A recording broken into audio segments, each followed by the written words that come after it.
There we go. Yeah, I had to. I was like, all right. Go press the button. Well, no, I went to press the button to like a black screen because I hadn't done any of the like obs stuff. I was like, all right,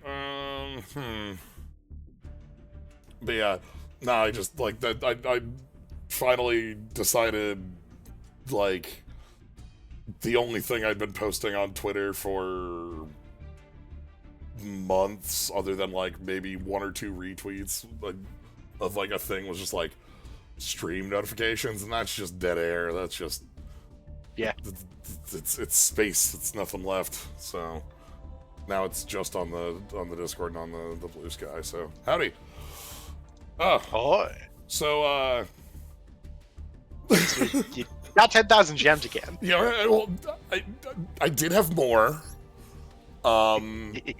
But right, you don't have any sitting in the gift box. Well, I did, but I went and bought the Evil Twin bundle as well, like a week ago, because this is like time limited, and I was like, right. I like this was like Christmas time, and I'm like, all right, I should probably like do this before this time runs out, because I don't know if I'm gonna have time to have Psyche around, so that Yeah, I moved.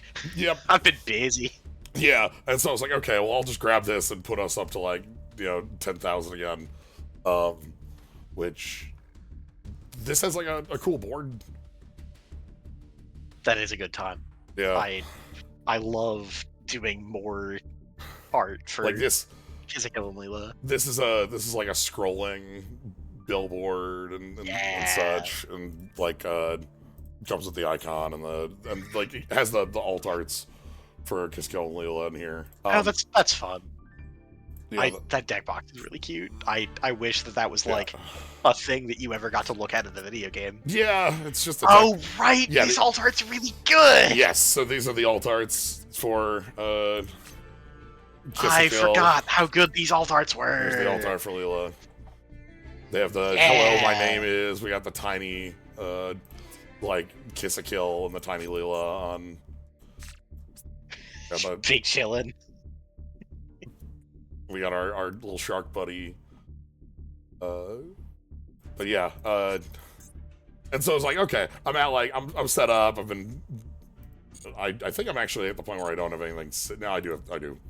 I was like, okay, but then this bundle like popped up. I think like a few days ago. It's a 2025 bundle, and it's like, oh, it's gonna be gone in 3 days, and it comes with a little Sinister Serpent pot of greed, and the deck box is like fine.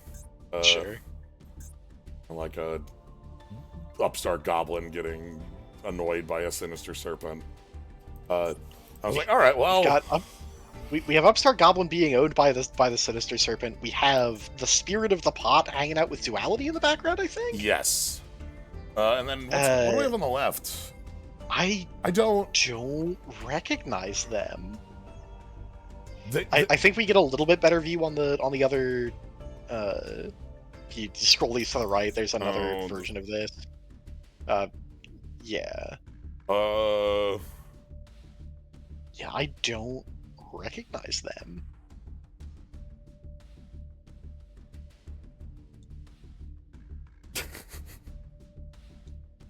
Other week, I dropped the introduced Moki Sport. The red your opponent can't special summon and activate monster spell trap effects for any location was still garbage. That like I'm just gonna pull up the Mayakashi trap.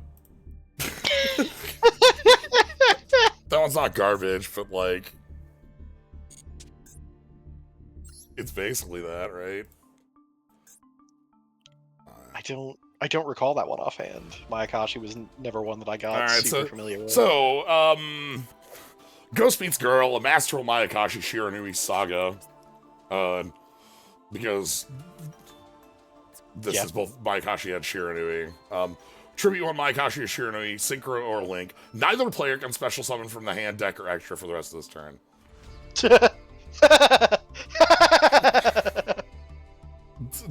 This is one of those rollback things you can hit 2 because that's costs. Roll back for time walk. You know, it's God, transaction rollback is such a fucked up card. That what an unprintable card. I know. It's just that's close. You got there, Rollba. Don't read the first line. Read the third. But yeah, banish this card from your graveyard. Pay half your life. Target a normal trap. This effect becomes that card's activation effect. So it sidesteps. We knew we learned this from Verte. Yes. We knew that this was a mistake. This effect becomes that spell's effect. You can't special summon one. Yeah, because like this was the thing you did to make fucking Dragoon. Before you made DP, you made Dragoon with Red Eye Fusion that says it's the only summon you can make on your turn. That's right. Before you made Dragoon, you you made Rainbow Linios. Let's go. Let's go, baby. You're robot. Yeah. So. Yeah, rollback just does silly nonsense things. Yo, okay, hold on. Before we open things, I want to check something. We have 30-second trial. Do I still have my deck built for this? It certainly can't be full concerto.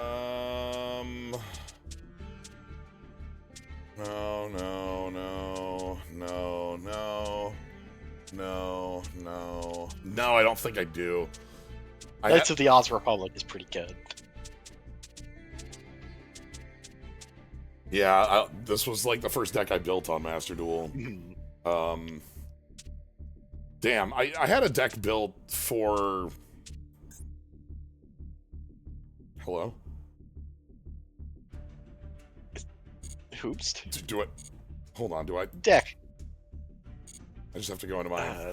Maths is going to be Math Mag. Maths is just Math Mag. Yeah, if I go into here, the Maths is... yeah, this is just straight Math Mag as straight Math Mag as Math Mag and Math Mag.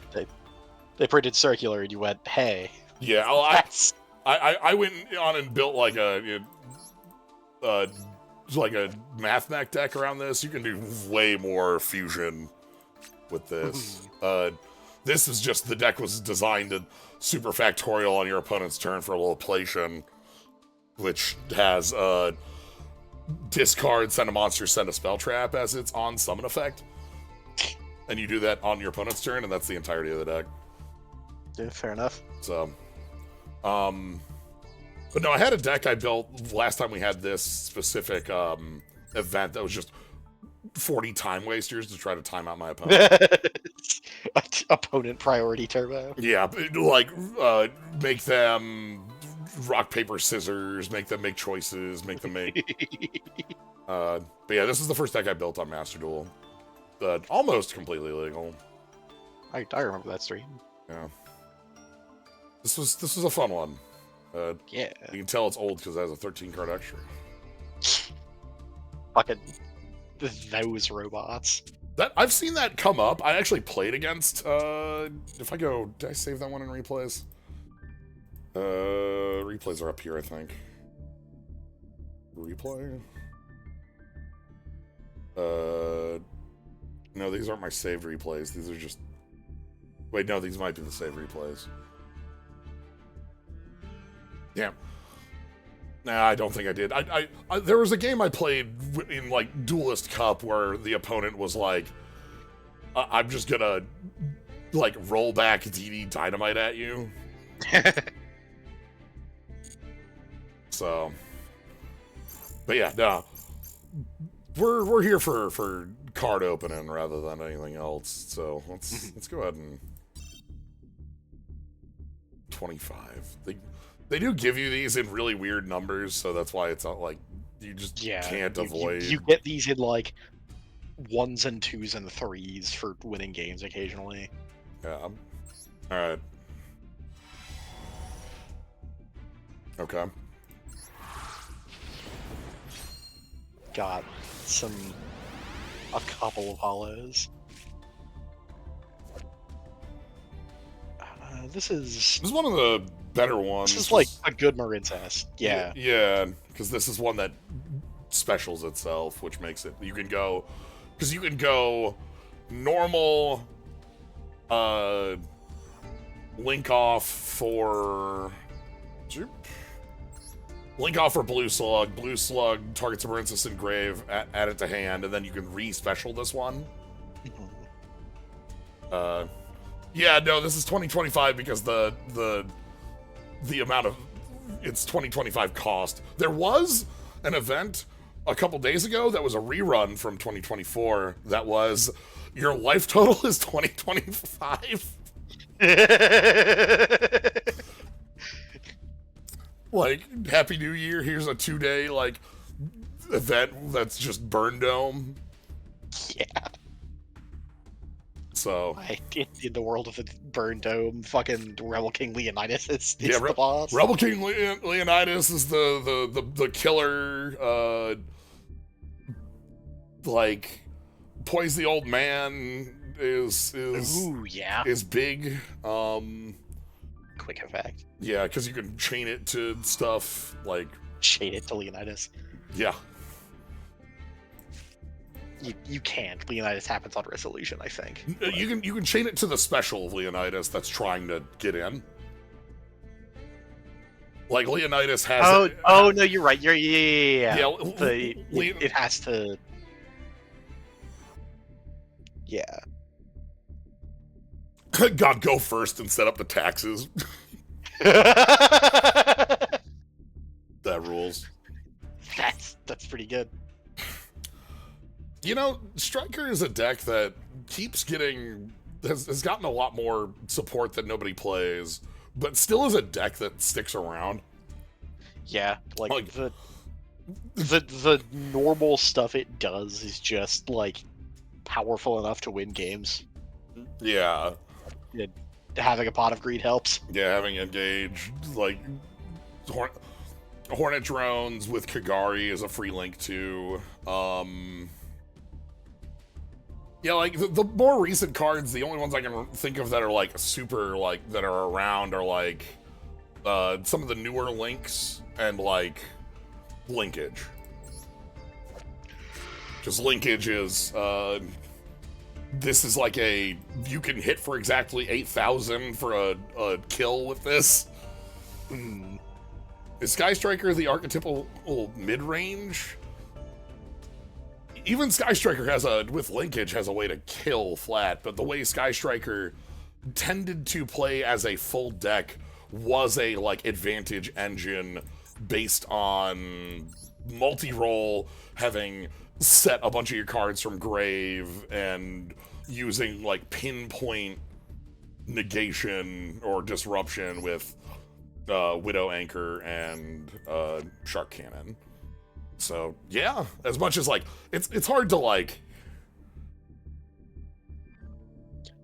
It's a term that doesn't aggro apply. Control mid-range doesn't map cleanly onto Yu-Gi-Oh. Yeah, Yu-Gi-Oh plays in a very different space. Like as we, I can go when we're through here. I can go throw up Austin Auto Orchist, and I don't think mid-range like lines up to anything in Yu-Gi-Oh. I don't think, like, honestly, let me be real here. I don't think mid-range lines up to anything in Magic. Like, you tell me a deck's mid-range, like, what does that mean? Like, maybe 15 years ago that meant a deck that contained Thrag Tusk. Yeah. But, like, you thinking about Jund kill spells? Like, is it just like I don't know. I don't think it has an agreed upon thing in any game. Is the secret of it? Same with like maybe it has more of an agreed upon one than if I were to say tempo.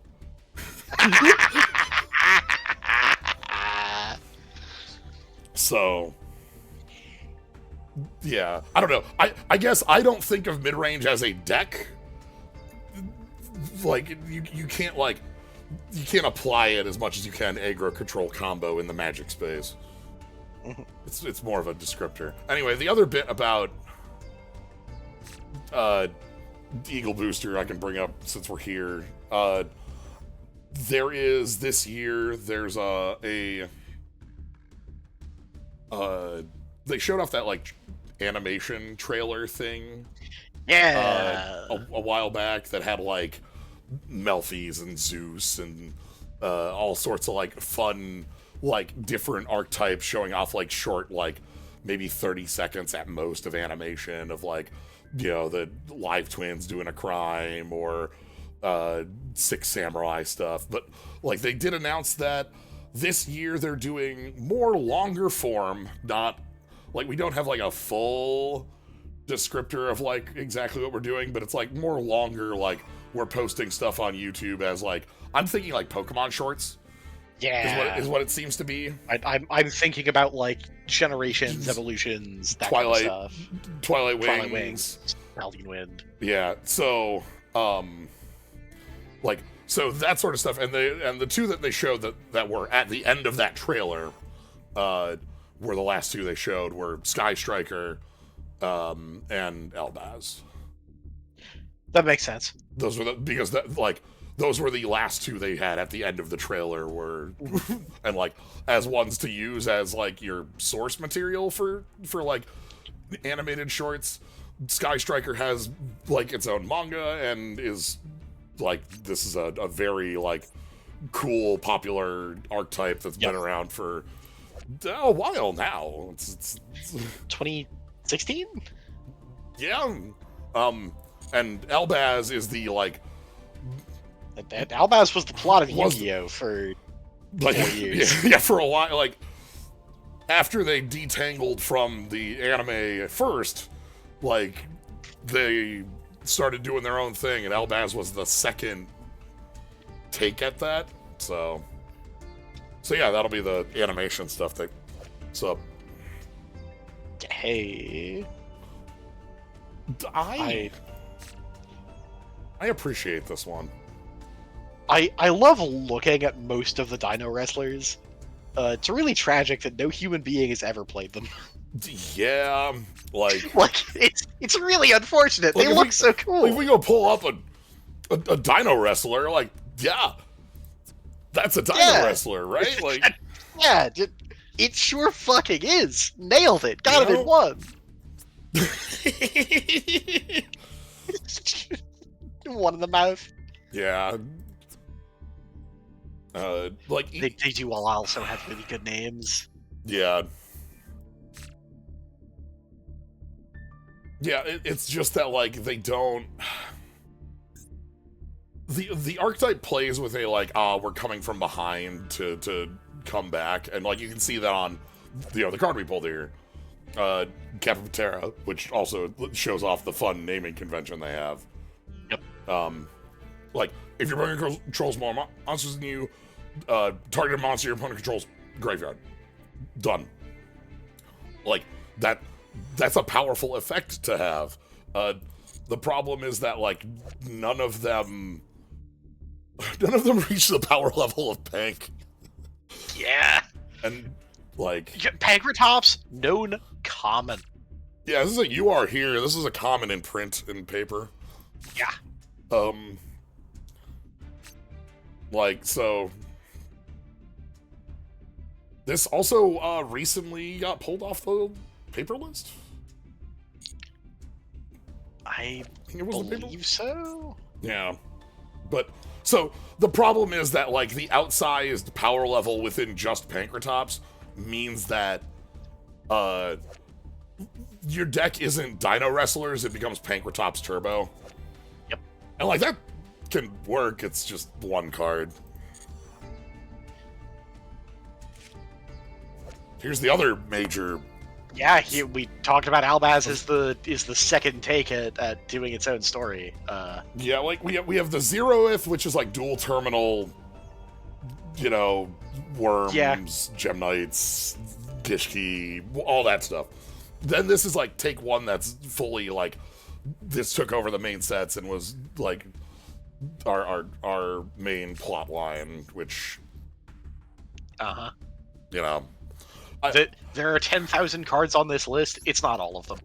Yeah, like if I go, hold on, if I can get to like Crusadia Crawler is probably a good. Like Mind Meld's gonna get you a lot of it. That's true. Yeah, this is a fun. Oh, this is a fun game of like trying to find the highest. Locate the like most. Who is at the closest to the middle of the Venn diagram? Right. After Albaz, then we had a side bit of Vsauce. That's its own grouping. Vsauce with the like different archetypes that are different emotions. Cash, Scareclaw. There's another one. Yeah. The Monodium. Yeah, Monodium's the last of them. Vsauce. Visas. I don't think Visas Starfrost. Yep. Who everyone calls Vsauce. Yes. Yeah. Obvious reason. But that's its own bit, and then currently it's like the White Forest, like overarching Diabell Star stuff, because like the goblins are in that, and like there's a I don't know that one very very well. It's also like ongoing, but yeah. Now Worldlands. Shoutouts to Worldlands. Yeah. This thing fucking. This card kills people. Yeah, during damage calc, flank monster battles, quick effect. Minus 3,000. Tank your opponent for 3k. Just. My favorite part about this was like when we played Prog with this, and it's not just like your link monster. Yeah. So your opponent makes like Boral Sword or whatever. Yeah, you tank whatever you just throw in. Hey, wind up. Zen Maelstrom. Choose wind up. Special one from hand. Then special one from your deck with the same attack? With the same attack as the one from hand. Okay. Wind Up is one of the decks that like can just sort of accomplish Cold Fusion. If you do not interrupt the Wind Up player, they will keep moving cards around the board forever. Yeah, until the heat death of the universe. The power of Magician here. And this is a deck from 2014. Yeah, because like all of the important cards for doing that are from 2014. Yeah, Rat and Shark and Magician and Zenmaity. Yeah, this is the newest, on here. But yeah, Zenmaity. Yeah, like Zenmaity, a card from when did they print this? This is cute. I like the. It's got a little face. Yeah. But yeah, all the wind-ups have like the idea was, 2012. Okay, yeah. These are before, Dragon Rulers. Yep. The Rulers were 2014. Yeah. The thing that they did that was nonsense was this was like one of the payoffs on their like infinite material looping was just rip your entire hand apart, because all the windups have a once while they're on the field,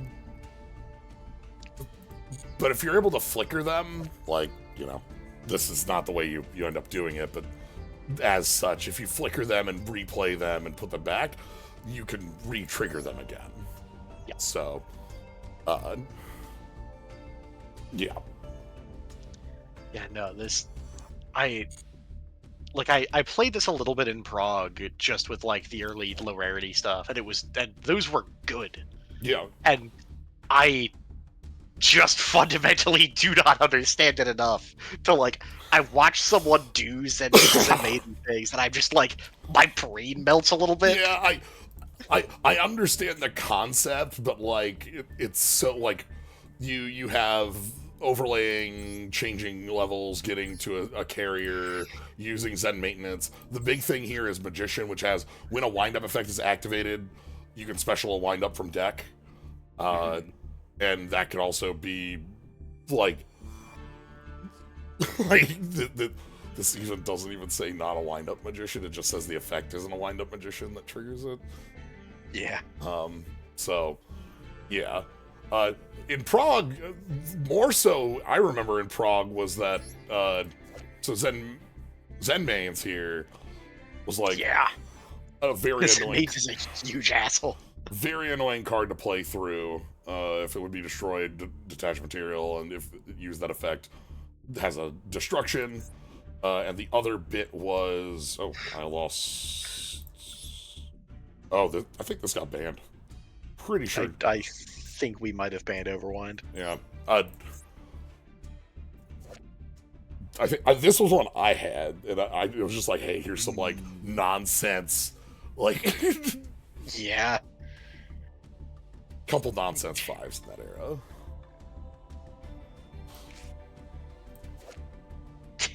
Talking about Tool Terminal. After damage, calculate the effects of that monster, including the graveyard. Okay. How many relevant worms can this kill? Like 0?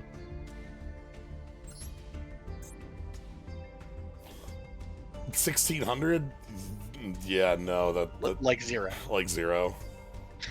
The Allies of Justice are all anti-light tech because they're supposed to be fighting worms. They're all really bad at it.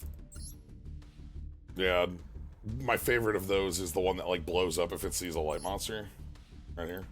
Yeah. It's like Like it attacks the set worm and destroys it. And then your opponent normals a worm and it pops. Yeah, the card that folks correct. We had to e-ban this in effectively.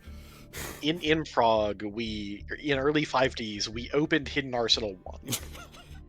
Yep. And in Hidden Arsenal 1, you find Cataster, Reenact, Trishula.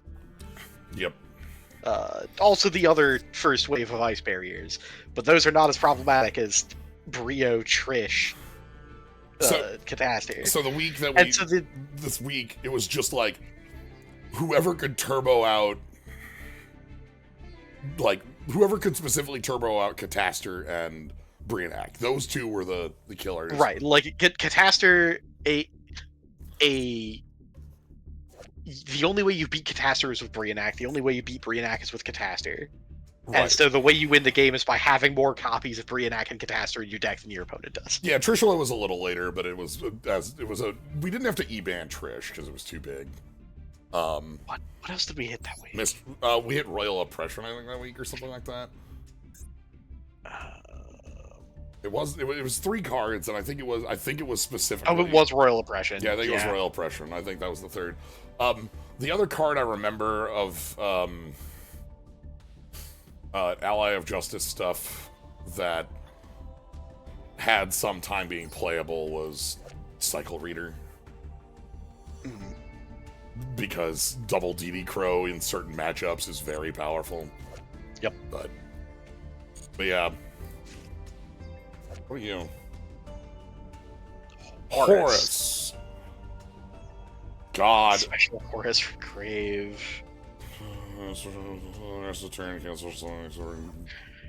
Sorry. Once per chain. Yeah, once per chain. I see. So the thing that makes this like not do anything is that all of the Horus, they all do it anyway. They all have like you can. If you control King Sark special from grave, so like Canoptic Protector putting them in. Yeah, like this gets them in on your opponent's turn. Yeah. Shrug. Yeah, so King Sark, and this is a lot more of like a this is a good look at like what modern Yu-Gi-Oh! Modern archetypes look like.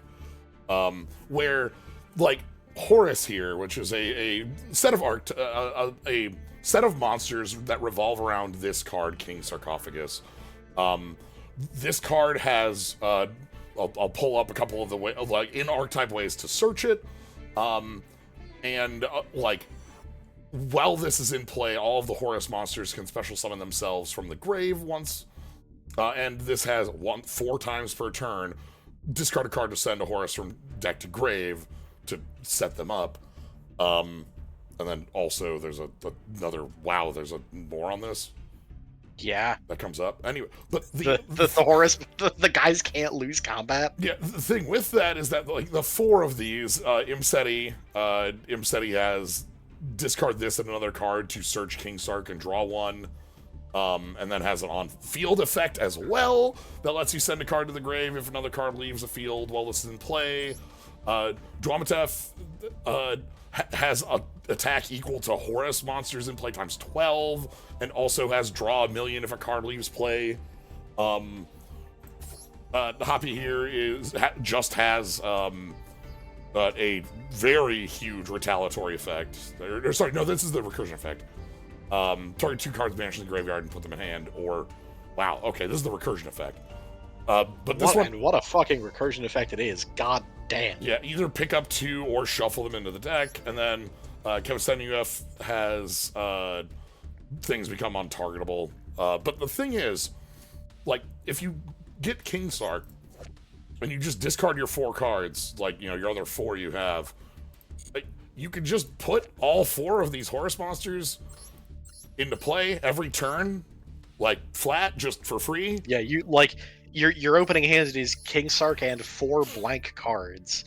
You discard your 4 blank cards that could be literally anything in the game, and you have the 4 Horus guys in play from deck. Yeah, and you will always have them in play from deck every turn forever. Yeah, unless they answer the sarcophagus. This is just this.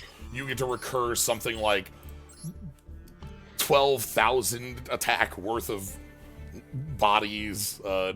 They don't have level 8s. Yeah, so like, and that's like, this is playable as like a splash engine in other decks. You know, because you could just like, because as I listed, that's only like 5 cards, and you only have to play like one of the Kevsten UF and Hoppy and Dramatef. Like, Imseti you want 3 of so you can search, but like once you've searched, Imseti's in the grave for you to pick up for free, and like, so it's a very self-contained loop. There are some other cards, as we've seen, Canoptic Protector, Horus Black Flame, and the Field Spell. The Field Spell is King Sark. Yeah, the Field Spell is King Sark that also lets you add a Horus monster from deck to hand, which was Imseti and then Imseti. So, like, modern, that's a lot more of the, like, power that more modern archetypes have, where, like, this is unimaginable in any world, even in, like, I want to say even, like, 2019 standards. You know?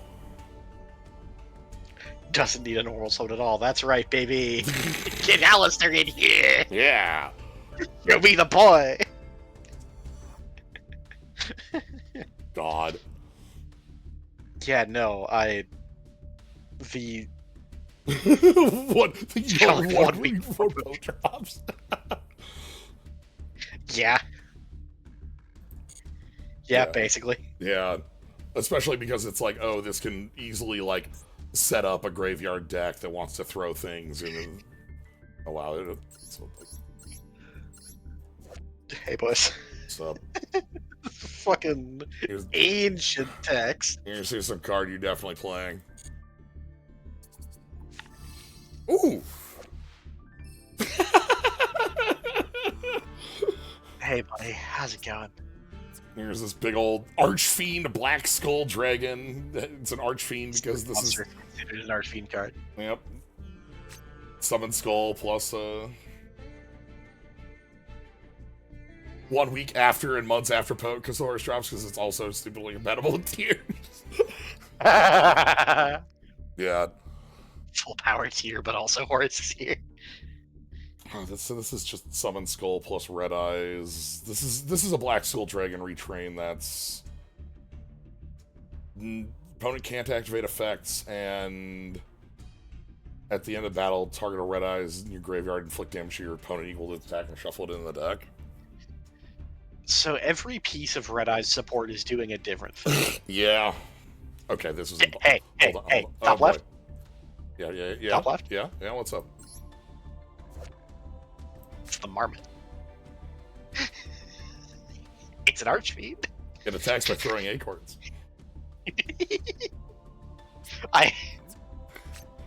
I'm making a note.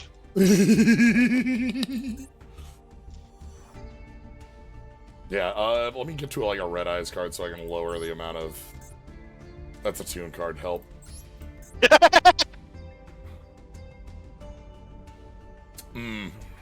Good note. Yeah. But yeah, like there are dozens of these because it's a DM anime card, and they all do different things, and none of the things they do are very good. Yeah, there's a lot of ways to recur Red Eyes. There's a lot of ways to... Specifically, Red Eyes has this, like, burn setup with it, specifically because while Dark Magician got Dark Magic Attack, which blows up the back row, Blue Eyes gets White Lightning that is Raigeki. Red Eyes had Inferno Fire Blast, which is burn your opponent for 24. Yeah. And so, like, in addition to having, like, it has fusion stuff because the Black Skull Dragon exists as a fusion in the anime, from the Labyrinth, bits. It has, like, setup of, like, Joey monsters.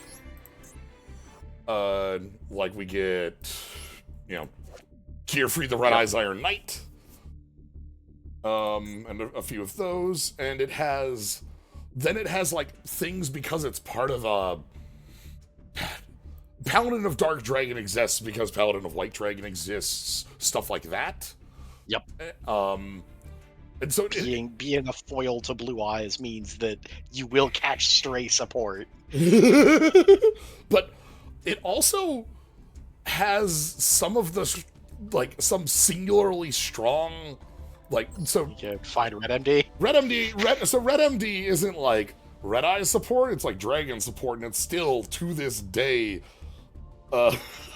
like, even... This is a Rada at Red MD. Oh, yeah. There wasn't a... I believe it was that second line where it has a special this once per turn limit. I think that was the change on this to get it off the... Like, I think it was that, and, like, some, like, it got some hard onces put on it to make this card, like, legal. It's still good. It's still quite good. Yeah. And in addition to that, we also have Black Metal Dragon, which is a searcher that doesn't have restrictions on, like, a once per turn or what. So this is, like, one of the... How it gets sent. Yeah, so this is just field to grave, however, and usually it's like, I link this off for Striker Dragon, and guess what I'm searching? It's Red MD. Yeah. But so there's a ton of... There's a ton Red of... MD has 6 erratas. Okay, hold on. All right, hold on. Most of them are just like problem-solving card text and phrasing clearing up. Mm-hmm. The original printing is you could remove from play 1 dragon-type monster you control to special summon this card. Once per turn, you could special summon 1 dragon-type monster except Red MD from your hand or grave. Yeah, so it didn't have the summon restriction that has the, like... Neither of these hard ones existed. Yeah. So... And even that it's still very powerful. Yeah. But yeah, so yeah, there's like a fusion bit, but Red Eyes also has like... Red Eyes fusion comes from an era where they had figured out that they want to make fusion spells powerful, Shadal Fusion existed, sort of thing. Like, but the restriction on here is like you can't play the game the turn you play this. Yeah. And thus was Verte. Yeah. Rush Red Eyes. Oh, sorry. I was thinking. Duel Links Red Eyes was also a real deck, but that was like Slash Dragon stuff. So we mentioned Dark Magic Attack, White Lightning, and the Inferno the Fire one. Blast.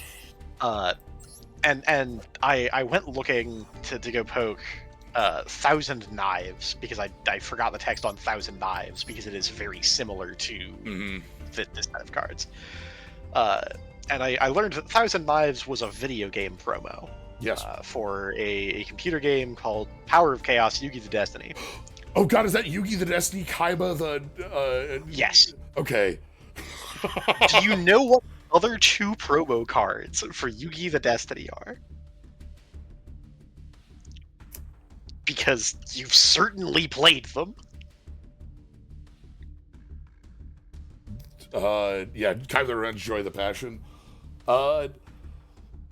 So thinking of that era, so that is a game from the era where we put incredibly powerful nonsense as video game promos, like Harpy's Feather Duster level stuff. Yes. One of these cards gets played in sideboards a day. Still. Yes. This card is limited. I do not know. What do we got? Anti-spell fragrance. You bought a copy of Yugioh Destiny and you got Windstorm of Atakwa, Anti-spell, and Thousand Knives. Okay, Windstorm, yeah, that like... Yeah. Anti-spell. God, yeah. So, Fucking anti-spell fragrance. So yeah, the that era, like, that's where you would get one video game and it would give you Alpha, Beta, Gamma, and then you get a different video game, and that's where Sinister Serpent lives. Yeah. The one I will always remember off the top of my head is Nightmare Troubadour had Magician's Circle, which is one of my favorite bad trap cards. That's a great one. I love that card. In the era that it is in. I love that for being symmetrical. I think that's cool. Yeah, it's so cool that it's symmetric, and your opponent is just going to play a Magician of Faith and get bopped.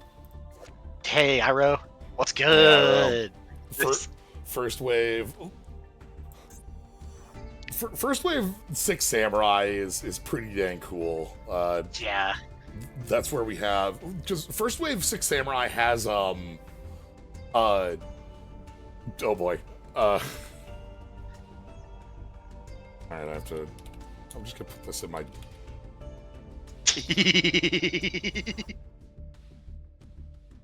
Put that in my copy paste. I was about to skip put it in Discord. Alright, what do we got? Thank you. Yes. I'm so glad. Same. So Babs, I need you to know that I said I need to make a note. And the thing I did was DM Slyo the words April Fool's Marmot Skull Eater icon. Yep.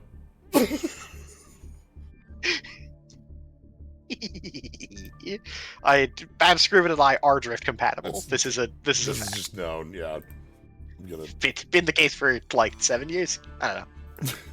Here, I'm gonna put this visibly up for people who are not here. Up for the VOD. There. Thank you, Babs. One of the things about First Wave 6 Sam was First Wave 6 Sam had was one of the early archetypes that had TCG support. Yeah. Like so this is something that okay. Yu-Gi-Oh! Is a game that has the OCG and the TCG. The OCG is Japan. And the way the game functions is the cards get printed in Japan, and then 6 months to a year later, they get printed outside of Japan globally in the TCG. And so, like, cards are known ahead of time, and cards come from the OCG in. Nowadays, we have a lot more of this, where, like, there are cards that are TCG exclusive, but they get printed back into the OCG. They're cards that start in the TCG. These are things like we have a lot of these like archetypes that operate that way that are like,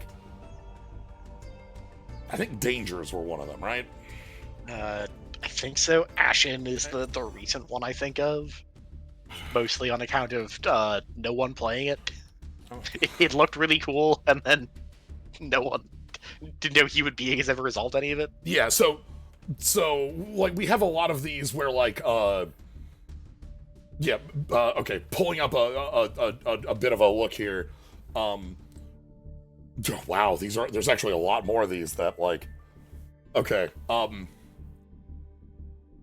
Danger, Cosmo, Burning Abyss, Kaijus, yeah, Time Thief, I'm looking at Guru and I can't remember. Subterror, FA, UA, Vendred, like, just there's a lot of these. These happen a lot more nowadays, where we get new new TCG archetypes, and they start in the TCG and then they get more support later, and get printed in the OCG. I bring this up because the starting point of this is with starts here with Grandmaster. Yeah, this guy is such a beating. And this guy fucking kills people. And Grandmaster like pushes this, because I'm gonna pull up Grandmaster's of the 6 Sam, because I don't remember if it was just Grandmaster or if we had more than this in like in Strike of Neos. Let me pull up Strike of Neos. And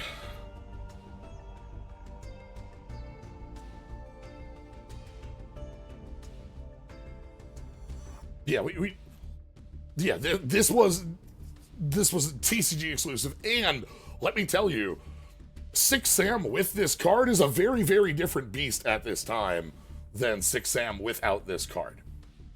Yeah. The card I remember for this, for this idea, of like, here's a card that is, like TCG exclusive, in addition to Grandmaster, because it's what I'm bringing up, is Volcanic Rocket.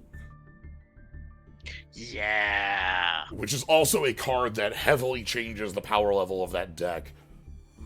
Right, just like fundamental keystone of the strategy, fundamentally they're not the same deck. Yeah. So yeah, Grandmaster is where this starts. And we kind of keep going with secret rares and sets down the line that are cards that like completely changed up that archetype to the point where like 6 Sam. So 6 Sam was obviously like super ridiculous for Gateway. It had 6 Sam United. It has a ton of reasons as time goes on. Yeah, Xi'an wasn't even in this first wave too, but Gateway wasn't in the first wave. Yeah. Yeah, United was. This was in its early. But yeah, so they're like, but with the original ones, Eero and Zanji and such, like, Grandmaster was the card that pulled that deck together. Yep. Yeah, so I don't know, very like interesting thing. We still, again, we get these a lot more in bigger ways these days. We also still get the one-off promos that can be very game-changing in those ways. Because that was I'm pulling up the three. I think it was Nib, Dark Ruler, Shifter. God. I'm pretty sure that was those were the trio in. Jesus. Yeah, right.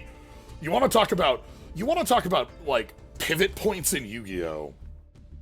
The 2019 tins, where those three were printed.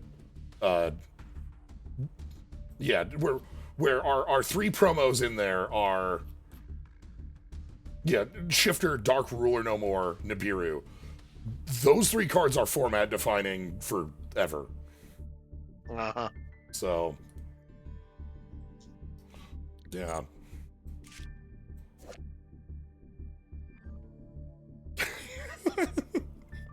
Hey, buddy. The appliancers are pretty cute. They don't really do much. Yeah. They wiggle and they get co-linked. Yeah, like this one. I wish Appliancer did literally anything. No, there's not a lot of them, but they are very cute. Like, look at this. Slot Controllies are really good. Yeah. Yeah. Why is that radioactive?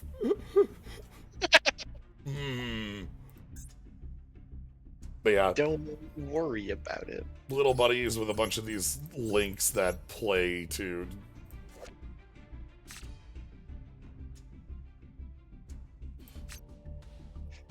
Yeah. Measure your cucumbers. I'm glad that Saga Troll got to be in the new Mario Luigi. Yeah. Tindangle. You've got mail. You've got mail. Tindangles have like this like. Tindalos. Where's the bits I want to pull up for? Yeah, like Tindangles have these like. You can see, yeah. This is the one I wanted to because it pulls up and mentions are like weird math breaking the universe feel for what we have here, because we're we're calling out these different mathematicians. I think all of them are. Yes. So. Yeah, this is the Tindagle are riffing on the Lovecraft story of the Hounds of Tindalos. Yes. Extra-dimensional critters that come at you out of corners. They come from angles. Yes, and that's why we have like, for one, that's why we have the name.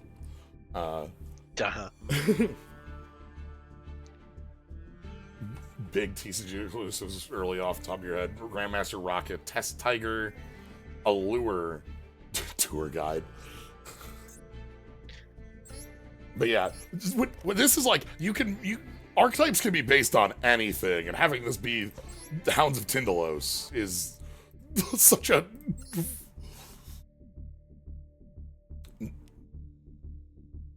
Not actually Lovecraft, just a guy who knew him. Okay. Huh. Neat. There's cool. We found it. Yeah. Oh, woo.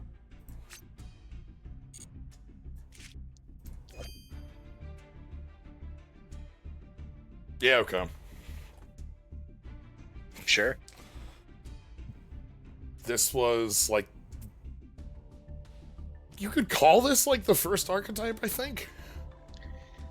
Does this beat Gravekeeper? I want to say it's like... that's the big question, right? Because that's the one that has the most. Yeah. I think they're like one set apart. I think Gravekeeper wins by one.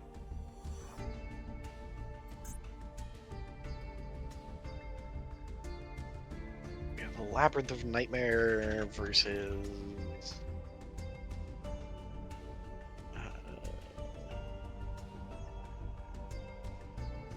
One set after. Okay, that's what I thought was like by one set. We have more bits here where like we have more things that kind of care about the literal Pharaoh's servant into Labyrinth of Nightmare. Okay, yeah. Or Pharaonic Guardian into Labyrinth of Nightmare.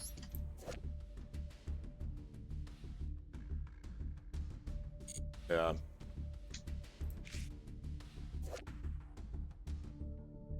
Oh, this is the coolest hell counter trap. Hello? Tachyon Transmigration. If you control a Galaxy Eyes monster, activate Chain Link 2 or higher, negate everything below this on the chain, shuffle the negated cards on the field into the deck.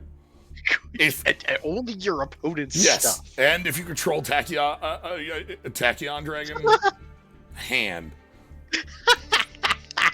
Sure. This card is like one of the coolest goddamn cards. Yeah, that's a way to win the goddamn game. Where's... God diggity fuck. Yeah, here's Tachyon. Which is... I love that all of these are impossible to look I at. know. And like they're all, it's like I don't know they're all their names because we got like goddamn, we got Full Armor, we got Photon Lord, we've got Neo Galaxy Eyes Tachyon, we've got Dark Matter Tachyon, we've got Toon has an older archetype.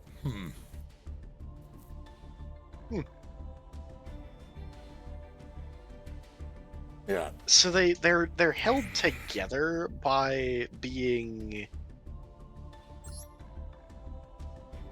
by having the ability text in the type line.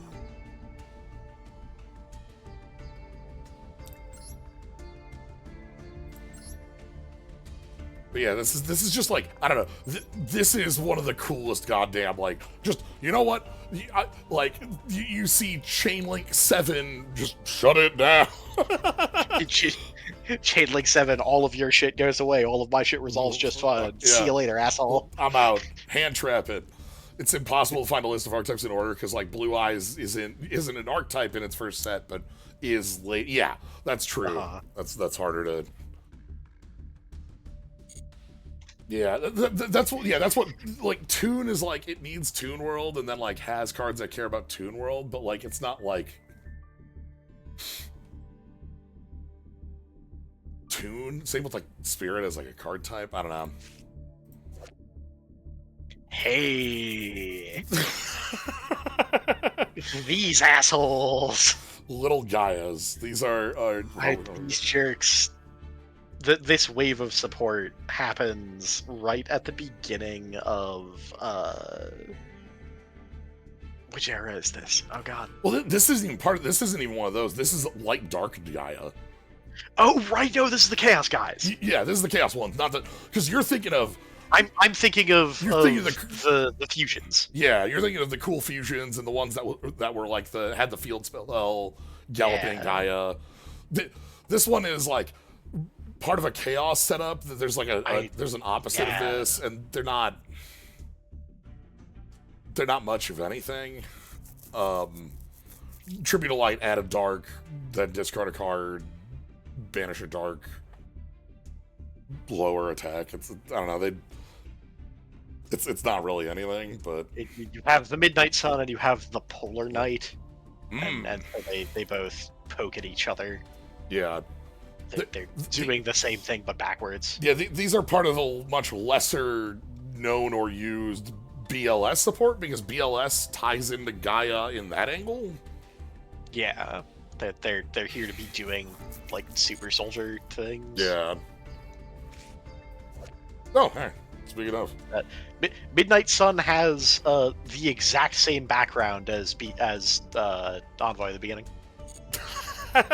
Oh that is literally the same background. That's the.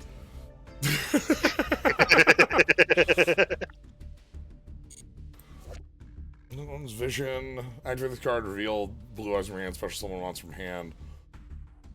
Turn a monster to your hand based on the name. If it's Blue Eyes, special monster from your hand. If it's that other, special Blue Eyes monster from hand.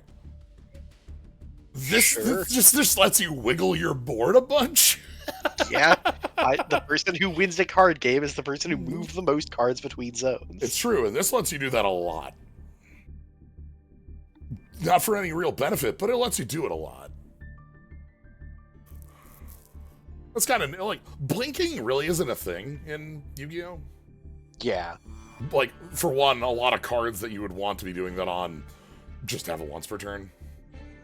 Mm-hmm.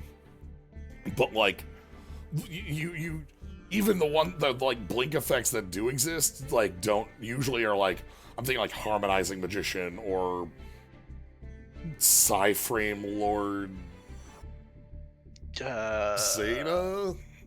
No. It's a smaller one. It's not Omega. It's not Omega's the one that rips your hand.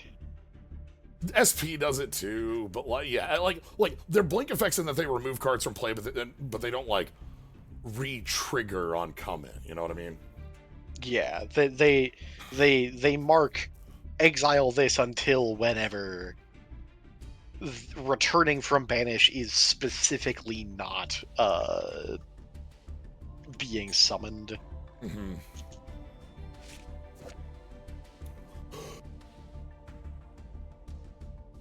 Well. Yeah. Hello? Pendulum Moon. Pendulum Moon. I've never seen this card in my life. Same. 0. 1-star 0 scale. Pen effect. During your main phase, add a pendulum monster from your face up extra to hand, then pop this. Hard once. Sure. Don't hate that. During your main phase, add 2 pendulums from your face up extra to your hand that you could pend. Also, for the rest of the turn until you pend, you can't activate monster effects, and your scales are negated. Okay, so this is like... This is like reminiscent of... For one, this is definitely like trying to fix pendulums after we pendulum summon, or after like we changed how pend works.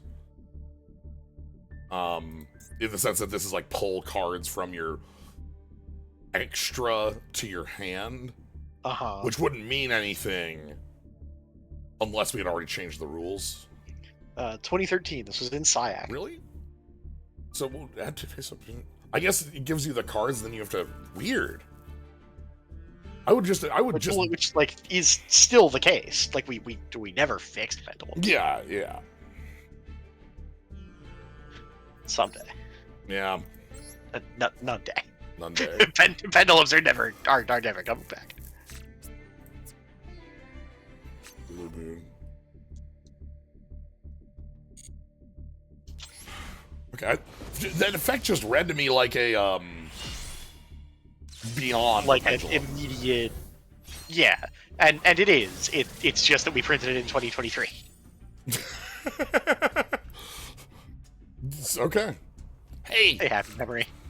I adore that happy memory is like Chase Ball. Yeah, I love the creature. Oh yeah.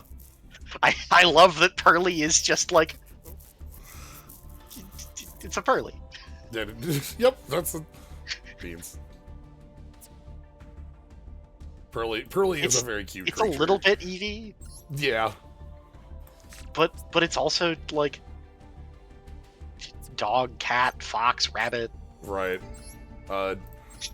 It's Pearly. Because the way it works is it evolves based on the memory. This is pretty memory off of beauty. Where's pretty memory? Remembering bath time. And like bits like that where we have the different one, you know, like delicious memory is the plump one. Magical Girl, yeah, they're great. The deck, one of the things about Pearly just as a deck is that I'm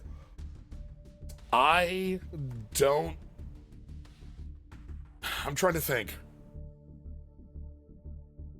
I don't know that there's a more consistent deck at doing its game plan than Pearly. Like Runic comes to mind because the idea is Runic comes to mind. So, like in current state, right? Like my mind goes to like pre-bans tier or cash? Yeah, I was gonna say, like, because, like, with Scareclaw, for instance, every summon is the exact same thing, right? Like, every Scareclaw name goes in a light heart, goes in a field spell. Like, the line is the exact same at all times. And that's, like, with Pearly, all these memories... I'm gonna go back to Happy. All these memories have, like, the same idea where it's, you do a thing, and then, like, after doing the thing, you can discard a card to special summon a Pearly. And so you have 18 cards in your deck that are all Pearlies. And then you have 6 more that search the Pearlies that are all Pearlies. And then I do, before we leave, want to just, like, look at the art on each memory. Yeah, okay. So we've got Happy. We have Chase Ball. Chase Ball. We have I'm just gonna pull up Street. Yeah, we have the neighborhood. Yep. I've never noticed it. I've never noticed it. I've never looked at street art closely enough. I'm watching this through Discord, so I don't have I can't see your cursor. I don't get to see you pointing at it.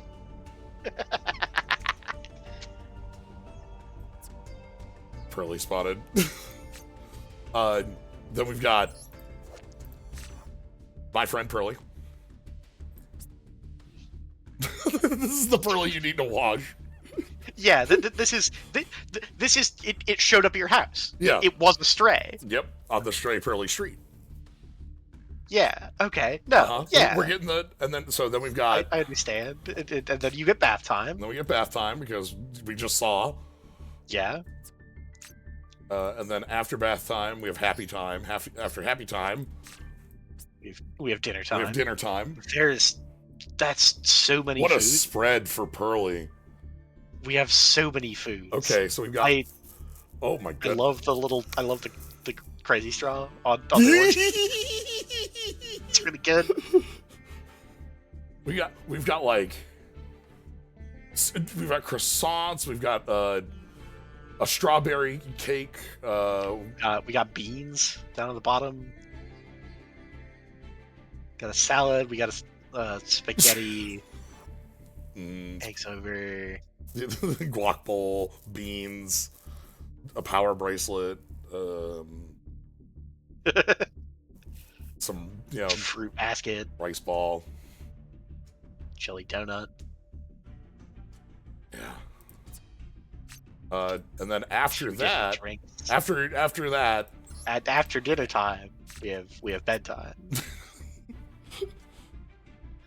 Look at the sleepy. It can't always be time to chase ball. Yeah. Sometimes it's nap time. Sleepy is the one that lets you draw 100 million cards.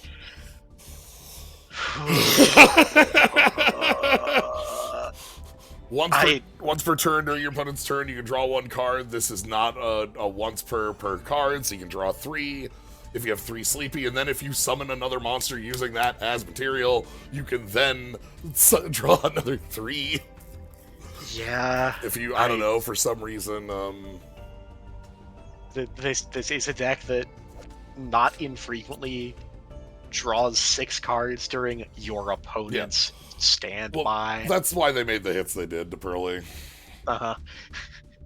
Pearly, this is Pearly doing the Magical Girl transformation. And then,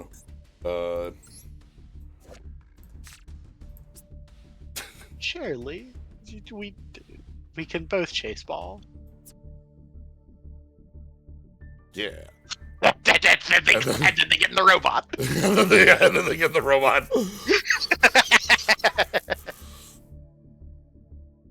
Make it Eevee for the 1 hat. Yeah, but yeah, so Pearly, there are a couple decks that operate on a similar vein to Pearly, where every card is every card. But, like, it's hard when you make a deck like that, because the game plan becomes so consistent that hitting the deck becomes difficult. Like, right. If you design one of these, it needs to be bad. But because if it's good, it's impossible to kill. Yeah, so like the way this deck dies is because like I think we hit Sleepy to 1, and do we hit Delicious? No, I forget the other memories we hit. But like we bop down that because like if it's just you have the most linear game plan that could possibly exist, and you can do that in this deck without using your normal in a lot of instances as long as you have a memory. So it's pretty it's nifty. It's just you're riding a line. Yeah. Sleepy was unhit recently. Yeah. Yo. Hey. Yo. Unchained fucking rules. I love Unchained. This is such a it's so cool as hell archetype. Unchained is all about popping your own shit. Yeah. All of your cards love dying and being dead. I'll pull up this Unchained one, which is this is actually a location in Sen's Fortress. You can see like this is right behind in that like fog wall back there, the with the like bisexual fog. Like past there is where you go out and like you take a right and go up and around. This is the elevator. No. Yeah. This is one of this is the elevator that you like open up, get in, and go down. Yeah. But yeah, all the Unchained cards are like, if this card is destroyed, do some wild nonsense, and then they have a lot of effects that are like, Aruha here, target a card you control, pop it, special summon this from hand. And then you do a ton of like. This started as like just a really neat like Aruha. It was Aruha and Rakea and like the spell trap stuff, and then some of the links, and it's gotten like layers of support that make it real nasty, real powerful. Yeah, got some real teeth, and even just on its like baseline, it was really strong stuff. Abominable Unchained Soul, the last normal monster, or the last main deck guy here, can just end a game, if you are in a state where you've sort of slugged it out with your opponent, you've each just sort of expended all your resources stopping each other. This idiot just doesn't die. Yeah, or speaking of cards that end the game on a ridiculous no, not this one. There is there. Yeah. A-bomb, which is when a card is destroyed by card effect, destroy a card. When a card is destroyed by battle, destroy a card. During the end phase, destroy a card. Just like clean up. Killing you guys here. Pop. But yeah, just very cool, and card destroying your own stuff definitely has like a lot of synergies that work out really well. Along with just a lot of like really powerful pieces. Even the Unchained Soul of Rage has its own unique effect here. That is, during your opponent's main quick effect, target a face-up special summon monster your opponent controls, link summon using that. Yeah. And so blue dog links into red dog using your opponent's shit. Yep. So killing you guys. Who are we chasing here? Is that third twin? Is that just second? Is that just Aruha? Go to.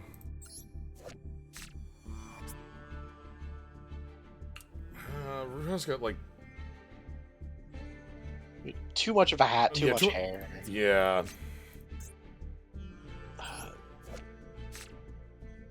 Sarama. Oh my god.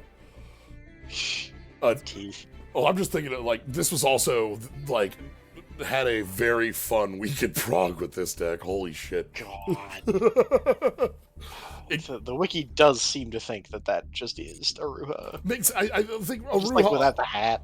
Aruha without the hat, and like we just can't see. She's holding the hat. Oh, right there. Yeah. Okay. I see it. Yeah. Yeah. Dog chase. Yeah, no, this deck is so much fun. You just get to take a bunch of actions. Yep. Here's Rickea hanging out with Yeah, the okay, old dog.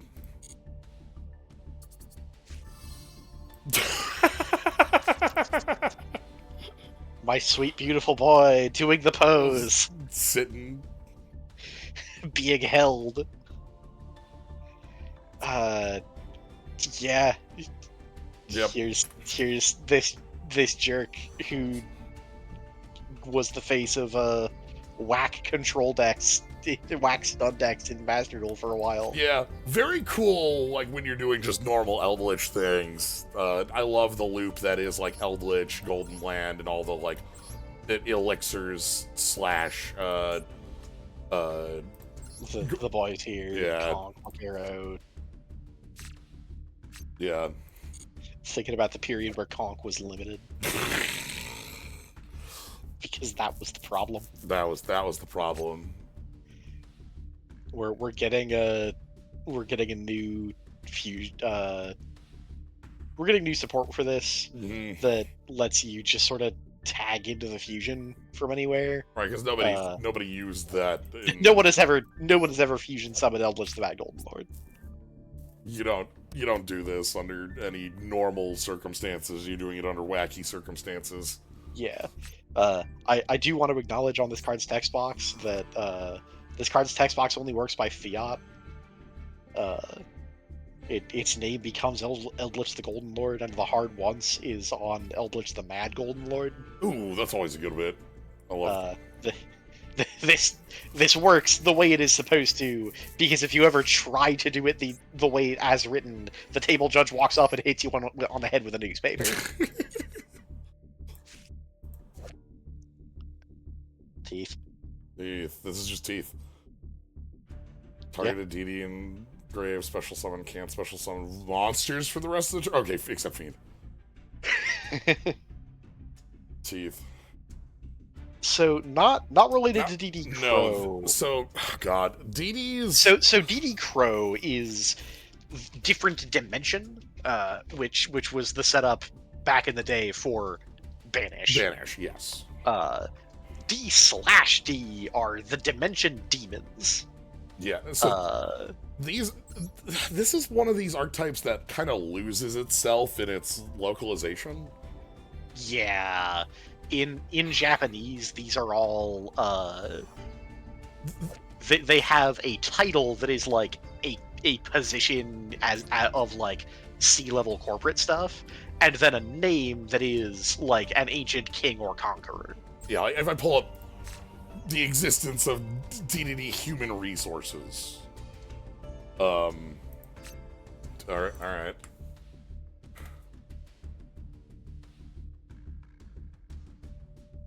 Let's check out.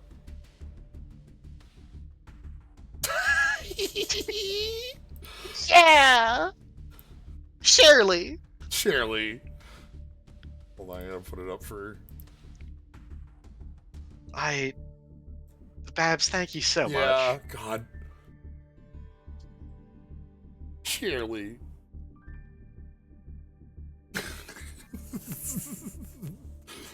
To play with dog.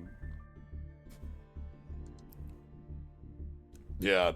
So yeah, DDD is like demonic hierarchy, business hierarchy. And then we have like, you know,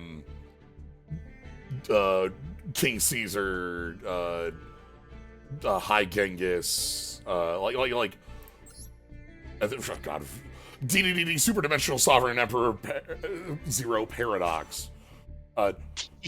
This I think is the modern day Nirvana High Paladin. I think we've moved on. I don't know if it's actually more text, but the name is a better, like, a funnier bit to it. But yeah, and then like we also like in addition to the extra deck naming, the extra deck naming convention of like, you know, High King Genghis, High King Caesar, King Alexander here. We also have the like Savant Kepler. And I know they're covered against Nicola. yeah. So that hell's not one I recognize, I'll be honest. Yeah, DDD was one of the earlier decks with complication on its initial turn, similar to what we have today. But back in the day, there was the joke was a gigantic spreadsheet that like you cross-reference your opening hand to figure out what the fuck your players are supposed to be. Yeah, because the where you can go and what you can do is very complex with what, like, depending on how your opening goes and how far you can reach. But these days, probably more familiar with hey buddy. I think this is the one that just gets played. Anything that can access this out of Fiendsmith. Like 2/6 Fiends. So hello. What the hell? Oh, I love flipping a card and just being like, who? Yeah. White Tiger Summoner. Special a level 4 normal. Level 4 or lower normal from your hand. All monsters you control gain 100 attack defense. Let's go. Boom. That's right. Gene's at 21. We're getting you. Oh no, Alex. So, okay. This was printed in 2014 in Superstarter Space Time Showdown. So this has got to be related to the 1500 that can search a normal on death, right? The white heck it's the one that's used in the Exodia loop. White Dragon Summoner? I forget the name of it.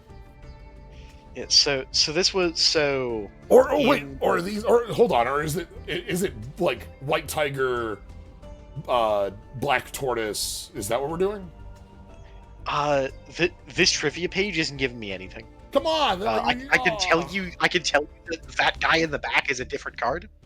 All right, that's Terra Tiger, the Empowered Warrior. Who is a 4-star Earth Warrior, 1812.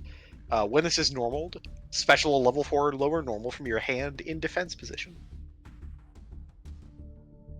Empowered. It's true. Empowered. But yeah, so this was...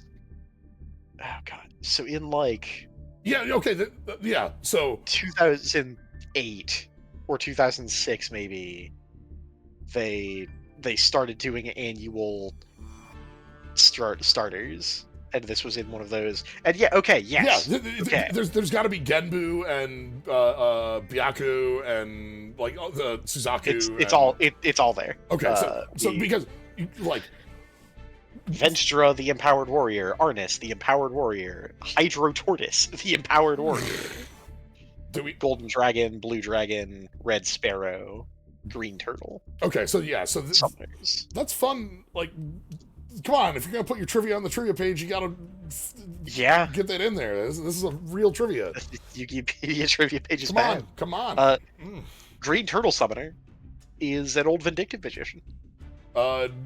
Blue Dragon Summoner is the one I'm thinking of. Is like on right. Sent from field to grave. Go add a Dragon Warrior Spellcaster normal, which is Exodia piece. Yeah, Red Sparrow when it is destroyed in battle by an opponent's attack and sent to your graveyard. Get off that! What? You can special one warrior with 1500 or less attack from your deck and attack. Oh my god, we work for your goddamn Mystic Tomato. Mystic Tomato, but your opponent's got to attack. Your opponent has to attack, and it has to get a warrior. Okay. Yellow dragon is tribute a monster, then target a monster, bounce it hard once. That's cute. The card's name in Japanese is Black Tortoise Summoner. We localized it as Green Turtle. Yeah, right, because, like, so, the thing that I'm referencing is the, 4 Heavenly Generals, the Elite Four, this is the Black Tortoise Genbu, the, White Tiger, Byaku, the Vermilion Bird, I think it's Suzaku. And our last one is that just the I'm trying to remember the actual naming on like the dragon, the Dasher? But this is something, once you know this exists, you'll see it referenced a lot more than you think. Like it's one of those like stories, ideas, myths. Yeah, things that, like, the 4 Heavenly Kings is a trope you see in a bunch of stuff, and it comes from here.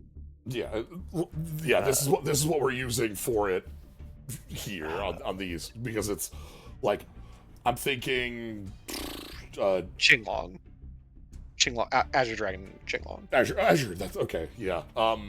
Because like, just as pieces of media off the top of my own head I can think of that use this. There's a Yu Yu Hakusho arc that has these as the 4 bad guys we go deal with in a tower that are all themed this way. There's a Final Fantasy 14 side story that has a bunch of boss fights that are the White Tiger, the Vermilion Bird, etc. Final Fantasy Type 0 uses them as the, like, different nations. They're all over the place, and once you recognize that, like, Heavenly King's source, you see it more. So, initial encounter was in a Monster Rancher game. Yeah. Anyway, 100 attack and defense. Got him. Okay, I don't. Pop a Crystal Beast, special a token. I have to be level and attack defense. Okay. If a Crystal Beast card is facing your spell trap, this is in your graveyard, even during the damage step, banish the. Sure. Okay. What? Why? Okay, something.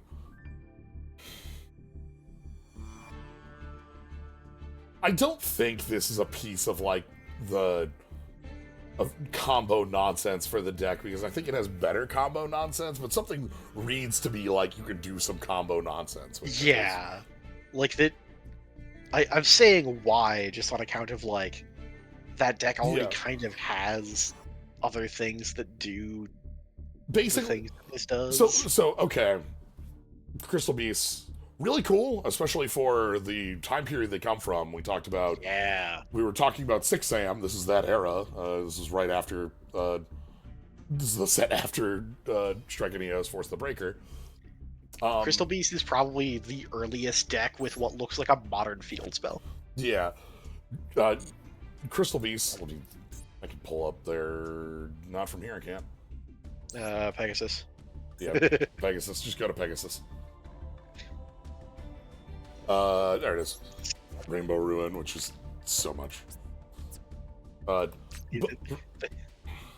this was in the first wave of support for these cards. Yeah, the idea with this deck is that it's these 7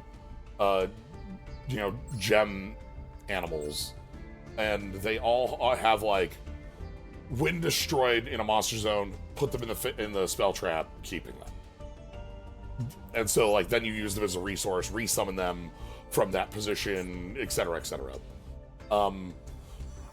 And over time, they've gotten a lot of like additional support to a lot of searchers is actually really the big thing for them. Yeah. But the thing that has kept the deck in relevance even to like last year. I want to say like there were Crystal Beast cards getting tops, like because of this card alone.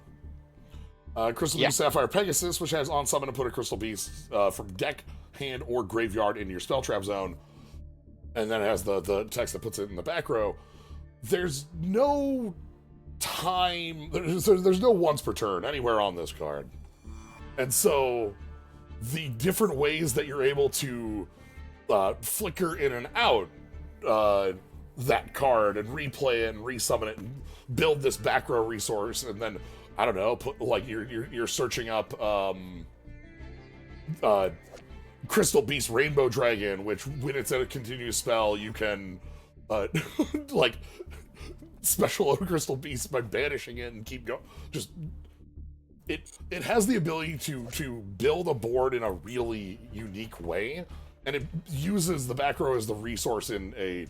This is the first deck that really did that. Monsters is the back row. Obviously, back row is a resource, other things. But like, looking at if we go back to the field spell cares about how many of your back row is filled with Crystal Beasts, and like has a lot of powerful effects on there. Has a spell trap negate, has a draw, has a summon, have damage. Yeah. Yeah, Rainbow Ruins was a nonsense card when it got printed, and it's still like acceptable. Yep. Rainbow Bridge of Salvation, which is in graveyard, a terraforming if you can search a Crystal Beast. So. Archetype with notorious anime localization, yes. Also, this is an archetype used by Jesse in later seasons of GX. And this is the Amber Mammoth running, going wow, wow, wow, doing like an Arnold Schwarzenegger impression. If I remember right, the Pegasus dub was based on the like 60s Britcom about a talking horse. Mr. Ed? Yes. Not a Britcom, American sitcom. Yeah. I if I remember right, Oh, they just pretended that Sapphire Pegasus was Mr. Ed.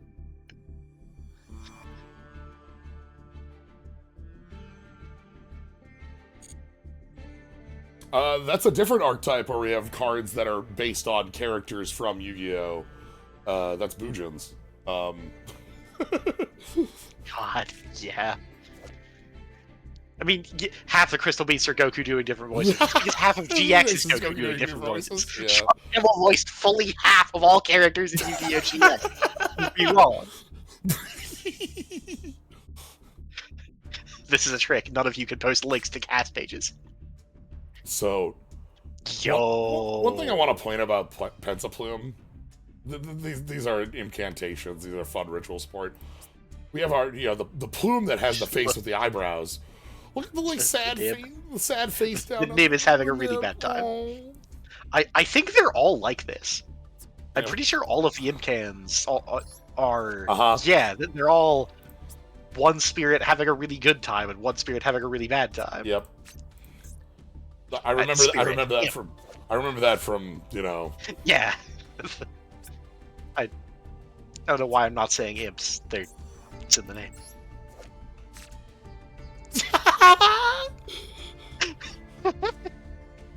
Cat. That's so good. And then where's our last one? Ah! Someone else is yelling at the Mandrake. The Mandrake doing this. Oh yeah, the chalice is like fully sitting down. And then hey Crialte. Dad's home. Crialtar is great because it has all the all the imps doing things. Oh my god. The eyeballs doing the boing. the wiggle hands on book. That's great. Like, boss walked into the room, no one was doing any work. Yeah. Look at him. Now boss is watching. Yep. No one's happy. No one, yep. Boss is happy.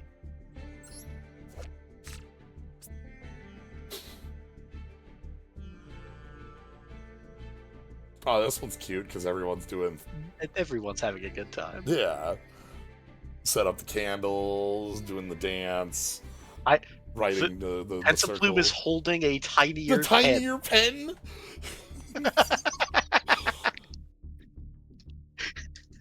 The wizard has a sentient pen, a sentient feather pen, and created a tiny pen for it to hold, so it can write things. Yeah. Yo! Hey. Dinomorphia kicks ass. This is an archetype that loves to pay half their life to do cool shit. Yep. And then plays with like a small couple of monsters main deck and some fusions that they flip into that have like Death's Shadow style text where the lower your life points, the more powerful they are. And then the traps all have like protection while you're under 2,000 life. But yeah, we have our I don't know, like, I have to assume these, like, the Dinomorphias live in the same space as, like, evil twins. Mm-hmm. Like, but rather than, like, doing crimes, they're fighting big monsters. Yeah. Yeah, they have, and then they have, like, Kentrajita here, which is like 4,000 but loses attack equal to your life points. Yeah, very cool. I love the love both the design of them and the play design of how they work. We have the frenzy art that is this is literally 1-to-1. This is 1-to-1 Power Rangers Dino Thunder, which is the Abba Ranger adaptation. Like, this is just the like opening screen from the OP for that. Yeah. Very cool. Just a like go down to low life points and get really cool boons for being there. So, yeah, pay half your life. Attack of all monsters prone to control will become equal to your life points. Opponents can activate effects of monsters that have attack greater than or equal to. Yeah, as long as you got life points, you still can pay half. At current rate, this pack will end at noon. Okay. Well. Okay. Well, that's kind of how we do things. It's fine. That is how it works. Like, I don't know anything about a base actor. This is an Abyss prop? Is that how they're... No. What the hell is the... What do you mean Abyss prop? Because the Abyss script is the name of most of the spell traps. Yeah, that's what I think of them as. Yeah, Abyss script. Okay, no, like Abyss Playhouse. Press rehearsal. Yeah. I understand they're actors. I just thought I was just thinking like it's either Abyss actor cards or Abyss script cards. I didn't think we had a third Abyss card. You know what I mean? Because names determine archetype. Right. And so, like a number of these mention searching an Abyss script. Yeah. That's... So, like, this here doesn't grab that, so... Wacky. Yeah, these are all... So these are all... We got the theater troupe.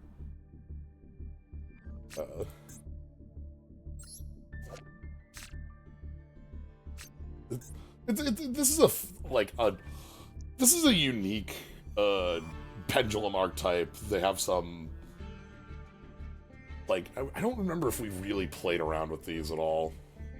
No one in Prague really managed to assemble much. Yeah. You see them make a little bit of an appearance in like modern Pendulum stuff, or at least a couple years ago Pendulum stuff, just because there's like one or two of them that get to be free specials when you're doing that. Right. The one I remember is I think it's if the set card by its owner's control is destroyed by an opponent's card effect, and you have a face of a big actor, pendulum, monster in your extra deck, that's a whole lot of words. Draw to F5. Yeah, okay. So, and that's So is the prop just the only continuous trap? Or continuous spell? It's the only one I can see. We have the Abyss Playhouse field spell, but everything else is... No, because one of the scripts one of the scripts is continuous. Weird. Alright, well. Sure, alright. Hello? Hey, how you doing? Boost? This is a child who's wearing a coat that's like too big and puffy. Yeah, this is puffy coat. Your arms are stuck out. Yep. Card of special summon, target a monster your opponent controls, bounce it. If the card of the field is destroyed by a battle card effect, target one card of the opponent's field, bounce it. Oh.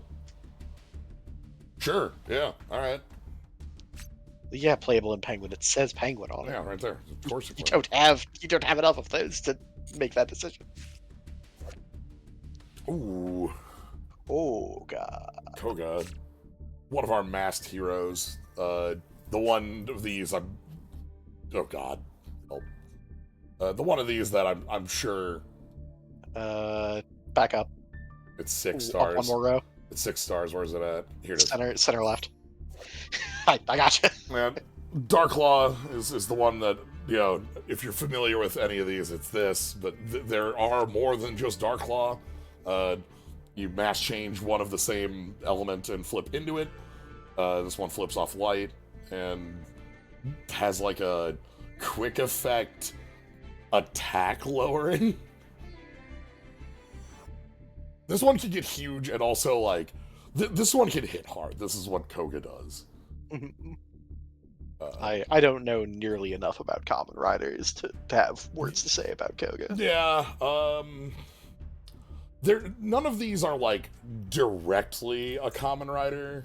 Like, let me go to Mass Change, I can kind of get a better look. But they're definitely like, if I pull up Blast, like, yeah, like this is a Common Rider. Like, we've got Red Scarf, we've got Belt, we've got armored piece, you know. We call them masked heroes. Yes, like literally, that is they're all Common Riders. None of them are a specific Common Rider. Yeah. This is the other thing in Zectors. There are 1,000 that are this. There are 10,000 Common Riders in Yu-Gi-Oh. Yeah, we just walked off of one that was the Super Sentai heroes, and so like, yeah, I don't know, like I see this isn't even a masked hero, but it's definitely like that's double. Yeah, this is like Fang Joker. So, yeah. Is this the only one on light?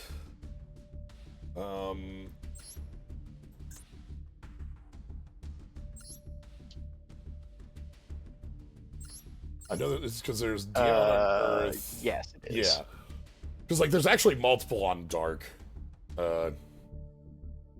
Darklaw and Anki? Yes, because Anki and let me go to Mass Change. It's probably the easy... Damn it! It says Hero Monster on it. It says Hero Monster on it. Yeah. So... Anki, because Anki is... when it destroys a monster by battle, you can search a quick play change, so you can switch into another.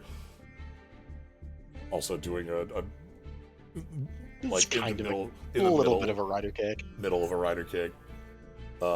Yeah, so on Earth you get Dion, on Fire you get Goka, on Water you get Vapor and Acid, and on Wind you get Blast and Divine Wind. Yeah. Cannot be destroyed by card effects. Because looking at the... If I go back to, like...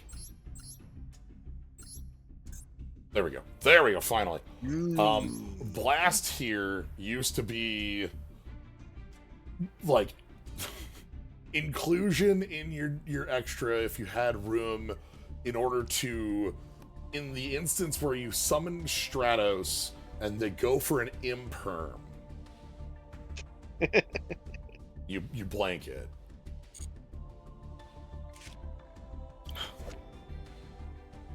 Fuck off. Whatever. Whatever. These guys are here from the movie. Yes. There are all of the best parts of that movie are involve Seto Kaiba being on camera. A wizard tries to cast him out of time and erase him from the time stream, and he just like puts on a cyber gauntlet and says, "Fuck you! You think I haven't been dealing with magic bullshit for 10 years?" Like, I'm ready for a wizard to try to erase me from existence. Like, just already prepared for it. Easy. Yeah, like that movie. Kaiba runs that movie hard. Gets so mad that he crushes a juice box in his hand, and then he says, "Hey, whoever designed that juice box is fired. Our shit should not fail under that kind of pressure." Cubics, from what I remember about Cubics, they have one of the most annoying Spirit Reapers in Vijam. They have, because this can, like, if it battles a thing, it can put a counter on it to negate it and make it can't attack, and then it can come back. Duza here is like link material forever. If I remember that, but like, really, it's a lot of these cards get played because the deck needs names. Yeah, because your biggies need you to have 3 names, 3 other cubic cards with different names. So, chance. So this isn't Hero. It's not Hero. This is the Heroic Challengers. Yeah. This is here to make X-Cal at 8K. Oh my god, yeah, because it doesn't double original. No. I see. You can't attack directly, but attach your materials, double its original attack to 4,000 until your opponent's next turn, and then double it again. There's a good number of like playable cards within the heroic set. Yeah, no, they've made splashes occasionally. Yeah. Thousand Blades, along with the other guy, became the cornerstone of the thing for a while in Clown Blade. And then there's also like the setup that it gets you in like Isolde Easy, where you like, oh god, which one is it? There's one that searches Envoy, play Envoy, flip another, and like these have been a respectable little engine for stuff. These weird ritual jerks. I always found like these really funny as like a ritual because like links don't have levels, so like you're only playing with whatever main deck stuff you're doing. I think making rituals in a link archetype is funny because they're both blue. Yes. I think it's funny prank to play. Yeah. Okay, I love this first line of real text. You cannot have the same damage twice this way. Come on, if I get 2 Cyber's Magician in play, I should be invincible. Come on.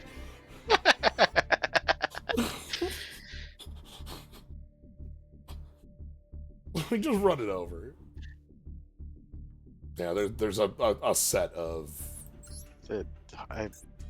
Wizard and Witch, and they're...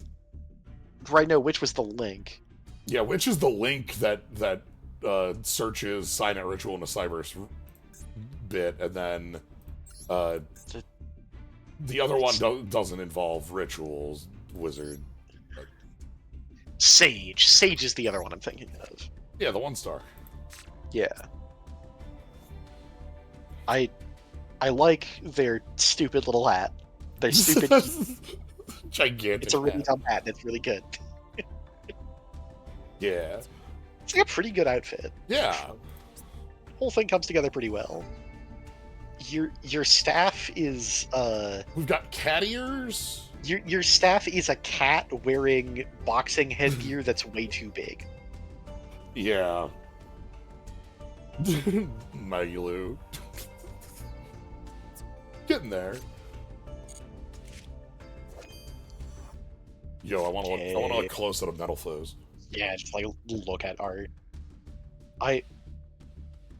Is the metal foe? How redline is all the metal foes art? I mean,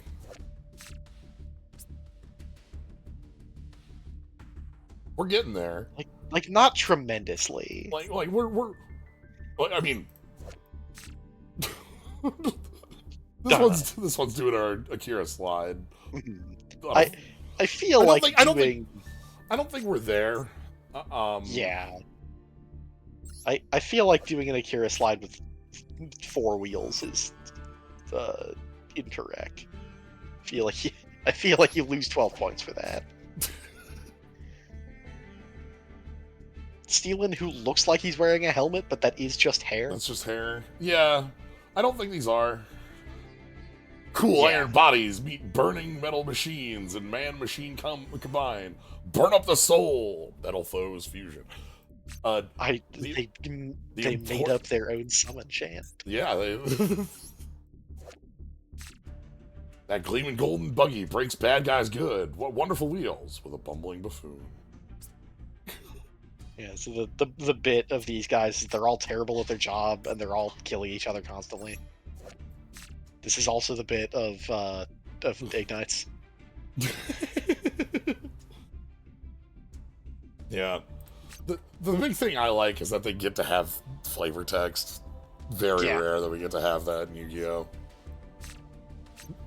Feels like it's one of those things that I feel like maybe taken for granted in, like, you know, Magic cards. Like, oh, you can have cards that have little flavor bits and story, you know, dialogue and stuff on it. Yeah. Also, Metal Foes, Volflame here. Psychic. Yeah. By the way, these are all these are psychics. Yes. That's you know, it's just in case you were wondering what all of the guys with medals in their names were. Yeah.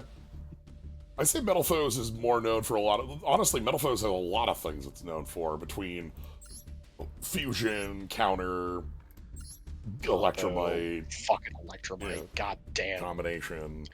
You ever, like, send combination off of Magician's Souls, you, like, go plus 100 and it feels really good?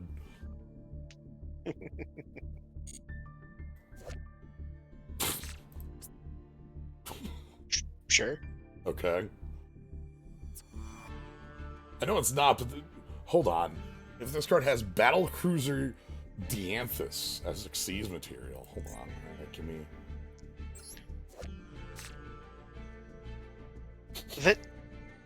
What Pokemon is this? Glamora?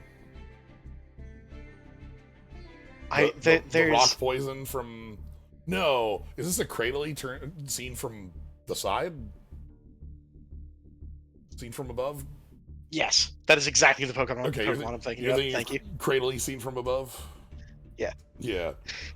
It is impossible for me to ever answer that question. I appreciate it. Thank you. I'm happy to get us there. I asked the question, what Pokemon is this? And it's a Sisyphean curse that will haunt me. This card is 3 level 3s and it casts Restructor Revolution on Detach. And then you level it and it goes... Restructor Revolution. It makes one card. Okay. You're not... Makes your opponent discard 1 card at the end of their turn? During your opponent's end phase. I just assumed that said your end phase. Wow.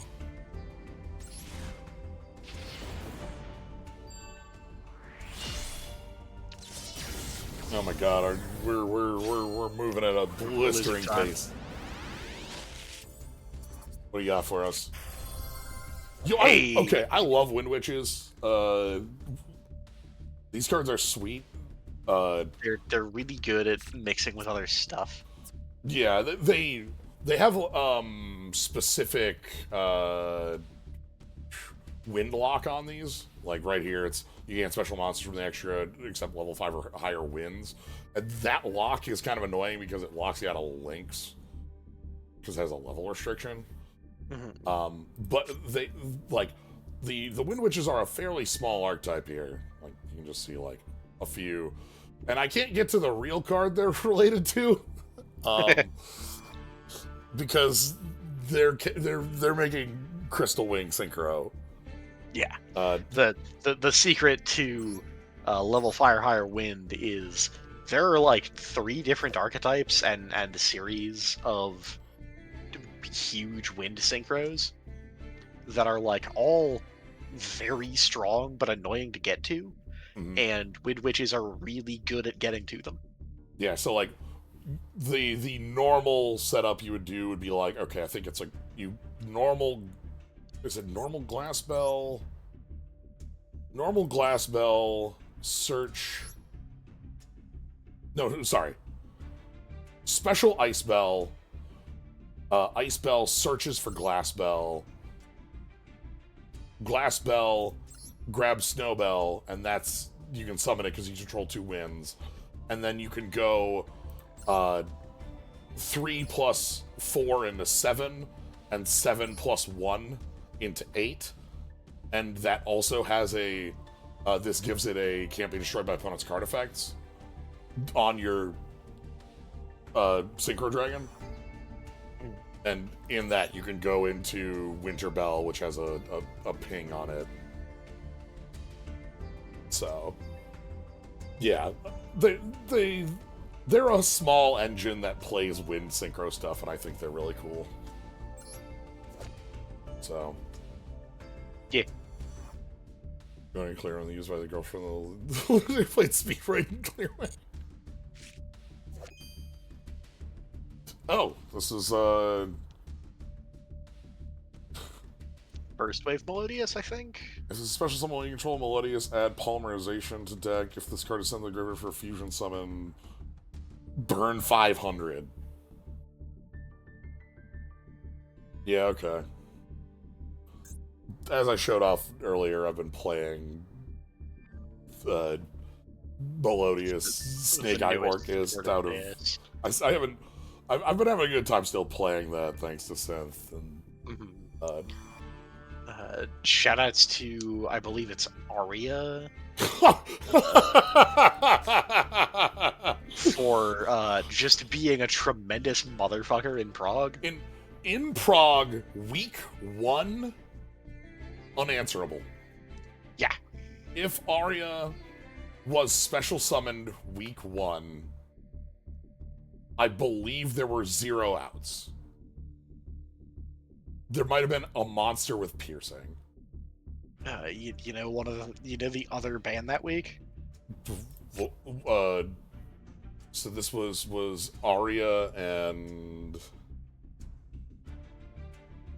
That wasn't Gaia week, that was the later No, piece. that was... Blue Brawler? Blue Brawler was next week. Damn it was Squamata. Squamata, right, we banned Squamata. We killed Squamata. Like, my gut was like, oh, I'm pretty sure Blue Brawler was the other stupid, unkillable. It was, but we kept it alive and killed the thing that killed it. Like, bans happen as they do. It's one person. We say we, but, you know? Yeah.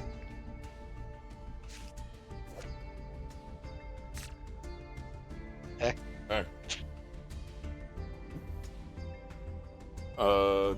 Kujaki can't activate the effects of other special summon monsters with the same attribute as this card. Once returned during the main phase, you can give control of this to your opponent.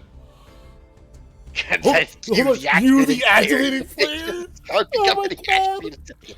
Oh my god, the like parenthetical text that has to clarify the you on that, referring to you, not you.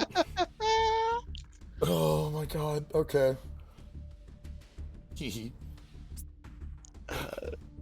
So this is a layered pun in Japanese. Okay. The Amano Kujaku is a demon from folklore. Kujaku is the word for peacock, thus why is the eyes on the wings, and Jaki gets you evil spirit. Okay. God. The Amano Jaku is the folklore demon. Woo! Give us more Odd Eyes Dragon! Woo! Yeah! Let's do it! Immediately after your opponent's main phase, you discard a card. During your opponent's main phase, you discard immediately after the Pendulum Summon? A pendulum monsters. And cards in your Pendulum Zones cannot be destroyed by Your effects. Also, shuffle them into the deck during the end phase. You get one. Wow. What I really want to do is shuffle my scales away. That's the normal thing I want. Uh-huh. Okay. What I really want is more Odd Eyes Dragon. Woo! Oh, this barely... This one only finds Pendulum Moon. Why are we finding Pendulum Moon? Yeah, Pendulum Summon a monsters is always how that one works, because Pendulum Summons are weird. There we go. Yeah. Hi. Look at my orbs. A lot of them. Sweet orbs. Did we... My favorite version of that card's art, my favorite one of those is, yeah, can we get to peel Odd Eyes through related cards? I don't think so. Hold on, if I go to... Can I get the Sky Iris? Oh, that might do it. Yep. Yep. Yeah. My orbs. Gone. I've only got one left. Only big orb. Love to just slap some orbs on a critter. Barkion's bark. It's worth his bite. Activate if you control face up to tree. Your opponent can't activate traps. Sure. Cool. I guess. I guess Barkion is time. Yeah. Is when your opponent activates trap, banish 2 cards from your grave, negate. Naturi is the second cutest archetype. I mean, I follow what you're saying, but I have to protest with Melfi. There are many cute archetypes. There are many cute archetypes. Yeah. I did not know this card existed until it flipped up right here. Yeah, no, never seen Skyball. Never. Yeah. I've resolved Barkion in living memory. Yeah. Hello? Sure. I guess. Here's the Geiger clerk. For all of the rank 2s you're making in Gagaga. For all the... Why does Gagaga Magician need a secretary? Who do you work for?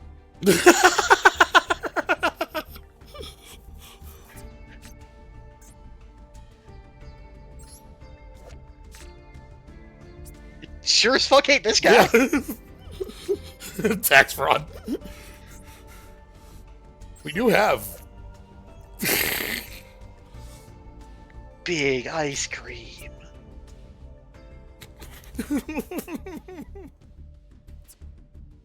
Ice cream bigger than your goddamn head. Gagagas along with... Here's a card that gets us there. Anamana. Subaba, Gagaga, Go, Do. All get treated as... WoW Kingdom Hearts reference. Wow. Yeah, these are these are the Zexal protags stuff. They're all about doing. A bunch of them are rank 4s, but they also do a whole bunch of level modulation. Yeah, like here you can see this card levels of that monster and this card become combined levels, which is how you get to, 4. These on Duel Links on Duel Links on release were like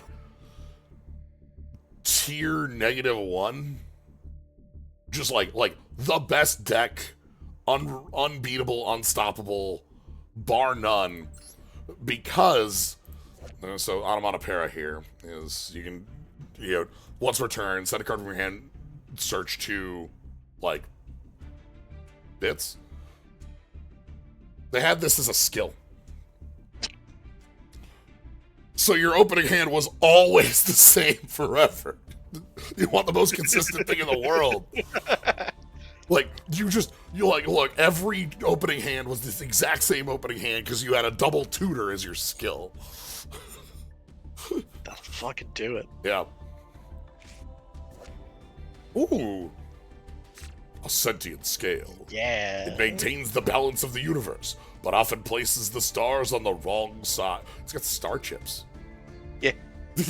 Level modulation. Yeah.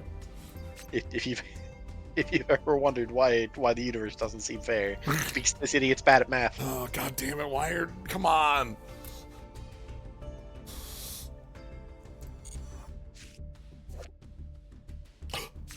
Dog. Oh, B. Yeah, this is one of the better. They say better. There's a lot of strong fluffles, but like this one has a strong search on it. Fluffles are a pretty powerful fusion engine. Yeah. What a good little guy. Enjoy that donut, little buddy. There are times where we've called out archetypes that are able to do cold fusion as like just a deck that could go combo crazy for an indeterminate amount of time, just going wild on it. This is one of those. Yep. I rank Flu. Flu's very cute. They've got some. Flu's very cute. It's lost some. It loses a lot of its power in best of 3 versus best of 1.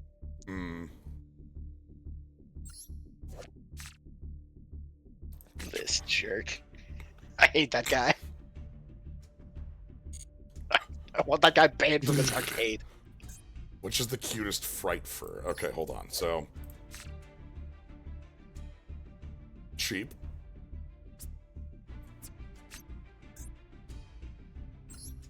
Tiger. Yeah. Tiger's got the little sock puppet on its tail. It doesn't. It's a pincushion, but it looks like a sock puppet. It's got the eyes inside the mouth. Yeah. After that, we've got bear.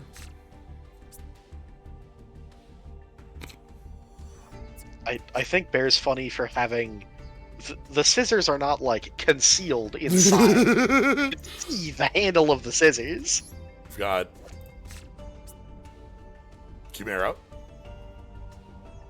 Just whatever we've got around. Yeah. Firing all missiles. Wolf. Wolf's very cute. After Wolf, let's go for Sabretooth. Can't find the scissors anywhere on this one. All of the Jack the Ripper JoJo's.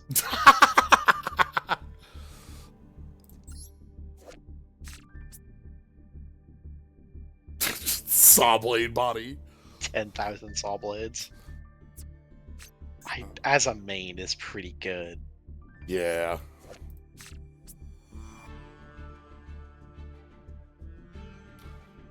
There's no... I dock points for wearing the underwear on the outside. Yeah, this is just there's no scissors or anything here. Yeah, you're just kind of a guy.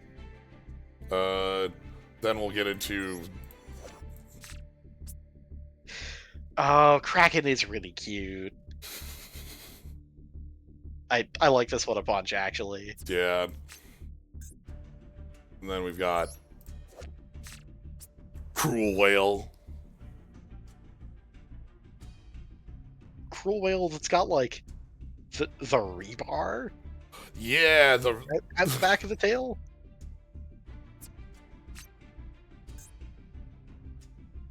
And oh, Hello? I haven't seen this one. I've never met this card in my life. Dangerous Frightfur Nightmare. Okay. Sure. Alright, we also have like some of the main deck ones, but fusions are the main. I'm a big fan of Kraken. I like the whale. I love.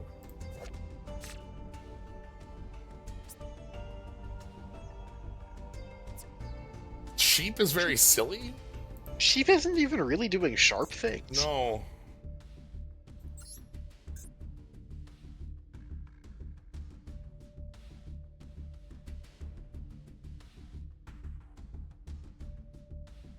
Frightfurs.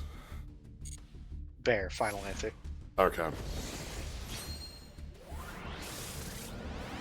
gonna go with Kragan.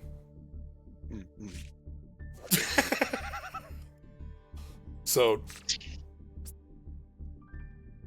Patchwork Fluffle here is really great because it's treated as a Frightfur because it's made of the little patchwork. We just talked about you. Move along. Hey. Hi, relinquished. Back to the old me. Yeah. Oh my god. Talk about our first run. You ever look at Relinquished's weird little face? Let's take a look at. Got a little face up there. So, you might be thinking, like, hey, you're looking at the Millennium Eye. We got the claws. We got the body. But right up at the top, yeah, you got this. It's a little face up there. Little face up here. Original Relinquished had too much text to function. Yeah. Like, if I remember right on original Relinquished didn't have room for you can ritual summon this card with Black Illusion Ritual line. We just were out of room on Relinquished. Yeah. But yeah, back to very original, and then we've got they didn't manage to get that on there until the year of our Lord 2012. Whew. Okay. Which is its first, second, third, fourth, fifth printing. or sorry, fifth errata. I don't know if it's fifth printing. Yeah. Fifth errata. God. Oh God. Okay. What's this weird one, dude? Hey, you know the thing that the payoff to this deck does is it makes huge, gigantic jerks. It makes the biggest guys you've ever seen. Oh, and this is just a trick that steals the attack stat of your opponent's monster. Okay. It sets it equal. You crash. Yeah, if I go to thing you play with 4. Like you play that targeting the goat that dies and pops into 2 tokens, so you have 2 tokens, and you got to kill your opponent's guy. I guess. This doesn't even have any like Nordic restriction. It's just a trick. Yeah. It just lets you crash. It is just a generic thing to let you crash.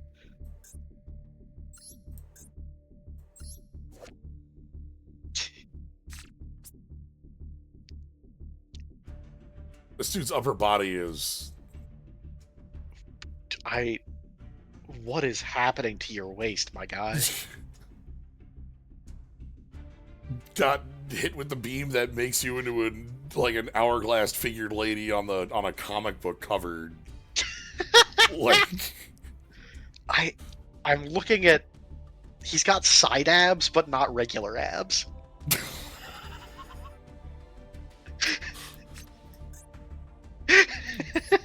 we gotta go. We gotta leave. We gotta. Choo-choo. This is really cute. Yes. Ah. Everyone's having a good time. Yeah, we're all at the Watt Kingdom. We're taking a train to attack our opponent directly. We're gonna set up the silliest we OTK. We left 2 grasshoppers at home. Yeah, this is search number of watts equal to different thunders you control. And then at a later turn, you can just throw down a bunch of watts. Summon your entire hand. Yeah. Sure. Hey, Watt Kid. Hey, Watt Tail Dragon. So this is also a Yugioh hero. Is this Oslo? Yeah, Oslo hero. Yeah.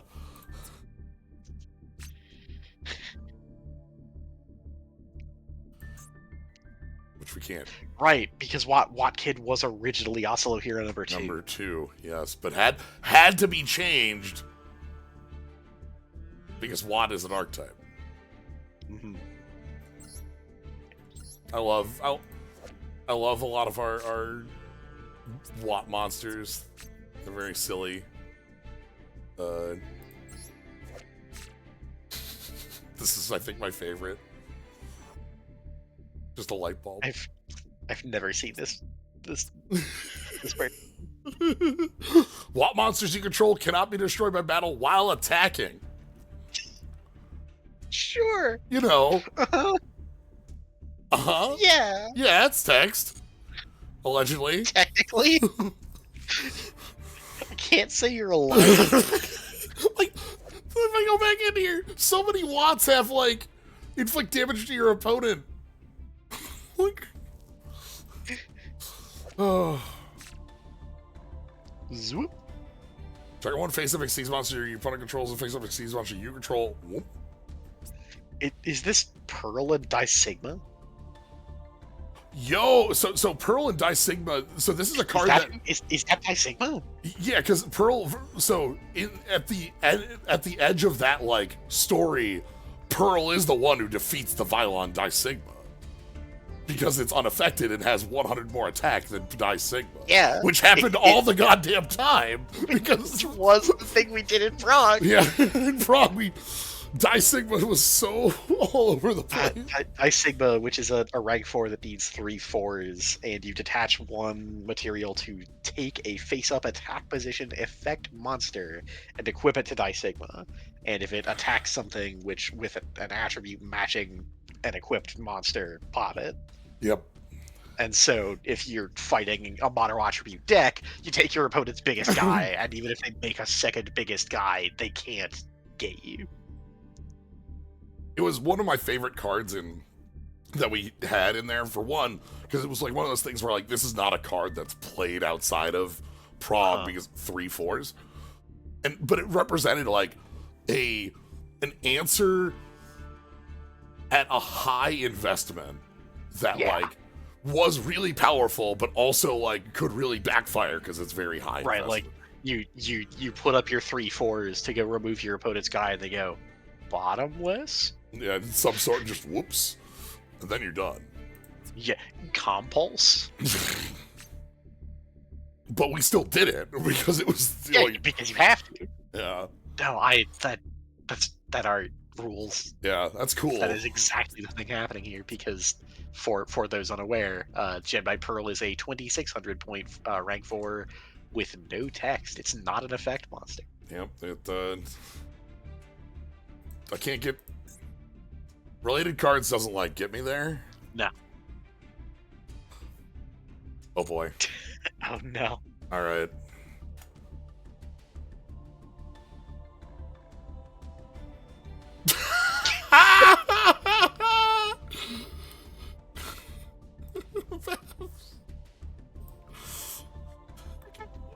fall off the clock tower. Be careful. That's what I always thought when they were up there. It's like, damn, that's high up. He has a nightmare about it. Roxas has a nightmare about falling off the clock tower. Yeah. God. Thank you, Bev. He has a little bit of the same cause. That's...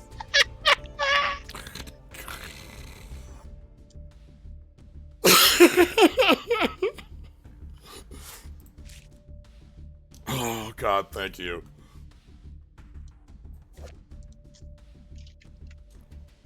Right, this is the... Reveal one level 5 or higher ancient gear monster from your hand, then banish ancient gear monsters from your graveyard whose combined levels double the revealed monster. And if you do, let me hear you, you can normal summon that monster without tributing.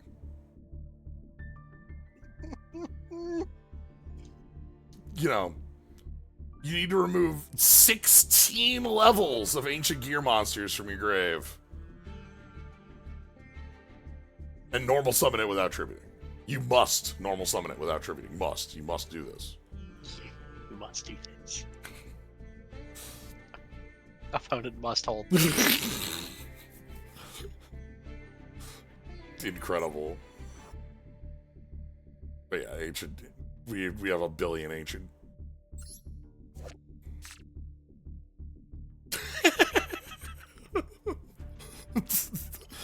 Psych, thank you for gifting Babs a sub. Let's go, little buddy. Tune Gear Golem. This is some just poof. This is hilarious text because it's in an archetype with like Gear Town. Or Ancient Gear Castle that lets you tribute without, or just like there's it's just incredible. God, Gear Town's some shit. Yeah. Yeah, both, I also miss you, old field spells rule Gear Town. Both players can normal summon an ancient gear monster for one less tribute. Yeah, that's what this does. That's definitely what it's doing. Look, it's almost Ancient Gear Factory. Yo! Oh, God, Orcus Nightmare. Welcome.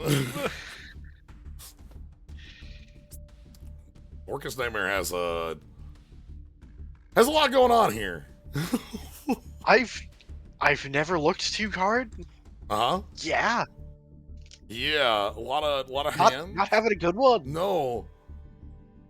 That the correct number of hands, I think. Close?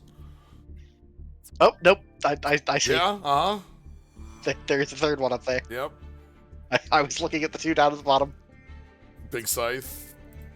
Yeah, I love Orcus. Yeah, because that's the, if I go here, hi. Yep. And... One of these days I'll have to get someone, I'll have to go read the book that is all of the solo mode stuff. All the World Legacy solo mode bits. Yeah. There's got to be a wiki page somewhere that's just compiled all of that. Hello? Oh, right, no, sorry. Snow has friends. Yeah, so, okay. So, in Yu-Gi-Oh! Archetypes, Orcus, Nightmare. Name, This is an Orcus and a Nightmare. Sometimes an archetype is based off of stat lines. Now, all the fairy tales do, like... I can't pull them up. All the fairy tales are like fairy tale dash whatever. But like we deal with them based on this line here, the 1850 attack. So yeah, this could have just said reveal a fairy tale monster, but this way a little bit broader. Yeah, it works with charmers.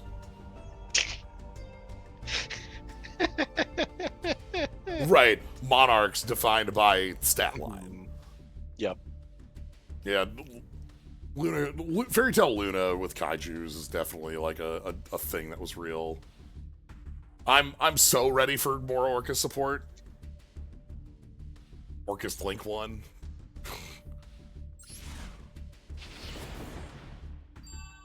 Orcus Link 4. Orcus Link 4 is so good too. I know Orchestrion exists, but like... Didn't know it doesn't. Yeah.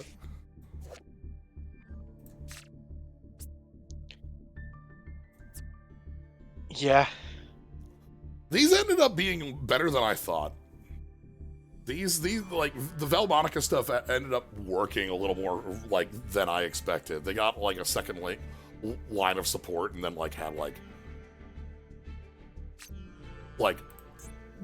did end up functioning. I think they had just like a couple more cards added in. It was like, okay, here we go. The idea is that they're like the angel and devil on your shoulder. They're also riffing on a particular extant bit of fiction, if I remember right.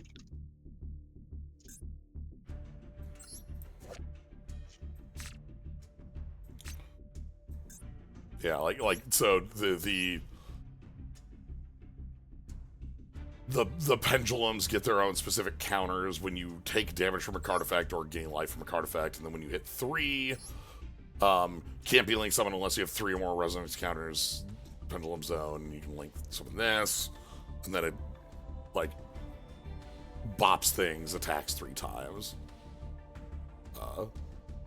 The thing they I'm incorrect. That they are just a shoulder angel devil. Yeah. Okay.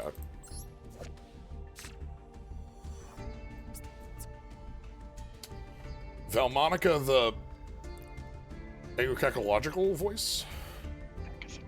Agatha Cacological. Yeah. Gesundheit.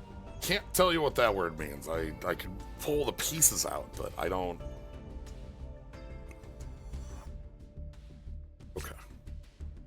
But yeah, these are pretty nifty in the sense, like, one of the things about, like, so the angel wants you to gain life from card effects, and the devil wants you to take damage from card effects, but, like, it has to specifically be from card effects, not, like, paying as costs, so, like, the ways to get this running is a little bit more restrictive than life gain, and their spells have, like, a, like, if you don't have a scale, your opponent gets choice on them. Uh-huh. And that's like, you know, never huge on handing off choices to your opponent, like, because they're gonna grab, you know. Yeah, because it's a way to fail to win the game. Right. Browbeat's bad card. Agathos for good and Kakos for bad. Thanks, Psyche. Oh. Hmm? Hey. Have I seen this card ever? It's certainly not one of the Jiracs I read. Yeah. I mean, that first line really, that's a... I like that it's a 9.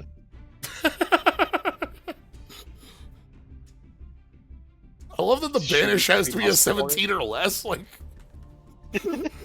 like no. We can't have you discarding your second copy of it. Yeah. Okay.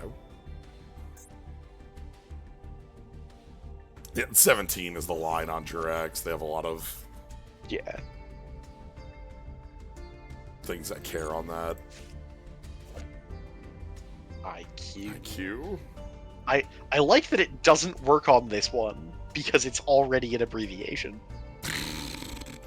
A.I. All of the cards in this set are doing AI as pretending that it's a single ligature for that is pronounced I. Yep. But that bit doesn't work when you're already marking an abbreviation. That is AIQ.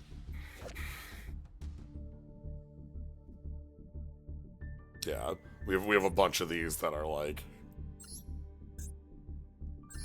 I love Fusion. yeah, I love Fusion is maybe the best one. yes. Let's use one link monster. Your product controls the material, and then there's like another. Yeah, fruit salad kung fu brings up the other layer on it with like I as love, and then AI because we're talking about a cyber like little Net Navi. Yeah, net Navi's a good way to put it. Dang right.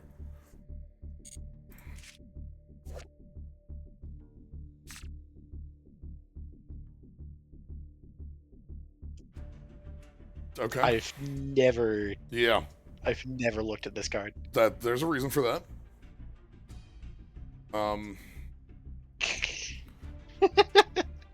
Sure. Yeah, it has your opponent shuffles things in if you kill them in battle, and then banish this card from the graveyard to reverse damage on a battle with a Cosmo monster. The art on I Love Fusion specifically evokes. I had to take a second to go look up the name of the artist I was thinking of. I was thinking of Keith Haring. But his particular the way he drew figures, simple outlines, that it doesn't hold up. But the way they are moving evokes the way he drew. Okay. People.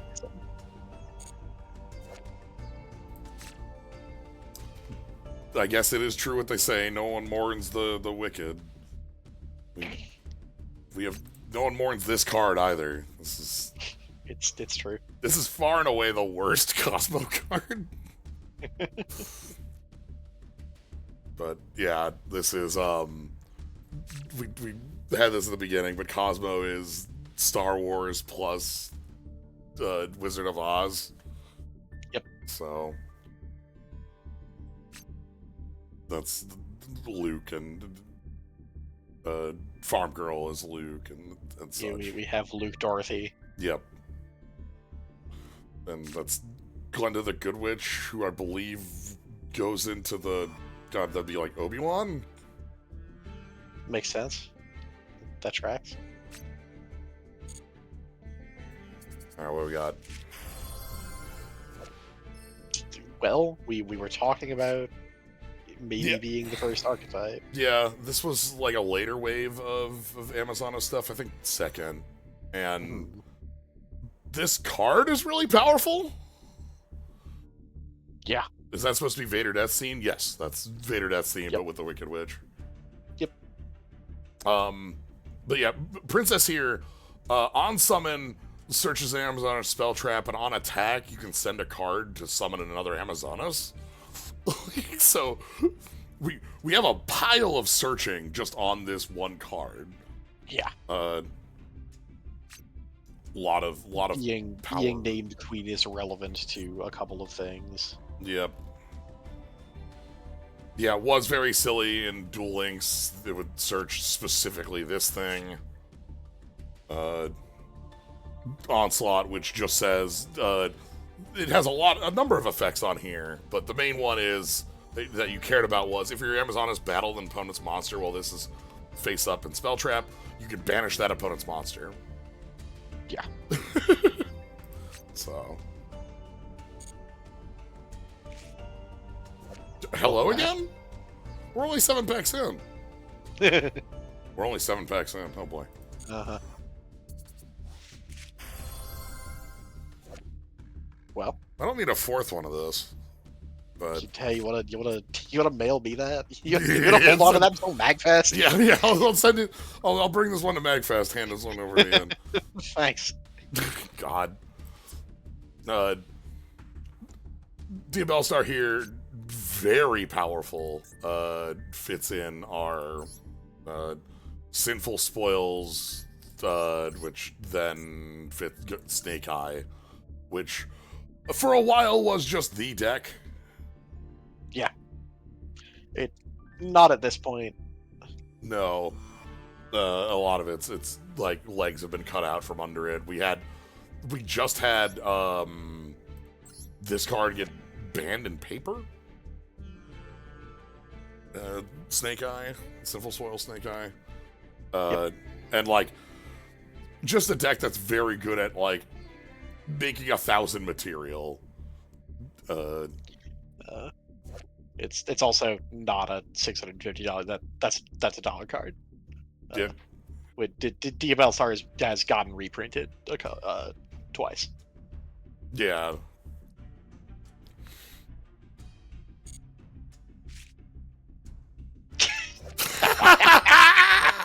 Yeah. Yeah, buddy. You built that. I did build this. Like, the deck's fun. It's so all in. So, Gate Guardian did get a retrain. And a number of I'm cards. sorry, who? Yeah, what's up? There was a card in that related list that I... Who's on the top left here? Oh, you know. I've never seen this dog in my life. Guardian. I would die for this dog. Is this just Arsenal Summoner again? You can target a monster you control with Guardian in its original name. It can't, Okay, yes, got it. That cannot be normal Summoner set. It can make a second attack. Can't be normal Summoner set. It is looking for Gate Guardian. Add it to your hand. Who's this dog? Who's this dog? I don't know. It's the friend. Oh boy, are you ready? Let's go. All the Guardians. Guardian. Guardian. Yeah. Yeah, Arsenal Summoner here again. One of our earliest name call-out cards. Oh, did the actual archetype of Guardians not allow normal summoning? Cannot be summoned unless you. Yeah. Okay, I just forgot. Yeah, but like doing that on Gate Guardian's way funnier. Yeah. But yeah, the retrain of this deck that I love the way that it uses the bodies. Yeah, it rather than retraining the original 3 pieces, it gives you ways to put them in the back row, and then the new fusions just need them to exist on field. Yeah. So the Labyrinth Wall Shadow, which again, and all these are cards that were used in that specific duel. These are all Paradox Brothers bits. Yeah. Set Sangha Kazujin Suijin, and then oh boy. It's because if you control a Labyrinth Wall card, it does its thing. The if I go to Suijin, the coolest one of these, Wind and Water, has a double spell trap negate, making it kind of a buster to deal with. Yeah. I love that Wind and Water makes it so much clearer what Suijin has going on than Suijin's art ever did. Yeah. Look at the big face there. Like, okay. No one ever sees the face on Suijin. Yeah, and then look at the orb. Gate Guardians combined can use them from grave and hand. Yeah. So sometimes your hand looks awful, and you just have to like throw down two. Did Dark Guardian ever become a card? I believe this got printed with. Yeah, because this is looking at special summon from your hand by shuffling these 3, and then it would be summoned by Dark Element, which is also like this is part of the new wave. Yeah, these were all at the same time. Yeah, so.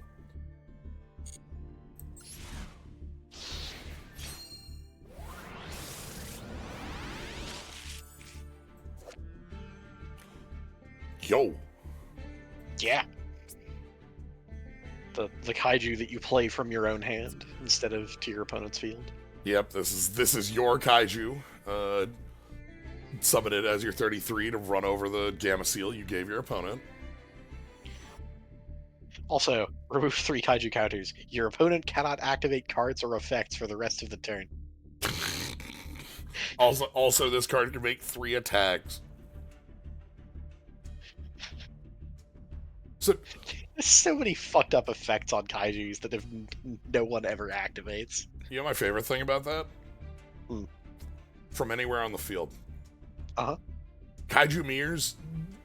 Like, they're fucked. The worst. Oh god, don't do it. It sucks. Don't. It's like a sliver mirror, but worse. Like nobody's getting any. Like I don't know how you're summoning anything. I don't know how anybody's doing anything, and like everybody's resources are everybody's. Like, it's fine. The kaijus are all these, like. You special to your opponent's board by tributing one of their guys, which means that this is removal that is unfuckable with. Yeah, you can count the number of cards immune to this type of removal on one hand. I think it's Darkest Diabolos, and 2 other cards. This is just like the answer. If I could make your nonsense into a 22, that's way better than whatever the hell it was. Herald of Nothing, idiot, is Turtle now. I thought this was a gimmick puppet. Yeah, it's got the arms from the little robots in Revengeance. Oh my god, yeah.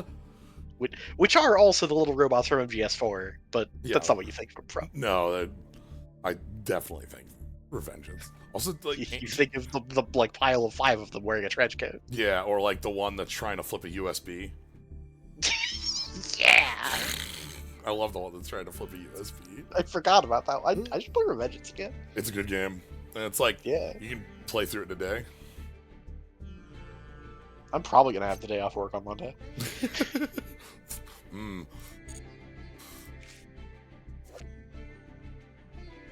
Is this an actual Valkyrie? No, this isn't like a real Valkyrie card. This is just... It just happens to have the name. Valkyrie Chariot. The Valkyrie archetype is kind of tragic because they just sort of don't do anything. Yeah. They're they have some of the coolest specifically I'm thinking Mischief. This is one of the most unique cards that Hatsune Miku can play for you. That just says at the end of your battle phase, if you control all Valkyries, go to the next turn.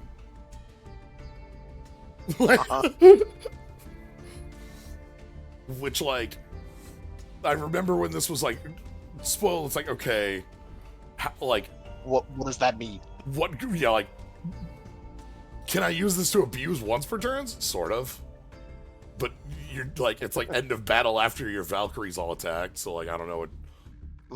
You're probably just going to Battle 2, the sequel to Battle, and then... Chariot was in the same set. Yeah, as some of the real Valkyrie cards. Yeah, because I'm looking at the was in the same set. Because I'm looking at the horse. Yep. And then top right.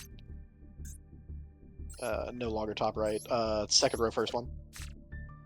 Yeah. This was in the same set. Okay.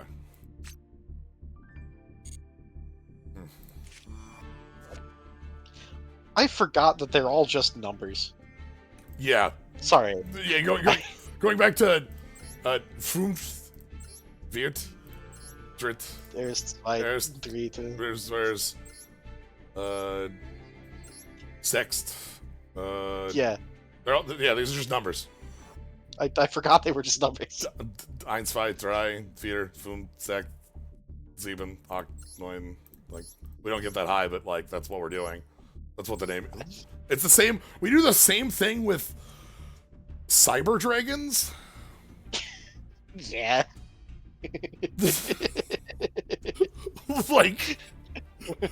You know, I guess.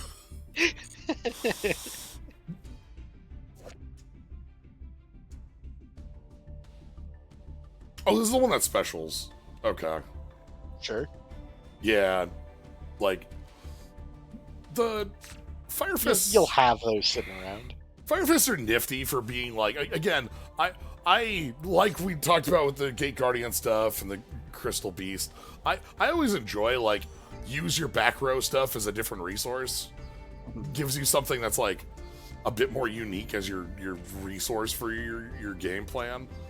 And like, you know, these use the Fire Formation, Fire Fist spell traps, which Tenki is probably the one you know think of. Out here thinking about Magic Planter. Yeah. Yeah, the link that just lets you cheat. I was about to hit you. I almost...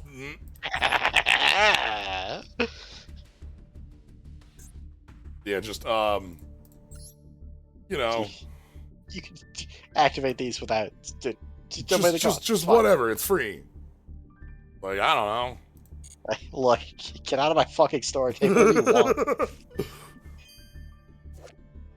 Oh, I don't actually know the White Forest cards. I've not paid enough attention to them even a little bit.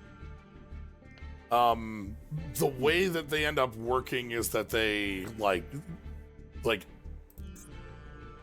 a lot of these have, like, if they're sent for cost, they reset. And then, it's like, yeah, like if a special summon, send a spell trap from your hand or field to the graveyard, add a White Forest card, or Light Spellcaster from hand to deck. A little bit doing the Witchcrafter thing. Yeah, a little bit of a loop that way. But I'm very unfamiliar with these as an engine, how they... This is sort of the thing about, because Yu-Gi-Oh! Is 3 games, a card gets spoiled in the OCG, and then 3 to 6 months later gets printed in the OCG. Yep. And then 3 to 6 months later, 6 to 12 months later, gets printed in the TCG. Yep. And then 6 to 12 months later, it comes to Master Tool.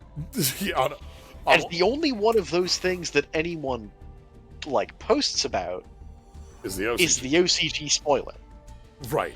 And so you see an OCG spoiler as a Master Duel player, and you go, I'm not going to touch that card for 18 to 24 months. I'll read it then. And then 18 to 24 months pass. And you go, oh, I don't know what this does. Yeah, like, wow, you know, because like we've been talking about, like, we said it a little bit ago. It's like, wow, new Orca support. That Link 1 and Link 4 were spoiled a few months ago. Will be printed in OCG. Either, like, I think we're printed in OCG, like, very recently. We'll make it to TCG in months, and then Master Duel in, like, a year. So... yeah, it's like, oh boy, unless it goes to Master Duel immediately as a prank. That does happen. That does happen sometimes. But like on the normal, like that pathway is how we end up with things. Yeah, the White Forest stuff has like its own, like, it's pretty cool. Like specific look to it. Not a Melfi, okay. Not a Pearly up there. I feel like that dog maybe shouldn't have whatever kind of apple that is. I don't know what kind of apple that is, but I've just taken a closer look at how this witch is holding her pipe. And I'm thinking about your friend and mine. Hold on, let me pull up our. Yeah, a little bit. Like she hold the wand in a way that evokes your friend and mine, that asshole wizard, the enigmatic Gale. I fucking love that asshole. I love enigmatic Gale so much. He's really important. Go watch Thunderbolt Fantasy. Yeah, if you've never thought to watch, if you've never heard of Thunderbolt Fantasy, if you don't know what we're talking about, please go check out Thunderbolt's Fantasy. I think the first few seasons are just sitting on Crunchyroll still.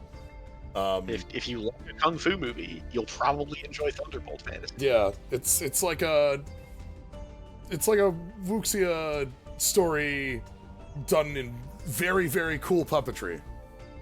Yeah. Like, I've said it, the first episode you'll know if you're there for it very quickly. So yeah.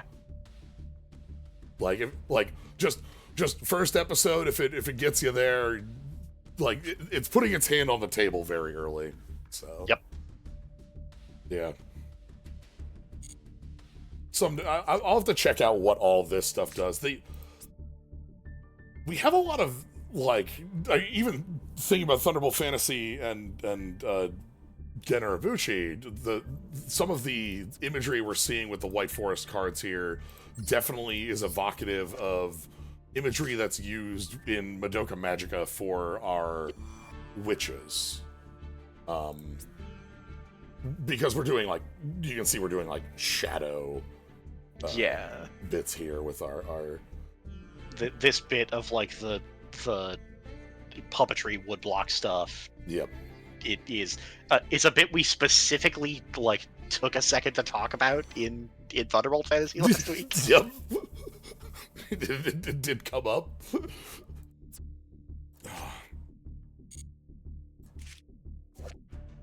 Hey, classics of Counter-Strike. Cannon Soldier. I want that robot annihilated. Cannon Soldier, get the hell out of here. Prison for 1,000 years. Blasted. I want him dead. I want his frog dead. I want his frog dead.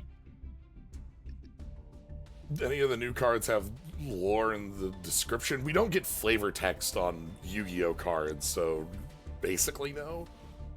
Yeah. Like, a lot of the idea is either... A lot of it comes from, like, art books or solo mode stuff these days. Yeah. So... Art books that will never be printed in English, tragically. Oh, hey, Rizbel. The stars. Part of... Oh, no. Oh, God. My stars. Your stars. Rizbel here is one of... there was also a story going on with it, like, to a much smaller scale than something like Albaz or Diabelle's ever got. But, like, there are probably a dozen cards depicting Rizbel and Sawbell. Yep. And shit happening with them. Wavering Eyes is the one that comes to mind as far as like most played. Yeah. God. Rizebell's funny because just, you know what? You're not XC summoning. Get out of here. Fuck your overlay. Fuck your overlay. Fuck up the synchromath. Yeah, summon a 9 now. Nice. Cool, Moye. Let's go. Like, you got a plan for this? Yes, okay. Actually. That deck has level modulation built in. Probably don't do that to Moye. Yeah, right. They just Sword Soul the Searcher, I think, and modulate back down, right? All the modulation happens on Vanishing, so, like, doing the modulation is a pain, but you do include a 7 and a 9 just in case the modulation happens. Right, because you can do it. Right. Yeah, I enjoy having, like, these bits of, like, a small self-contained story beat of you know, dozen cards. The most recent solo mode is Skull Servants for that reason. It's very good. Yo! Got this card kicks ass. Pancake stack with Buddy in the back. Well, just hanging out in the back. I love background Yagan. Yagan just hanging up. Hey, can I play too? Yeah, this one, oh god, I think I played this in Prague for... Best worm card. Yeah, I played this in Prague for weeks. Oh yeah. Zach's put a worm in grave, and the worm you put in grave. Hi, buddy. Yagen. If you only control worms X, you can specialist face down defense. If it removes from play, removes from the field, and if it's flipped face up, bounce an opponent's monster. So it's like a free, like you get a free like disruption, free body. Also, hey, what up? Yeah. Tiny X in the background of this one too. They're hanging out. Yeah. It wasn't in the format we were doing it, but you can dodge the banish on this by Xyz overlaying. Yep. You go and make fucking Feral Imp. King of Feral Imps. Yeah. Worms are very strange creatures. And can you get me a Worm Ugly? Worm Opera's the other important one. Okay. Oh. Hey Emily, thanks for the raid. Hi everybody. Psyche and I are looking at Yu-Gi-Oh cards and just having fun talking about cards as we take a look at the art and such. Yep. We are just opening packs of cards and talking about cards. That's it. That's what we got going on. Hope you'll join us for it. It is highly unlikely, but not impossible, that a single game of Yu-Gi-Oh gets played. It is possible it could happen, but given the time, highly unlikely. Yeah. There's Worm Ugly. Little buddy in the Pokeball. Yeah. I also gotta. Yeah. Cactuar time.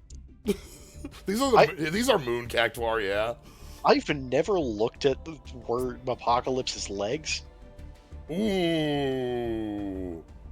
Why you got a skeleton down there? We got bones. Why Cactuar got bone in it? Somebody put the bones in the Cactuar. I don't know about that one. I hate that. I know about that. I hate it. Wrong. Bad. All right, let's take a look. Oh, yo, back to Dino Wrestlers. Dino Wrestlers. Yeah.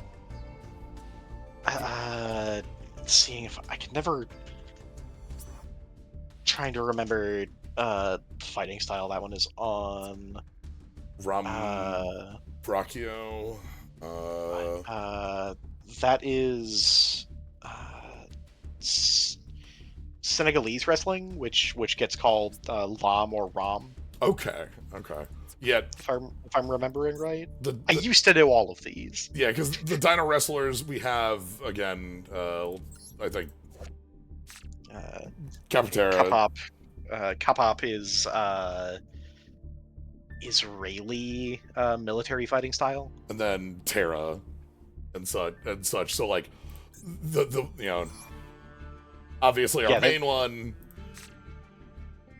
They are all a pun on a combat style or martial art or combat sport and a dinosaur. And their art is all perfect. Yep. That sure is a dinosaur wrestling. It's like, yeah. Terra Parkourio. Didn't know there was a dino.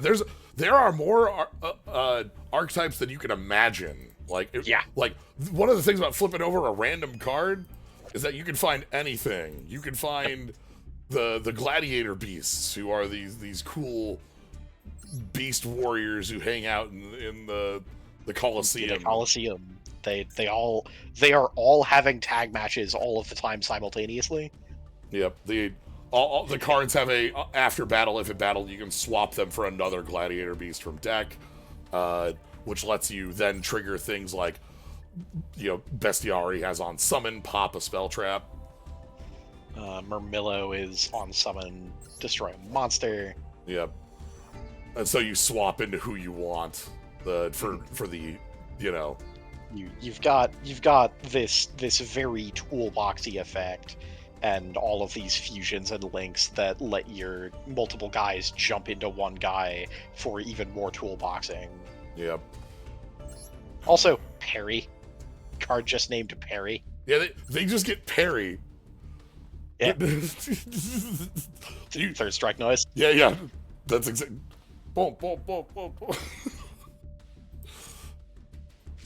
That's exactly the like. There are multiple different parry noises. To me, it's always the third strike sort of chung or Dark Souls 1. Yeah. Huge boom. Yeah. Going on a completely different, like, what is this based on? We have the Earthbound Immortals, which, if we go to any... We'll go to... Where's Ascala?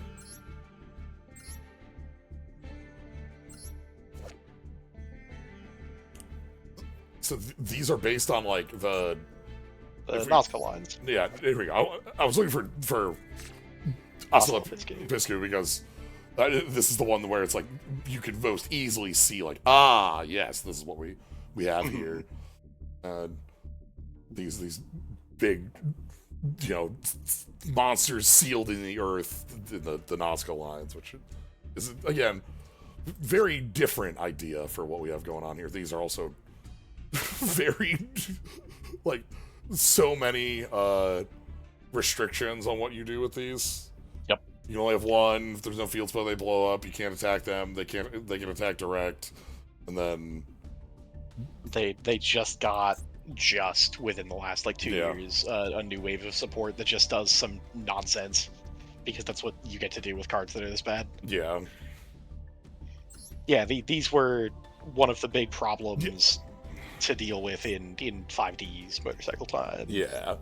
I think we actually have Greater Linewalker here, who is representing our villain from that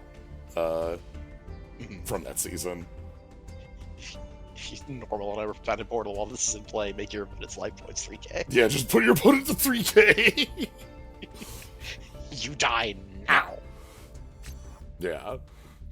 It's one of the fun things about Yu-Gi-Oh! Is if an archetype, if a deck is bad enough, they're willing to just give it fucking anything. Just whatever.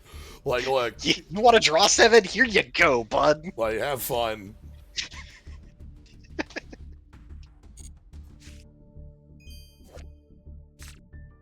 Oh! Cyclone. But we're together. Yeah, I'm not alone. Yeah, you're not. It's two of us. This is just lying.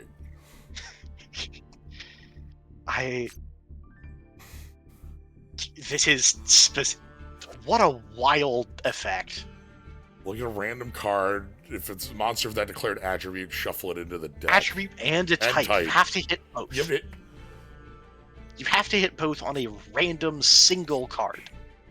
If you want to do that, I got a little bit of card for you. What's...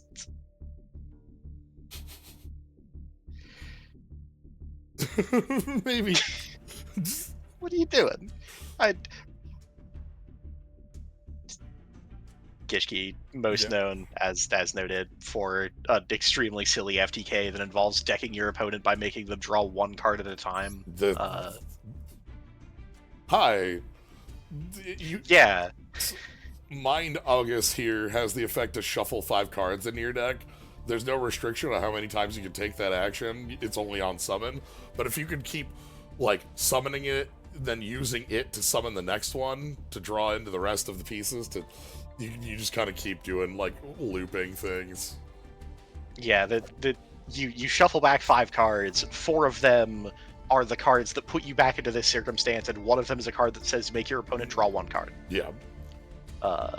And you do this 41 times. And your opponent dies. I don't think it'll pull. Yeah, it's not gonna pull up here because, like, the related cards doesn't pull up art, but, like, the Gishki also lay into a lot of, like, different archetypes around this time period, before and after. Thinking about Necroz. Yeah. Most specifically, but. Welcome back. Welcome back, Fluffle. Hey, it's maybe the best one. Yeah, the one that goes against Toy Vendor. One goes against Toy Vendor, and then also, like, you don't need an also actually on that. You just need Toy Vendor. Basically. Yeah. The Fluffles. All of these cute toys that get piloted by a fucked up little imp. Yeah. Made of scissors. Yeah. Got the scissors right there in the fair. I love the giant scissors. The giant scissors, it's so funny. Gonna get you. We don't even have handholds on these scissors. Only just for a giant paddle. Yeah, it's just a little paddle. Yo, speaking of... Talking about a draw 7. Yeah. They're not safety scissors. But I'm a big fan of Earth's Arctics. I think they're cool as hell. They just are the most resource-intensive things in the world. In order to summon them, you have to discard another tribute, another level 7 or higher monster from hand. So you have to go down a card to summon these. And then the Mick cards, Mictanus, Mick Polar, and Mick Bills have like effects that kind of make up for that minus. And then the Mega Polartanus, Mega Bills have like effects that do something if you have multiples. But you go down, they have not brought back the McRib though, you know? That's true. The card that we were talking about earlier in that you can just do whatever if an archetype has like this kind of bad of a drawback. Ursardic Radiation is place 7 counters on it. Each time an Ursardic monster is summoned, remove a counter, draw a card. Yeah. So like... And then there's like another upside. There's another positive line of text after that. Yeah. and you know what? They're still terrible. No, they're like... Yeah, the boards you build out of them like end on... The best, like... I had a lot of fun playing these in the Water Wind Festival, which was a format where you could only play water and wind monsters, and these kicked so much ass in that world. Like in worlds where your card pool is limited, these can be really cool. Yeah, in worlds where you are contending with like powerful modern Yugioh things, they were outclassed on day one. God damn it. Fucking jerks. Yeah.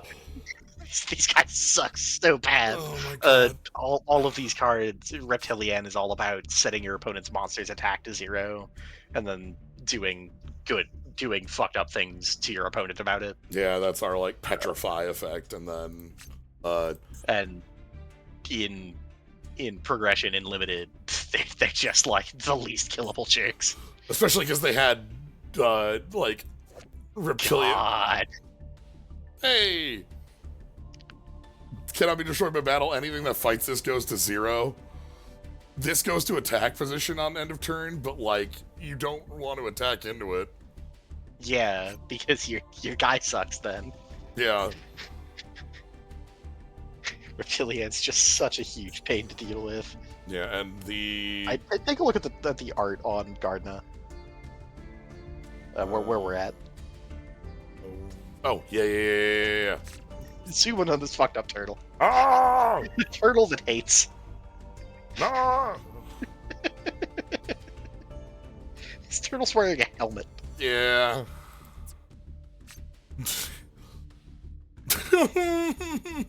Consecrate. No. Viper also doing. Because this was our biggest payoff. This is the payoff. You can special summon this by tributing 2 face-up monsters anywhere on the field on 0 attack. Once per turn, kill something.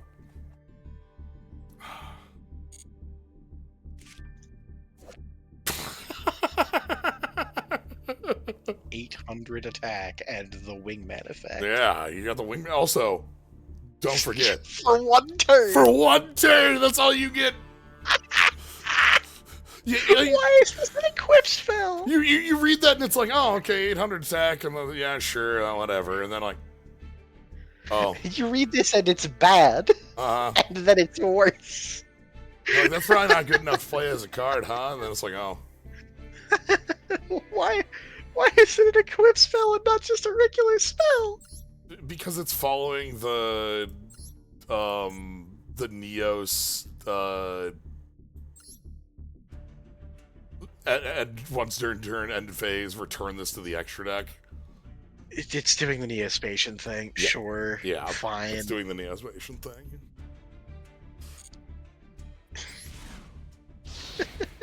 Yo, alright, it's only been like 3 hours and we made it through 10 packs. Wait, we haven't made it there yet. Okay, hold on. Yo. Reasonable generic synchros. Damage step. If this battles a monster, you can destroy the monster. If you do, inflict damage to your opponent equal to the attack of the destroyed monster. You have to be winning the fight to do that. Okay. Yeah, but like, you know. Yeah. Get a little bit more damage. It's a 7. Yeah. Sometimes you need a 7.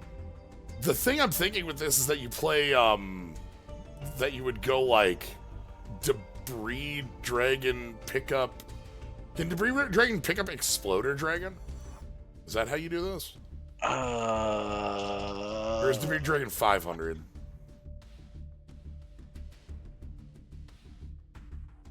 I think Debris Dragon is just a level 4 or lower, right? I thought it has an attack restriction on it. Debris Dragon 500 or less. Okay. Right, no, it's 500 or less, and you can't make an 8. You can't, yeah. You're not allowed to use this to do. You cannot make Stardust Dragon. Yeah, you can't. Fuck off. Get out of here. Like, that ain't happening. Neo's shot is following the Neo stick of being bad. Okay, hold on. Who do we have here on Spriggan's Intervention? Who's our... Is that the Sword Souls? I think that's Iris Sword Soul. I think that's Iris and Golden. And Golden? Those are the Sword Souls I don't know because they're not Sword Souls. When your opponent activates a card effect, you can return a Spriggan's Xyz monster to the extra, then either negate the effect or summon a level 8 monster from your graveyard, which would be Iris, then. I'm seeing Iris, and apparently there's a Mercurier on here somewhere. Oh, yep, down on the right. Oh, yeah. Right. Apparently this is Dogmatica, Aiden the Enlightened, Theo the Iron Punch. Oh, hold on. Are the two up there. Yeah, okay, Theo. Alright, hold on. What do we got here, Babs? Oh. Did we clean it off?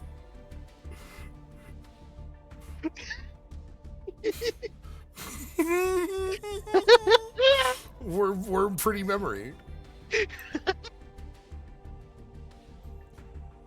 He likes it. It gives him a chance to produce new mucus. Lets him refresh his slime layer. This is enrichment. So happy. God, thank you, Babs.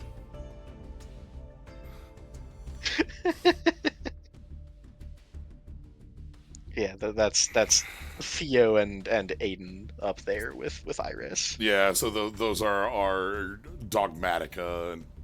Yeah. Though, because Iris is Fleur? You go by stat lines, that's how I remember it. Iris is at 25/25, I know that. Yeah, so that's Fleur as well. So this is part of the Albaz story beats, which take over a lot of different archetypes that are involved within it. So I love Spriggans. They're cool as hell.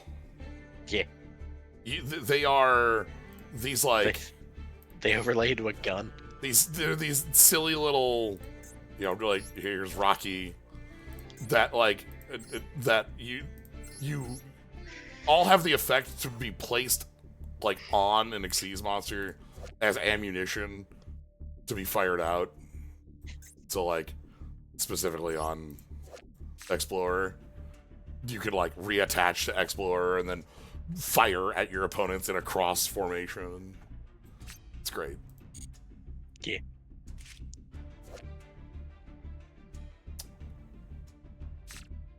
Hard once. Okay. That's a hard once because the tiny Nephthys guys love dying and being dead. They all love dying and being dead. And the big Nephthys guys also love dying and being dead. That hat too big. That hat too big. That hat too big. She'll grow into it. It's fine. This was the second wave of Nephthys stuff was a really powerful list in Prague. I don't think anyone I think I stopped playing it because I felt bad. I don't think anyone banned Nephthys out from under me. I think I stopped playing it because I felt bad. It was just like, oh, this is a lot. It was just like miserably strong because it was the least deal withable guys on the planet. Oh look, we got the big phoenix in the background on this one. And she's getting her hat too big. Yeah, she's getting her hat too big, which is the last hope. The wizard. Uh-huh. Yeah? Whom? Diff! The fabled Diff! Okay. That's Diff. Because, like, when I think of the fabled, I either think of, like... You're thinking of the little guys. I'm either thinking of the little guys who have the little mask, or I'm thinking of these, like, little creatures. The littler guys who are being menaced by animals. I am not thinking about Diff. Thinking of... Who is about to like blast you out of existence. He's like readying a Masenko. Like, oh, yeah. Like those hands are going up onto his forehead here in a second. He's got like a cobra motif on his collar, but dragon wings. Wow. When a fable monster. This is the best part of opening 1,000 cards. Is between the two of us, we have played so much Yu-Gi-Oh! And yet.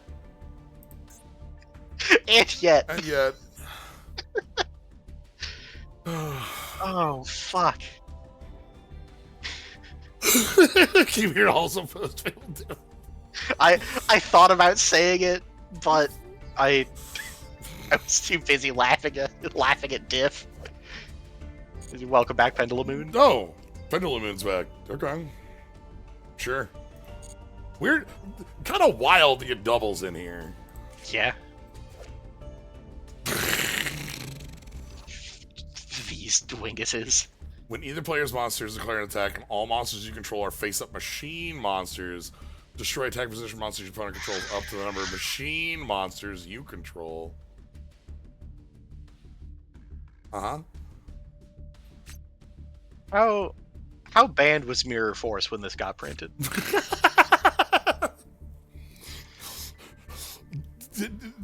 Had to, like, it's always wild to see the cards in the world that are like, honestly, I'm thinking this maybe isn't. This is just like bad.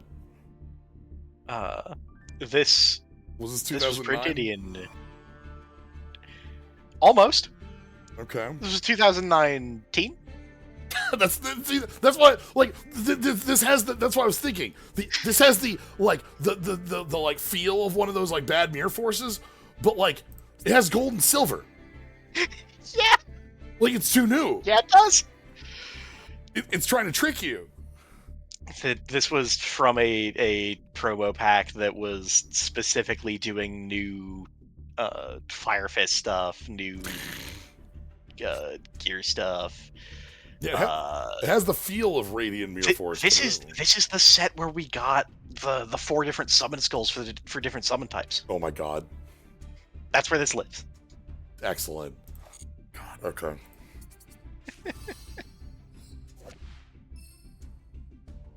Oh, one of the type liker. Go home, you off-brand robot master.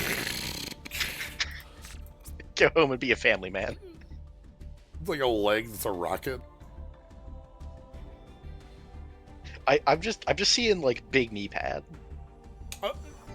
Yeah.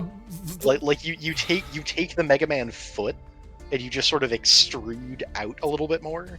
Yep. God. All right. Can we end on a card that exists for being a fucker during the X's event? The hell cards that for when you run up against a bot and they play this. Mm-hmm. I built that deck for the X's event. Yeah. I still have it built because I do it every time. Numeron Network here. This facilitates an OTK if your opponent produces any monster with, I forget the exact attack values it needs to be. There's a range where it's too small and there's a range where it's too large. Yeah, like no, there's not a range where it's too small. That just works. There's a range where it's too large, and I think it's like 24 or 2800 or something. Yeah, because you summon. I think if they're if it's under 1,000, it's too small because then you attack for 1,222. Right. Yeah. Yeah. And like that'll probably still kill because you can go into You go into the burn. I ain't even going to find it again. Yeah. No, you're not. Don't worry about it. Oh, God. There's a bad OTK. Don't worry. Yeah, it's fine. It's a thing that robots and jerks in Dead do. Alright. I'm gonna be right back. Reasonable. I'm gonna quick refresh a drink and such, and then open some more packs. So yeah. Be right back. Yeah, so Numeron Network specifically exists to all of those cards have like some restrictions on the ability to activate them. And Numeron Network just says, actually, no, they don't. Ignore those restrictions. It's fine. And so the thing you do is your opponent takes any action on their first turn. You don't care what it is, as long as they produce any guy. And then you summon a kaiju. And then you play Numeron Network or one of the, like, 9 tutors for Numeron Network. Which produces your pile of rank 1s, which you... because all of them have 1,000 attack and say when this gets into combat, afterwards double the attack of the other rank 1s. And so you swing for 1, then 2, then 4, then 8.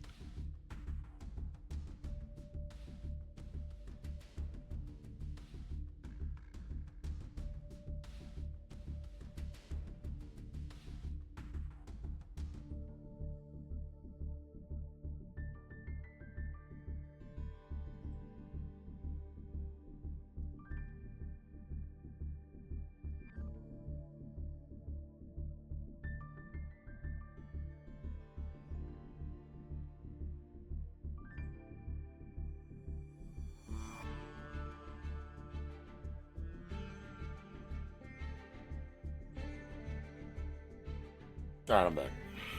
Welcome back. I described the Numeron Network OTK. Okay.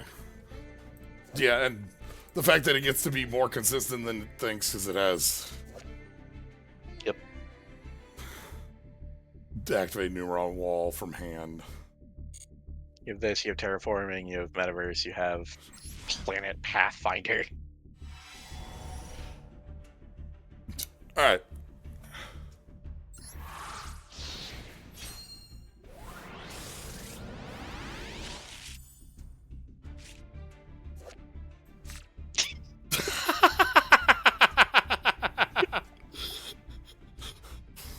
My favorite thing about this is that, like, we have, like, vampire cards that are very, like, you know, very Castlevania, extremely Castlevania, the most. Hey, we're Konami. We can just do that. Just do that. And, like, you know, are Uh-huh. but on this one, comedy vampire, like, Yeah. very silly looking. You wanna related cards for me one more time? Yeah. You wanna pull Vampire Baby? Uh-huh. Thank you. I just like his stupid face. Yeah. Oh god, hi.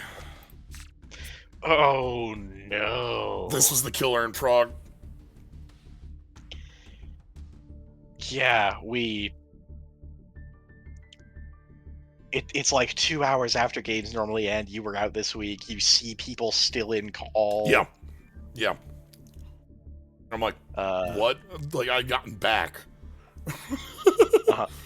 Please don't think about Fraulein's knees.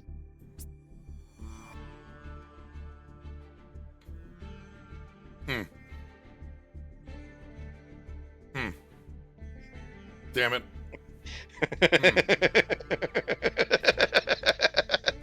I told you not to. Okay. I'm now not thinking about Fraulein's knees.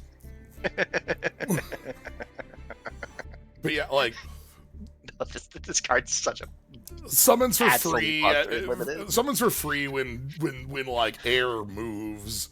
On any attack. Any attack.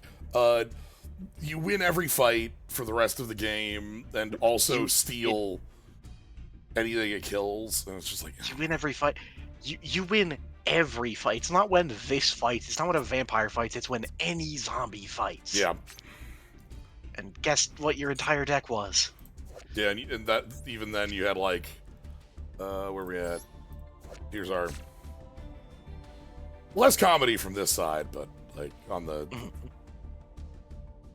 banish this card. When this card in your possession sends to the graveyard, add a dark vampire monster or vampire spell trap from deck to hand. So yeah. What? I agree. That is what that is. Blackwing. Yeah, that was what I was looking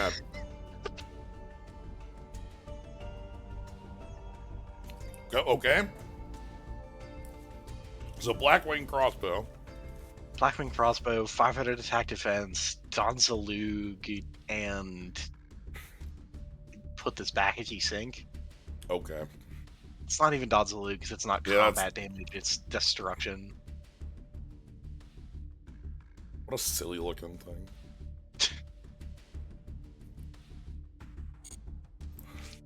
There's a Batman villain who uses this. Welcome back, Heroic Challengers. That's a big hammer.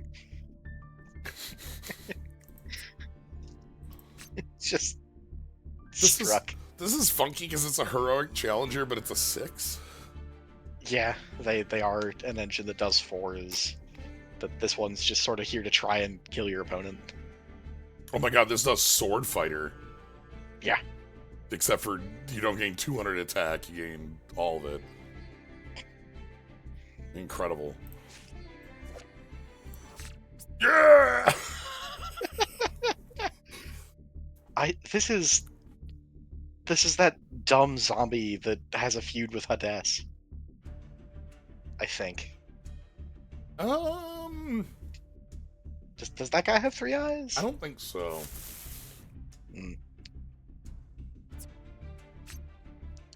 Level 4 lower in your grave, special it, attack by 1, attack.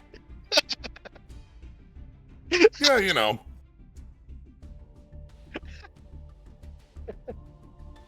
Look, Call of the Haunted was on that list of cards that were too good. Yeah.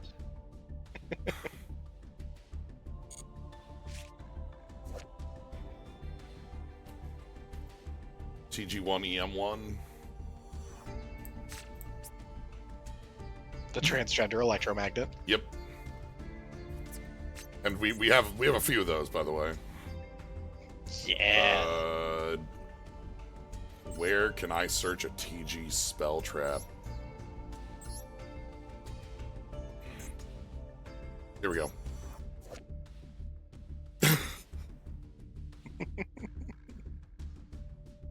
TGX3 DX2.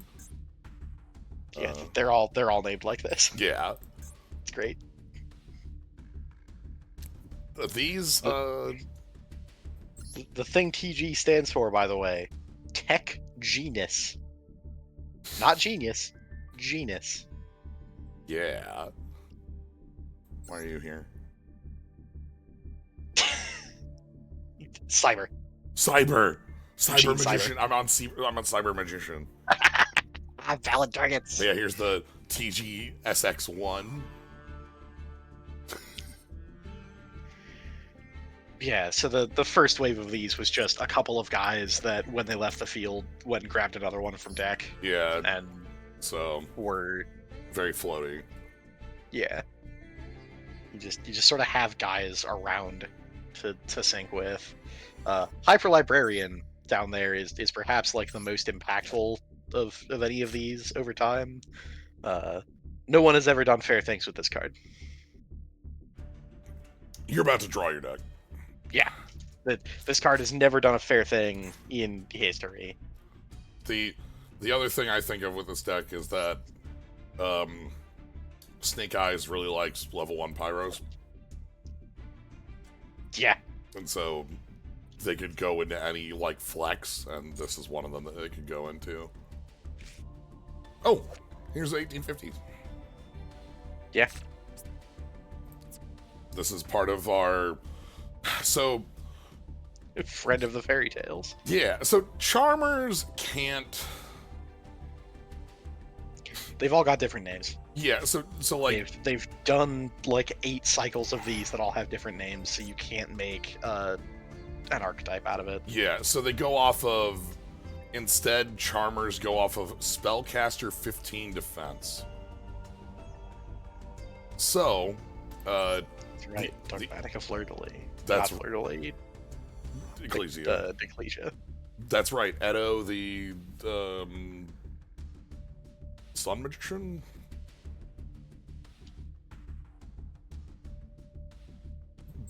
But like we have a lot of like we have here's Hita the Fire Charmer.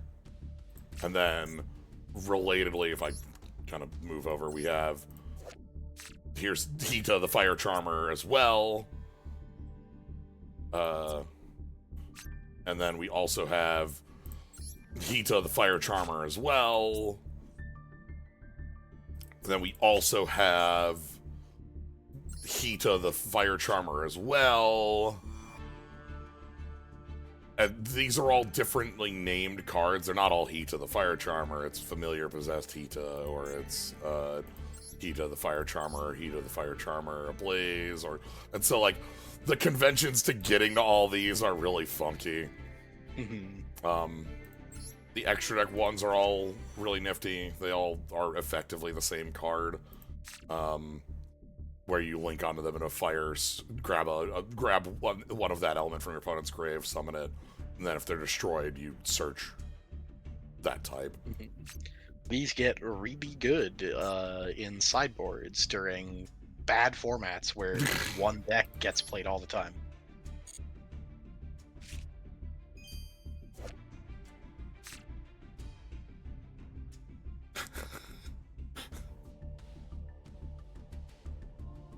Yeah. Happy Pride to Dunami's Dark Witch.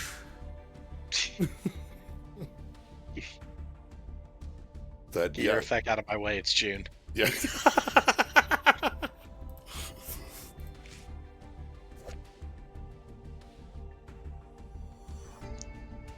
Sure. Huh. What are you getting? Everything on this card, I guess. I'm willing to bet that big guy in the middle is not level 3 or lower. I'm willing to bet that guy in the middle likes eating level 1 monsters to summon itself. I forget what that one does. That is tribute 3 level 3 or lower waters to specialists from your hand or graveyard. Okay, it is the one. This one's a quick play. That's what I missed. Okay. You do this at your opponent's end step. Got it. Yeah, it's like Scapegoat. Yeah.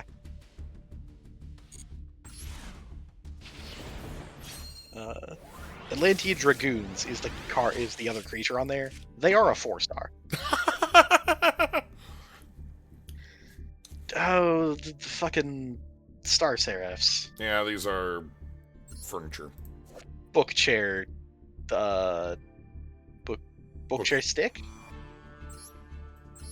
We got scale, scepter, sword. Did they print more of? Were there 5 in the original set? Did they print more of those?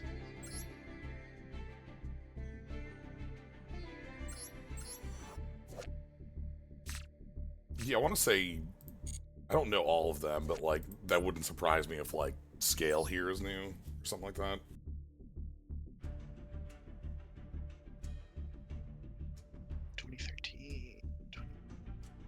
Yeah, so Scale was later in 2015. So, but no, because then so was Scepter. So Sage was early in 2013. Yeah, Sage and Scout were together, and then Okay. Scepter, Scale, Sovereignty were all in 2015 together. Gotcha. I did not remember that even a little bit. Yeah, I kind of thought they were all one group. I just only remember Chair Sword Stick. Yeah.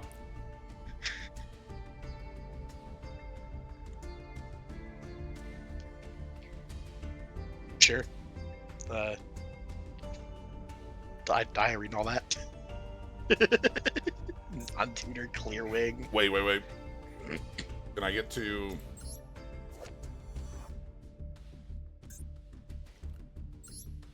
God damn it, where can I get the crystal wing?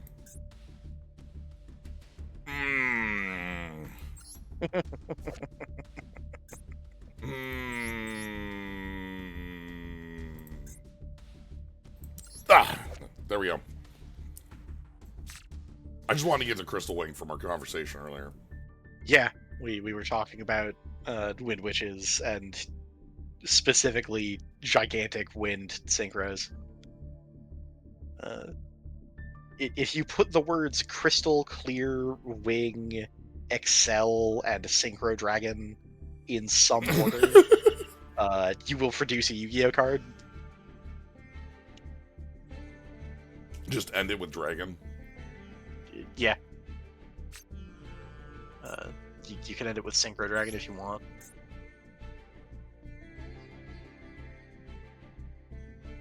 I see crystal clear wing synchro dragon down there.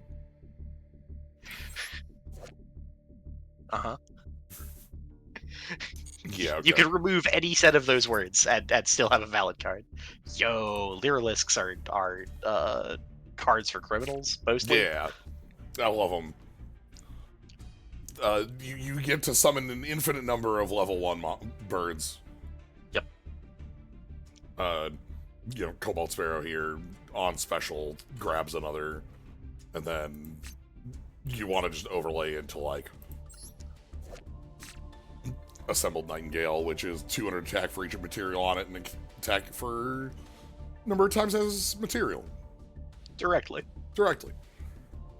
So, they have a number of these cute little. They're like. I've never really looked too close at the hats. The hats are pretty good. Yeah, we got a bunch of different hats. Yeah.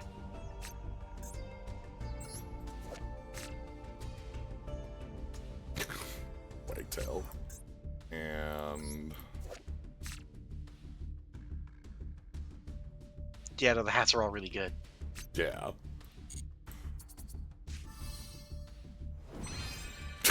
Sure, whatever. Thanks. My royal... May you send you... Your royal super rare 30 dust. Yeah, sure. This is like a second layer on Yosenju's, who are these... You have... Comma 1, Comma 2, and Comma 3. And the idea is that you summon, when you summon one, you summon another Yosenju, and then they all bounce. And end phase. There's a lot of additional stuff on top of just this trio, with like the pendulum gates are the part I always think about. Yeah, but then you have these that are like must be pendulum summoned, bounce a card, like just very strange bits. Now I've got one in Royal. If I remember right, Sylvans were the archetype we invented the word excavate for. Yeah, tribute this card, excavate top card of your deck, and then put it in the graveyard. Excavate just being like, look at X. To look at the top X, do something, and then if you excavate more than one, it has to tell you where they go. Yeah, because if I go to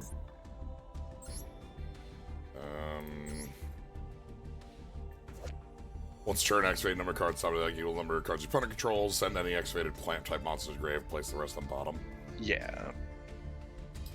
Like, excavate doesn't have built in what you're doing with them. Yeah. But yeah, Sylvans are all plants that like to look at the top of the deck and do things with that. They love being in the graveyard because they love leaving the graveyard.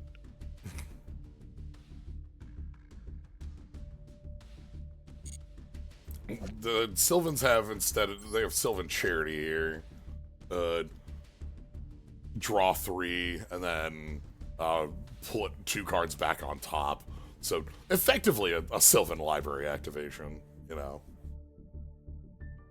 Because they like stacking the top of deck because they want to excavate more Sylvan cards. So. Yeah, I would love to pay 8 life points in Yu-Gi-Oh! Same. I'll pay 8 life points to draw 2 cards.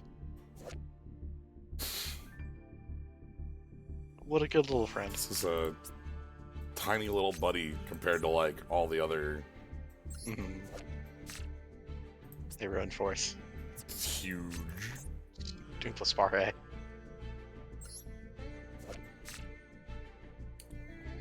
I've never seen Possessed Storage. This one's like fine because it's on summon, pick one up from grave. I just Machina is one of those decks that if a player starts taking Machina actions, I sort of just like close my eyes and wait for the noises to stop. Sometimes decks in Yu-Gi-Oh just be like that, where it's like, all right, wake me when you're done. I either can't interact or I don't know what you're doing, so just roll. Infernoids are funny because almost all of them say they can't be normal summoned or set, which means they love a couple of cards that say flip cards off the top of your deck until you hit one that can be normal summoned. Yep. And then put the rest into the grave. Because these like want to be in the grave. Because these love being in the grave. Yep. And so you're just playing like Reasoning and Monster Gate. More recently, they got some just wild nonsense level. No, it's. Sorry, I just forgot about Infernoid Evil. Infernoid Evil. You can't just call it evil. Is that on? They have like a fusion that's like any number and like on summon you like foolish 7 times. You might think you might think I'm exaggerating that number, but I think it's legitimately like just foolish your deck. Like I don't care. No, I believe you. I don't care. Like it's what you're already doing with Monster Gate and Reasoning. Who cares? No, it is evil. If this card is fusion something, you can banish an Infernoid from your graveyard. Send Infernoid monsters with different names from your deck to grave. Banish monsters level. Yeah, so you banish Deviati or whatever. Yeah, well, 10. I don't know. Like you have to have that many because it's not up to. But like, I don't know. Well, what if I just send my deck to like, if you've played Standard Magic, in the last like couple years, Even, like, more recently, you might have encountered the deck that just goes, like, Jace, mill myself 9 as, like, its starting move. Because it's just like, I don't... Look, I just want a bunch of cards in my grave. I don't care what goes for it. Yeah. Yu-Gi-Oh! Wants that more than anything. Yep. What's this? It's a water link special. A water link of the same? Okay. So this tags... This tags, like, Link 4s around. Like, this goes Wonderheart in...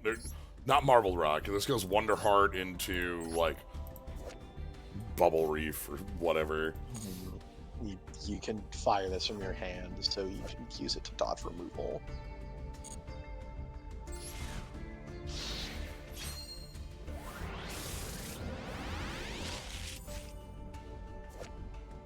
Yo? The grub? Who up numbing the grub? This grub's shooting me with an ice. When you hit by an icicle. It's that time of year. Yeah, just... When this is normal summon, select an unused main monster zone. Freeze it. Wow. One zone crowd collapse, as long as this is face up. Just squish it just a little bit. Scrub has a slime layer. It does. It's got the worm ugly slime layer. It keeps it from, like... But it's, like, frozen, so it keeps it, you know, protected.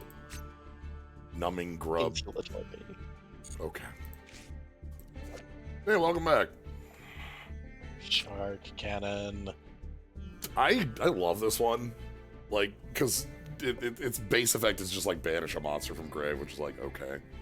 But, like, the theft on it is really funny. Like, just give me that. We're going. I like the idea that this wave motion gun fires a shark. Yes, that's exactly what it does.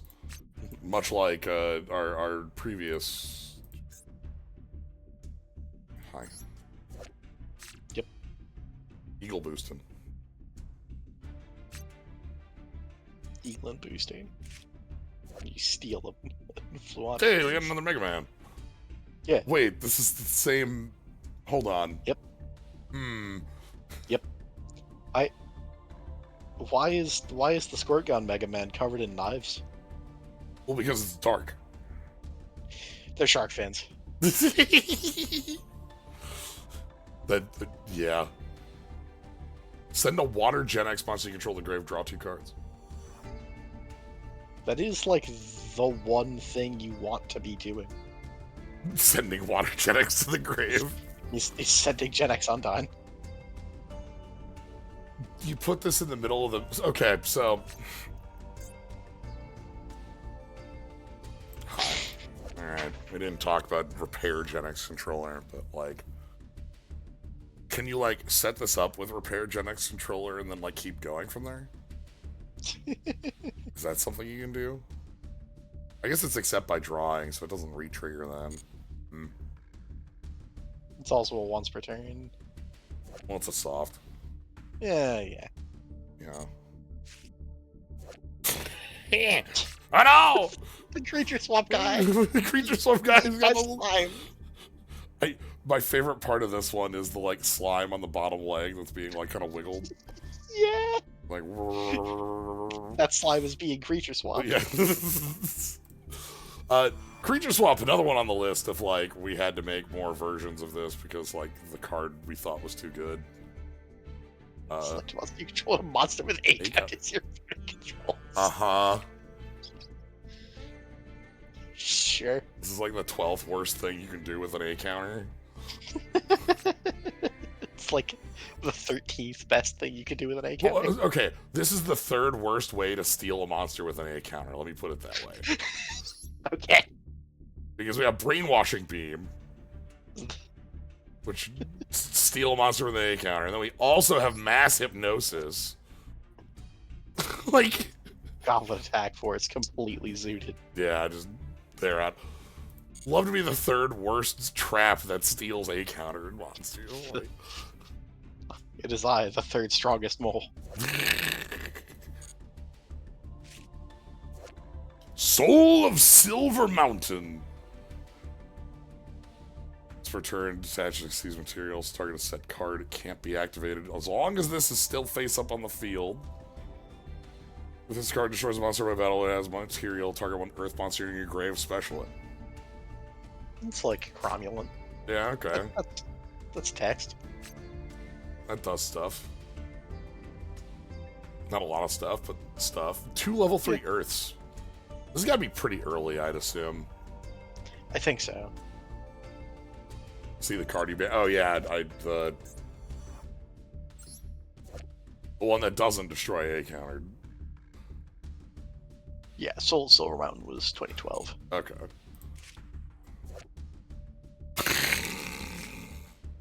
Palooza. This is all just for the art here. This card is not something you're doing like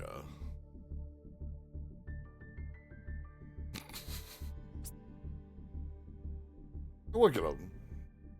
Yeah, I do. I want to go point at Tiramisu for a sec, just as like a card that got printed in I think actual left one. I think actual 2014. That is still good enough to be a cromulent boss monster today. Yeah, shuffle 2 of your opponent's things in non-targeting. Yeah, non-targeting shuffle. And also has gotten like a lot more. Like we have we've upgraded actually. Yeah. No, like Tiramisu, Badolce is a deck that gets like one top a year forever. It can do some really silly things. There's still some really powerful. There's still some power in these dogs. Yeah.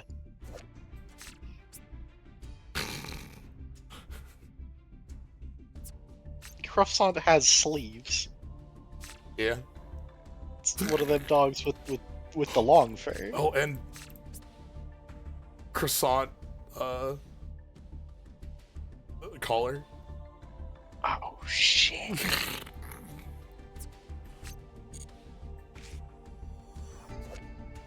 Hey, dude. Yeah. This was really early rank 4 engine stuff. Just, batteryman into batteryman and batteryman into batteryman. And then I thought this was it's got a 4 on it telling you what you're supposed to do. Yeah. Overlay. Is it double A? Is double A the It is C. So double A No, is it's C. C is the one that doesn't work.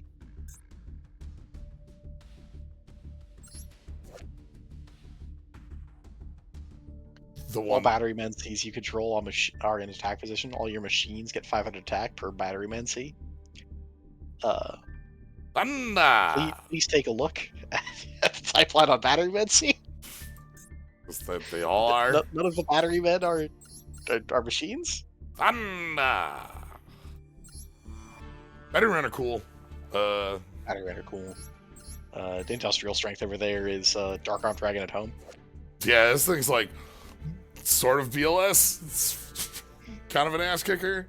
Yeah, this is Dark Arm Dragon at home, and it was released in the era where Dark Arm Dragon cost $1,000. Yep.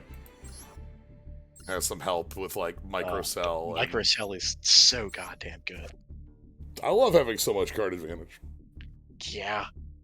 You attack into this card and you feel like the biggest idiot on the planet. Your opponent goes like +3 for it.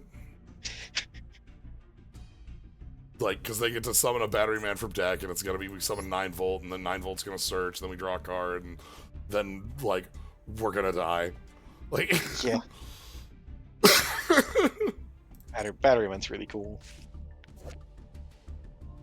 Hey. Hello? Yeah, did you know? So Okay, so Alistair here had to get like a link in the link era. It was that era. Yeah, Right. this is the era where like we have to have links for you to be able to fuse. So this is our answer to start that. This is Alistair while it's on Field and Grave. If you fusion while it's while you control this, search invocation or the Book of the Law. Omega summon. Or Omega summon. I love this. Calls out just some nonsense cards. The Book of the Law. Tribute and invoked, special and invoked with a different attribute. Yep. Okay. Should the mask change? Yeah, this is mass change, and then let's go back to. Hey, Prinny, thanks for the sub. Early morning live stream. A late night Slyo stream. It's only 2 in the morning. Yeah. We only have some packs left. Special if you're vanished, sure. Yeah. Whatever. Good art. Enjoying the art. Yeah, just all. To the Wayne Reynolds pose. So it is.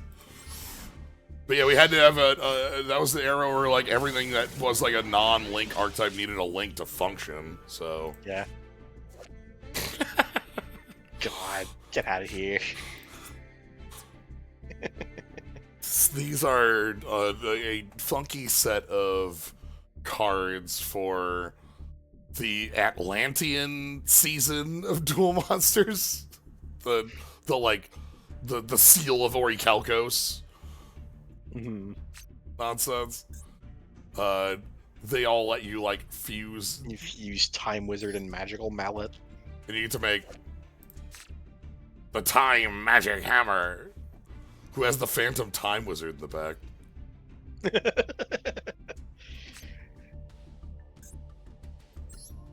Yeah, so there's a trio of these. If I go to Legend Heart, I can get to. Yeah. Yo, okay, hold on. If I remember right, this is the one that has like the ridiculous naming ruling around it. Yes. Yeah, okay. All right. So, Eye of Timaeus. Target 1 Dark Magician monster you control. Fusion summon 1 fusion monster from your action deck that mentions using that as fusion materials. I'm gonna go to Dark Magician. I'm gonna go to Magician's Rod. When you normal summon this card, you can add 1 spell trap to your deck to your hand that mentions Dark Magician. I think it's this one, or is it Dark? Yeah, same with like Dark Magician Circle. Top 3, look at them, reveal 1 Dark Magician or spell trap that mentions Dark Magician. Okay, sweet. Well, can I pick up Eye of Timaeus? No. It doesn't mention Dark Magician on it. Mentions a Dark Magician monster. A monster with Dark Magician in its name. Not my good friend. Yeah. Not the Dark Magician. Because this just says summon 1 Dark Magician, end of line. I love. My good buddy, Dark Magic Ian, is not mentioned on this card. Yeah, sorry, I don't see it. Like, because there was the thought like, oh, can I like play Eye of Timaeus in my Dark Magician deck to just like go into like Dragoon or whatever? No. The answer is like, yeah, you can play it. Yeah, fair enough. Like, yeah, you can do that. Stop you from including it. Oh! Burger time. Oh, hi, Hungry Burger. I'm so happy to see you. I'd like to acknowledge warrior type. That's right. This burger's a warrior. This burger's fighting. This burger's burger battle. cannot be blocked by cowards. Yeah. No coward is even going to approach this burger. Norin, get the fuck out. This burger has 2 layers of lettuce. Mm-hmm. This burger's patty is as thick as its tomato. Damn. This burger has, La Milana spike trap. Or like Mega Man, do not approach. Like, yeah. Lemeza walks up to a table with a burger on it, and he puts a weight on a plinth, and you hear the noise. You hear the, and then the burger just chomps. Yeah. Oh my god. Yeah, Hungry Burger from our original set of rituals. Yeah, we got burger, tomato, lettuce. Did this guy get onto any of the Nouvelle cards? Don't think so. That's fucked up. Because like Nouvelle, we have the oh boy. The fishmonger. Ooh, hold on. Ooh, look at that. Little googly eye.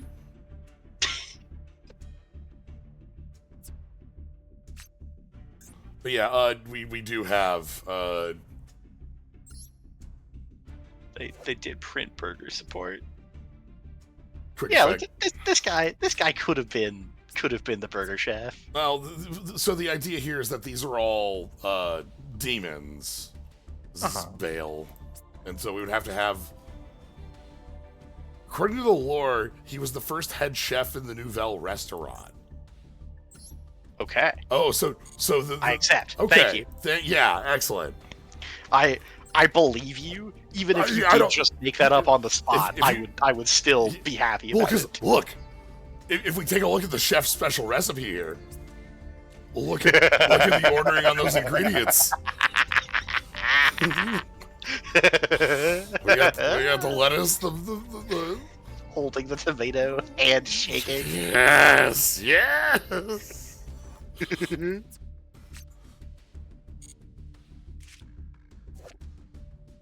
Welcome back What's good, little buddy? from just a little bit ago.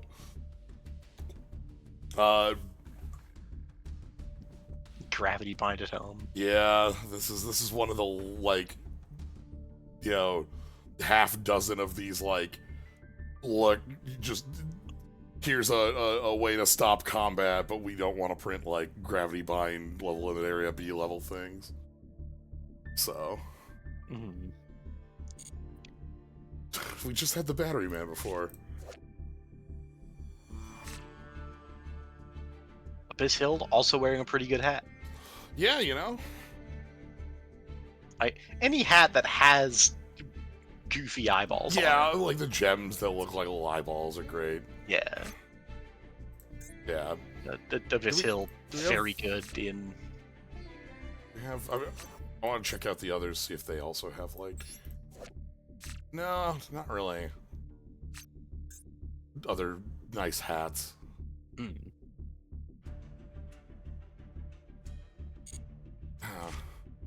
Very little game going on. Very bunch of looking at cards.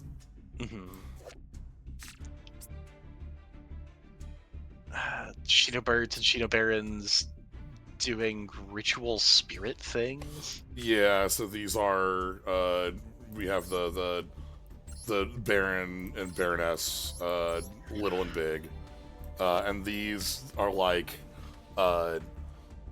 these both all have like come in. This is bounce 3, and the big thing is that like when they bounce at end of turn, they make material for later. And so return the hand and then summon 2 Shino Bird tokens for later. Same with like the Shino Baroness, which also hits 3 spell traps in the deck. Right. So that's like sort of the setup they have going, where they kind of want to loop that way. Winged Beast ritual spirit effect. Yeah. Hey. God, I love Shadolls just as like a concept of like, okay, here's these like, okay, we have when sent to the grave, they do like a smaller related thing to their other effect. Doesn't even have to be related. Doesn't have to be, but sometimes it's just stuff. Yeah, you know, like this one it is. This one's, you know, draw, discard, and then draw, and then like, but then you have like, same here with Wendy. We have summon from deck and then summon from deck, but then then you have ones that are like, Squamata's not related. Sorry, that's just like, you know, pop one, foolish, but. They're all super powerful. They're all super cool. They're all like an interesting take on flip monsters, where like you have both. You can do something with them in play or not. They changed the way fusion spells have to exist in Yu-Gi-Oh. This was the first good fusion spell printed in the game of Yu-Gi-Oh. Yeah. Am I wrong? So Super Poly was printed before this, but like Super Poly wasn't. But the thing was that Super Poly didn't do what it did back, like you Super Poly gets good as we print more generic fusions. Right, because like the power that Super Poly has as removal tool is because fusion started being a bit like, you know, you're not fusing Skull Servant and you know, like Rock Spirit. But yeah, Shadol Fusion is our first, like, all right, this lets you fuse from deck. If your opponent has anything, they summon from extra. And then from that, you get to trigger all of your Shadol effects from whatever you sent. The fusions themselves all have like recursion bits and powerful. There's a lot going on with the Shadolls. They're a lot of fun. Really powerful. There was a reason that Squamata was one of the bands early in progression. Yeah. But yeah, like every fusion spell you've ever read that fuses from deck does it because of Shadol Fusion. Yeah. This is where they tried that the first time and went, oh, that makes this good instead of bad. Yeah, wow, hold on. And then they just did it again forever. Oh, Torn Scales. Real cards. Yeah, I like Torn Scales. Most of these Phantom Knights are like a bunch of clothing pieces. They're ghosts haunting bits of armor, mostly. Yeah, because we have our Phantom Knights of Silent Boots, which has the... Ooh, hold on, I gotta go to Silent Boots, because I like... Look at the face. Yeah, I like the little face. Yeah. Little buddy. Silent Boots, it does have manacles. Or... Very silent. Uh-huh. Like, just... The quietest. Yeah. These are like a fairly powerful graveyard and Ixies engine. They love sending their own stuff to the grave. They love pulling their stuff back out of the grave. They love overlaying. They love being sent as material to go back to the grave. One of the Orcust payoffs back in the day was like going into Rusty Bardish here. Because Rusty Bardish can send a Phantom Knight monster to set a Phantom Knight spell trap, and then that Phantom Knight spell monster that you sent could be Silent Boots, which you could banish to add another Phantom Knight spell trap from deck to hand, so you can just tutor a bunch of copies of Fogblade for your end board.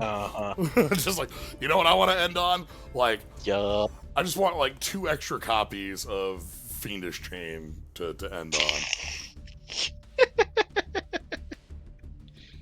on. Fiendish Chain with upside. Yes. Kinda. Sort of. Sometimes you Fogblade your opponent's monster and they go, oh wait. I need to attack that. I need to go around. Okay. Unreal cards. Fake cards. This one's like way better than the last ice barrier we looked at. It is that. Yeah. Now we're just sort of looking at like all these bits we're opening. We're just looking at we are just opening 30 packs of random cards. But yeah, revealer here, summon a tuner from deck, and then the bigger thing is the continuous thing is the like you can banish from grave to like sidestep and activation. This is one of the more modern ice barrier cards because like the older ones, as we saw, the older ones are terrible. If we go back to our buddy, if we get hit by another icicle, yeah, but we can also have a good buddy. He's so shaped. I know that this is such a friend. He's so shaped. It's also like a huge pain in the ass. Yeah. Send level 3. Yeah, you can send a grave, set its level, and then go from there. Where's Mirror Master? That's Zujin. Mirror Mage. If this is sent to the grave, you can add an ice barrier card from deck to hand or banish. So yeah. But yeah, the original several waves of ice barrier support were all really, really terrible, and then they got like a cromulent synchro strategy. Yeah, because like there's a couple of the early bits with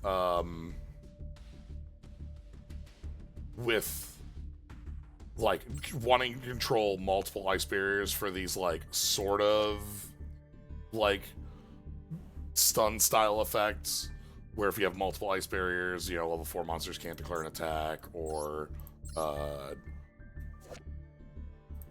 where's the other?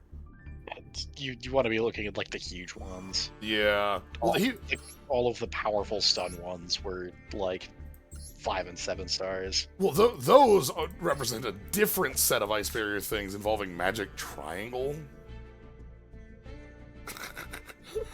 Where if you have 3 ice barrier monsters, you can blow up a card and then special an ice barrier. I forgot about magic triangle. I know, right?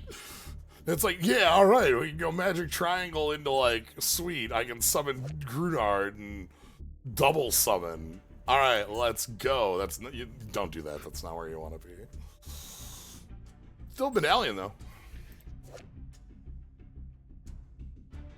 Just yeah. All right. Literal, actual Rhoda. And also, the ice barrier. Yeah.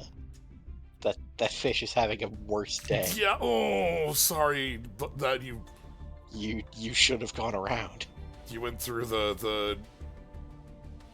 They called it the ice barrier for a reason, you know?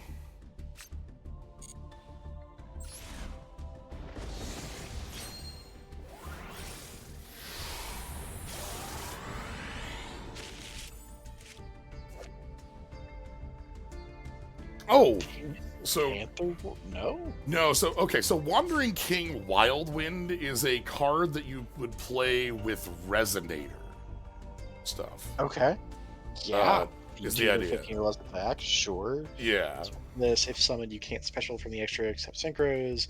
Do your main except for when this was sent to the grave. Banish this to tutor a resonator. Yeah. Yeah. Okay. So yeah, Wandering King. Why is he Panther Warrior? Oh, you know. Why is he King Tekken? that is Tiger King. This is. Yeah, this was in the in a structure. Okay. Yeah, I can't pull up the resonators because it's one again. Right. This does not call out resonators. Right. But you know, you can use this with Infernity Beetle. Yeah. There you go, Fiend Tuner. Then you can tutor another beetle, which you definitely have in your deck. Yeah. Hey, buddy. Yeah. Scorpion with a lamprey mouth. Yeah, this is a creature. This is a big creature. Eyes. Side eyes. Get you with the teeth. Side eyes as though it is a prey animal. Yeah, this was an anime card. Yeah, this cares about having Temple of the Kings, and Temple of the Kings lets you activate traps, turn the airplane, and then cheat into a fusion, by the way. Yeah. You know?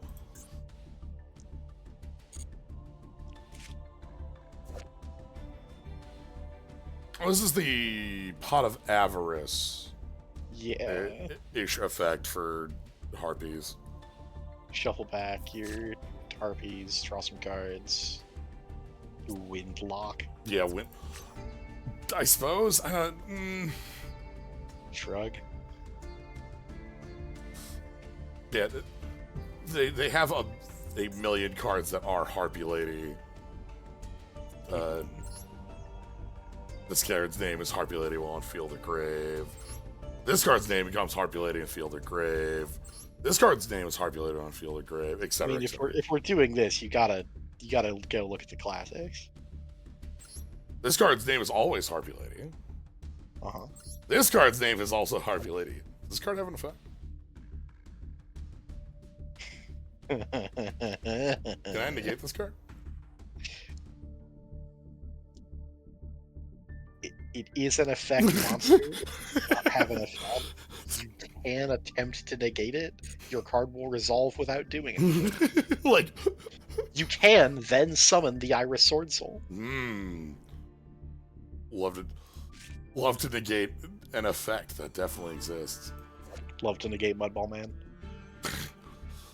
Rockets. Rockets are all cool. Yeah. It's a bunch of tiny dragons that love being targeted to. You target them with. These are friends of Borreload Dragon. Yeah, these are friends of. You target them with the gun, and you set off the rockets, and they die and then do stuff. I don't know how I get a Borreload from here. Hold on.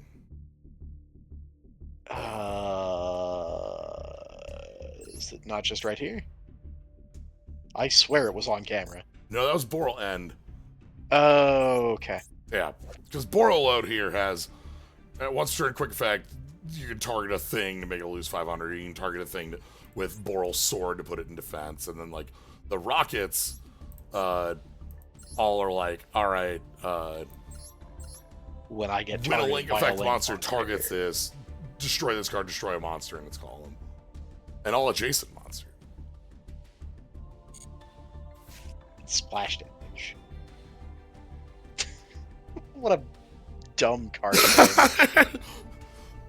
Awakening of the Crystal Ultimates. So what a bad name. All right, so the name on this is because of that first line of text that says like reveal one ultimate crystal. Because Rainbow Dragon has friends. Yeah, well because Rainbow Dragon would have been fine as the naming convention for it, but we named Rainbow Dark Dragon, so we can't... Instead of Dark Rainbow Dragon. Correct. So we can't say a Rainbow Dragon monster, because this isn't a Rainbow Dragon monster. It doesn't fall into that category because it has the dark in the middle, but these were Ultimate Crystal God monsters, was the like full translated name. But we didn't know that we were going to be future using that as the definer. So we have this like title that just gets appended on all of these. Again, because Rainbow Over Dragon is not a Rainbow Dragon. And so on the more recent ones, we do use Ultimate Crystal on it, but it feels really odd because the old ones don't do that. They just have the text on them that like delineates them as. Got the summon skull text. Yeah. So this is yet another consistency piece for the deck. Because it's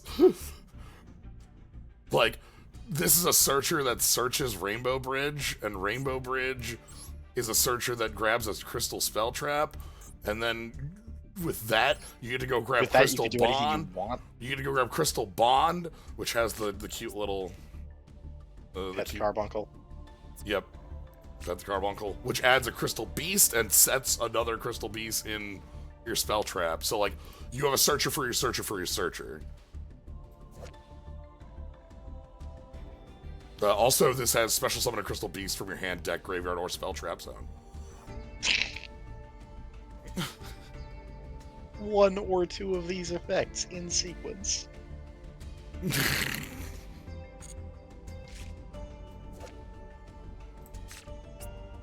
I agree. That is Shell Knight. Buddy, can you see? Look how big he's grinning. He's so confident. the little eyeballs under, you gotta be under the... Yeah. Yeah. He sees with his shins. Damn, burn for time of the round. 2K Defender. 2K Defender, you can normal. It's true. And then this has like one... go grab Oh god, I got so got by that line break. at one level.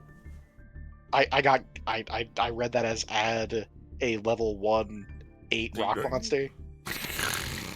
It just had to like fully reset for a solid 3 seconds. Yeah, this is part of the Fossil Fusion likers. Fossil Fusion is fusing these fossil monsters. Oh, I love the... It's polymerization art, but it's skeletons. Which can eat monsters from graveyards for summoning these fossil fusions that all have like generic requirements of like it's rock like our rock and stuff. So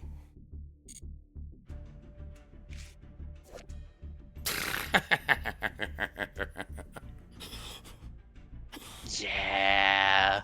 you want cards that just do something completely oblique to... You want to play a different card game? Yeah, it's time to go play a different card game when you're playing Flower Guardians. So all of the Flower Guardians are Hanafuda cards. Cards from an entirely different kind of deck of cards. And they just sort of take actions doing synchro stuff. Every line of text on any Flower Guardian is absolute wild nonsense, but that's okay because it's all very restricted into Flower Guardians. I want to, if I remember right, each of the synchros is the name of a completed hand.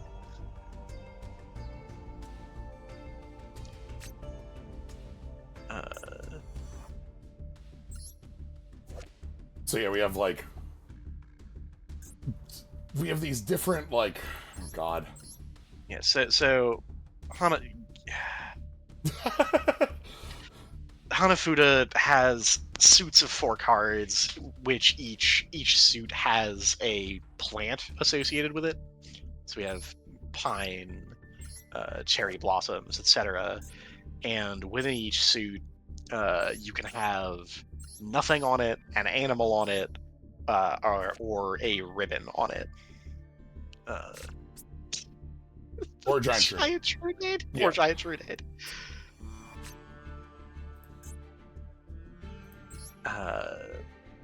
I haven't played enough of Flower Guardians to understand how they work, really. But like, I'm pretty sure the synchros are each like specific completed hands, if I remember right. Light Flare is going to be 5 lights. 4D Fly for Bordeer Butterfly, and Moonflower Viewing for Cherry Blossom and Moon Viewing. Yep. She's holding the Sake Cup, which is the card that you need to have these other things be relevant. Yeah, Look, an archetype in Yu-Gi-Oh can just be It can be anything.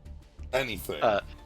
Sorry. So I started describing completed hands. These are completed hands in the game of Koi Koi, which is one of many games played with Hanafuda cards. Yes. The cards themselves are generically Hanafuda cards. This is rainy 4 lights. And also with the synchros, where's our here it is. When this is used as synchro material, you can treat it and all other synchro materials as level 2 monsters, which is why that one has Poison Draw Frog on it. Oh, what? Rain Man here. Will with Clogging here. It's Poison Draw Frog. Bloroid. He's gonna get it.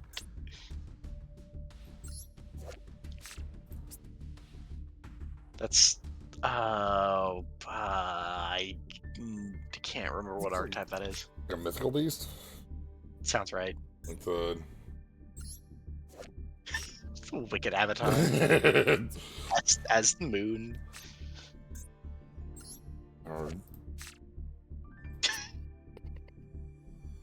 There's an Aturia that's this. I don't know which one it is. Googly eyes on the hill.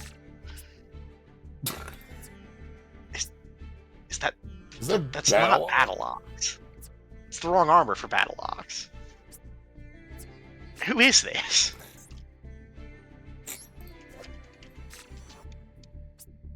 Those are Blazewing butterflies. That's Bebop. That's Boar Soldier, apparently. Yo, I know this one. Oh shit. This is the curtain. Yeah. The evil curtain that has 2 arms coming out from under it. God.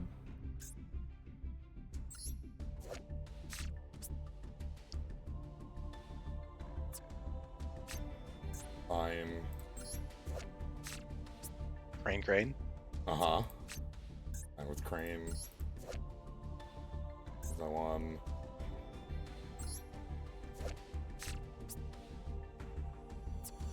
It's an Aturia. Yo, yeah! I almost didn't notice, but yeah, this is an Aturia bug. Little eyeballs. That rules. This is why I love looking at the arts like this, because these are things that are super easy to not. A bunch of the main deck monsters have levels tied to their suits, because suits in Hanafuda are tied to months.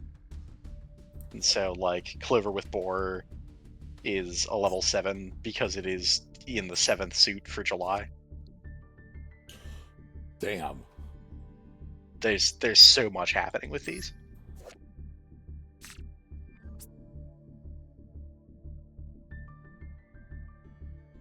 Oh, I love this one. Well, that's Predaplant. I don't know which one.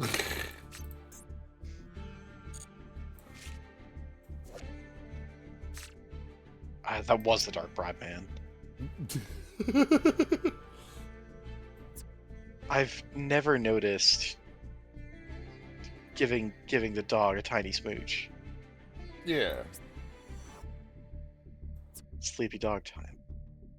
Dream Mirrors are in if I remember right, and on Master Duel specifically, a number of Dream Mirror cards are sitting in the solo modes. Mm-hmm. And so, like, any of the, like, Masochist, Progression, Saga style limited play, like, just can't do Dream Mirror things, because, like, half their cards are not in the packs, they're in solo modes. Alright. I'm gonna finish up 20. That's what I'm gonna get to. Okay. I can't. I can't make it to 30 because. No, not at this pace. No. jet stream, this blue sky. Samuel.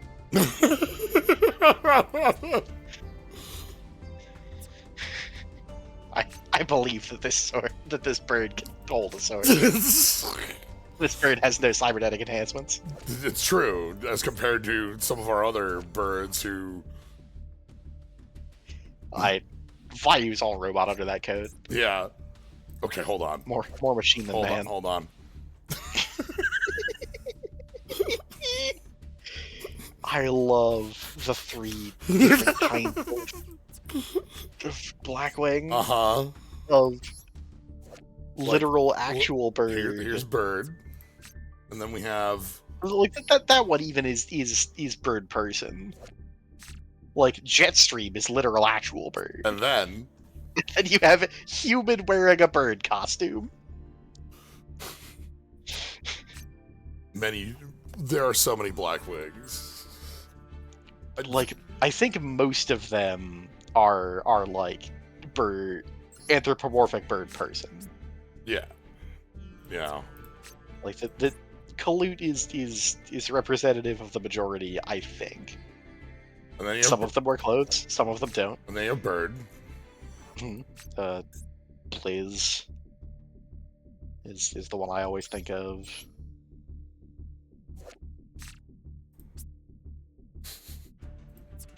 I've never seen this man in my life. Right? Do you know how many Blackwings there are? Still scrolling. God. Everyone really liked this character in the anime.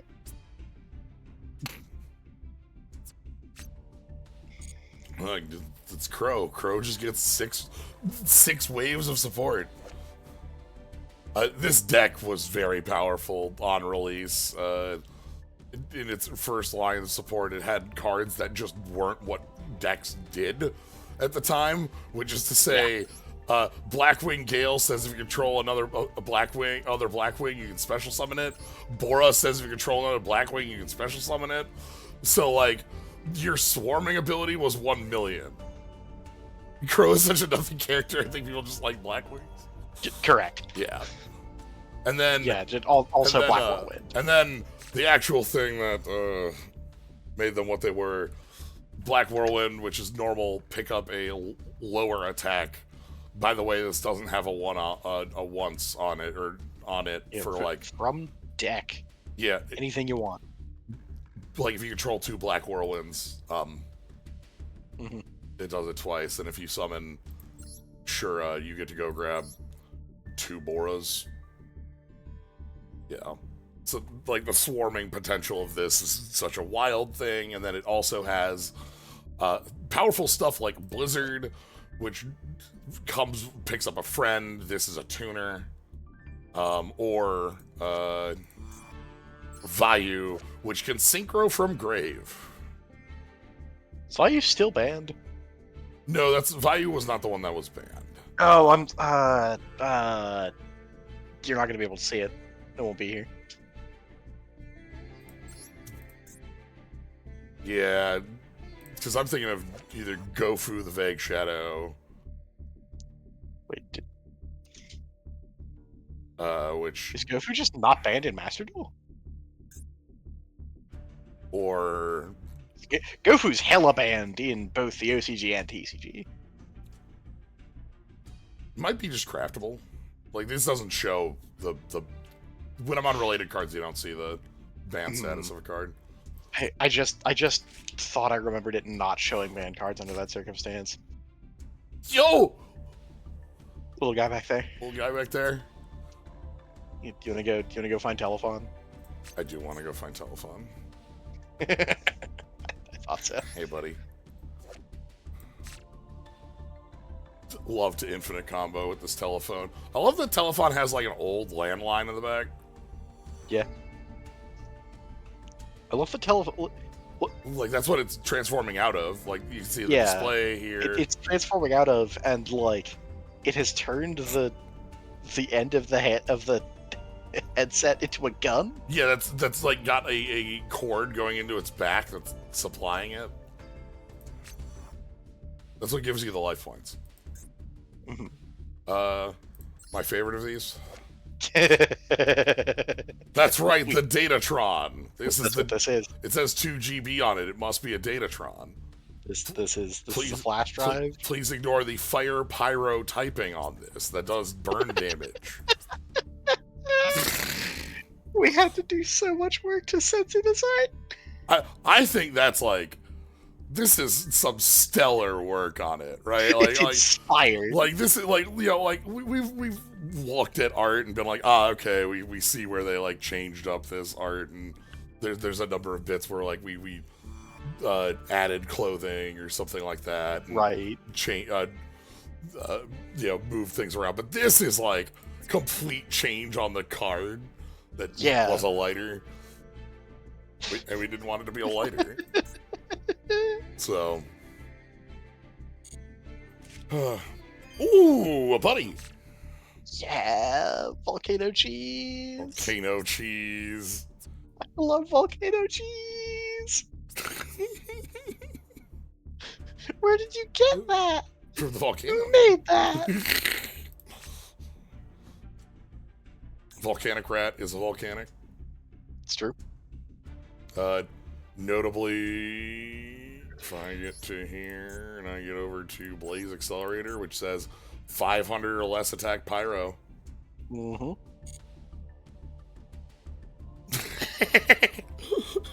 Latest arc of JoJo's. Focus on a bit of volcanic rock. Let's try. Cheese. He's volcanic rat at JoJo. I mean, at the end of part 2, we do have cars in a volcano with like this sort of like plating, and cars also does make like a squirrel thing. It's true. So, many things to think about. Speaking of many things to think about, number 64.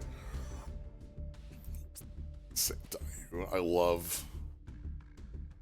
I can't like see the token here for the Kajamusha raccoon, but like, there are a couple of 2-star raccoons that cooperate to make Sendaiyu. Yep. I don't think we can get to any of them because this is all number stuff, but like, yeah, there's like Flip Monster that summons another 2, or like a couple that like work together and in that way.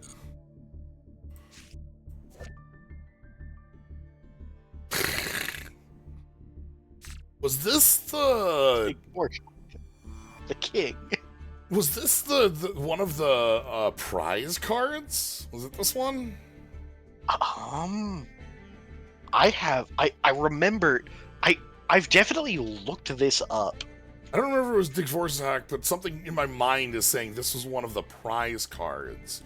It was. Okay. So, okay, for a while,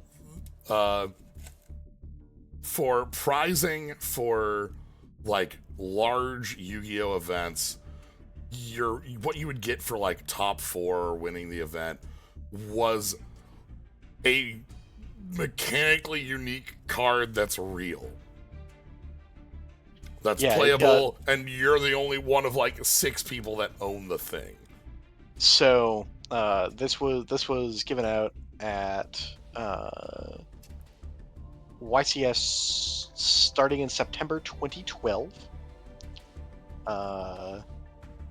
through September 2013. So all of the YCSs for 1 year gave you a copy of this card for being top 1. Oh God, okay. Not even top, because I'm thinking of like Crush Card Virus was one of these. No, this was not top 4. No. This was literally top literally the winner. The notable card of that was Minerva the Light Sword. Jesus Christ. That card was like this did not get a reprint until 2016. So 3 years where like 3 years where there were how many YCSs happened in 2012? Dozen. Sort by start date. Starting in September 2012, we got 1, 2, 3, 4.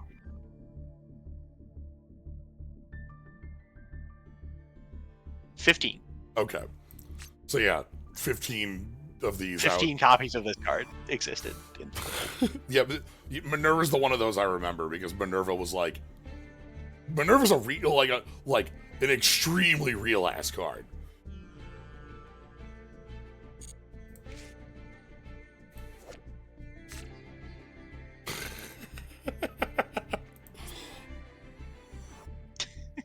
What a pose, buddy. After Dig Vorjak, it was Giant Hand.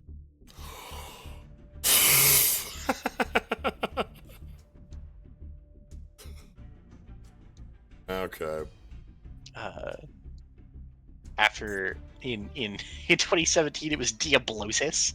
Yes, Diablosis, which didn't Diablosis, which didn't matter for a while. But it was Diablosis for that year. That it was fucking Pendulum said. And then we didn't do one through 2020 and 2021. Weird.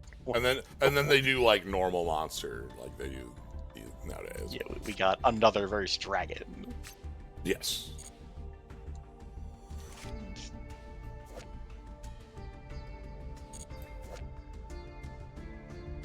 Well, I like firefighting Daruma. Yeah, no, this was like a real card. We played this in Limited. Yeah, this is one I also think of with the Sandayu because it's on the Beast Warrior bits. Yeah, Tri Brigade doing this. Ah, it's fish. The spell cards in this archetype have the absolute funniest possible French localization. Yeah. So because they just remove the parentheses. the parenthetical just goes away. This card's French name is just Recette de Viande.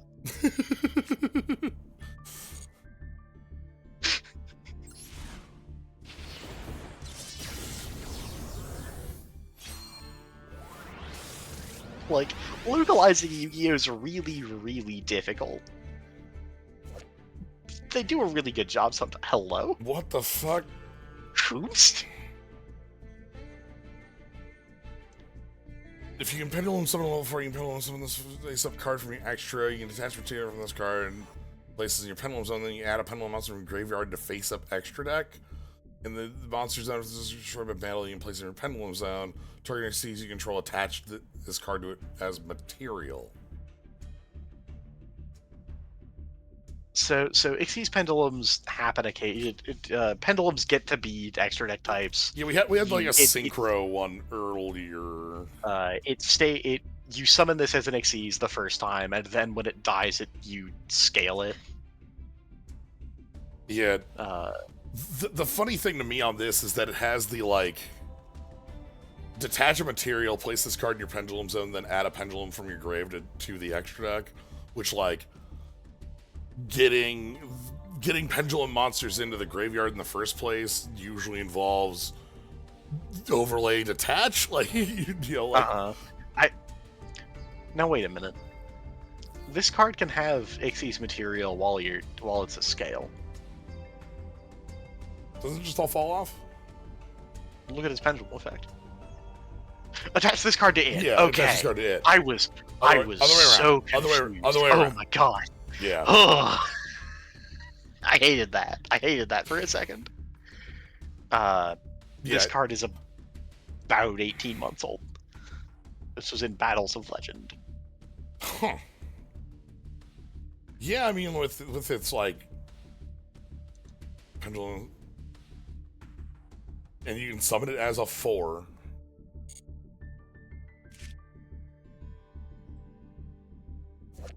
Memento is a really neat archetype built around fun ancient little guys. Monster. These are all normal monsters. This is not Karibo. This is the gross ghost of the attic. Yeah, this is in the attic. And then we have, like, the coolest dude in the world. Everybody's favorite. It's Darkblade, which I can't get to normal, but this is Goblin Calligrapher? Yep. It's the critter drawing fake trap. Yep. And then we've got Keymace. And...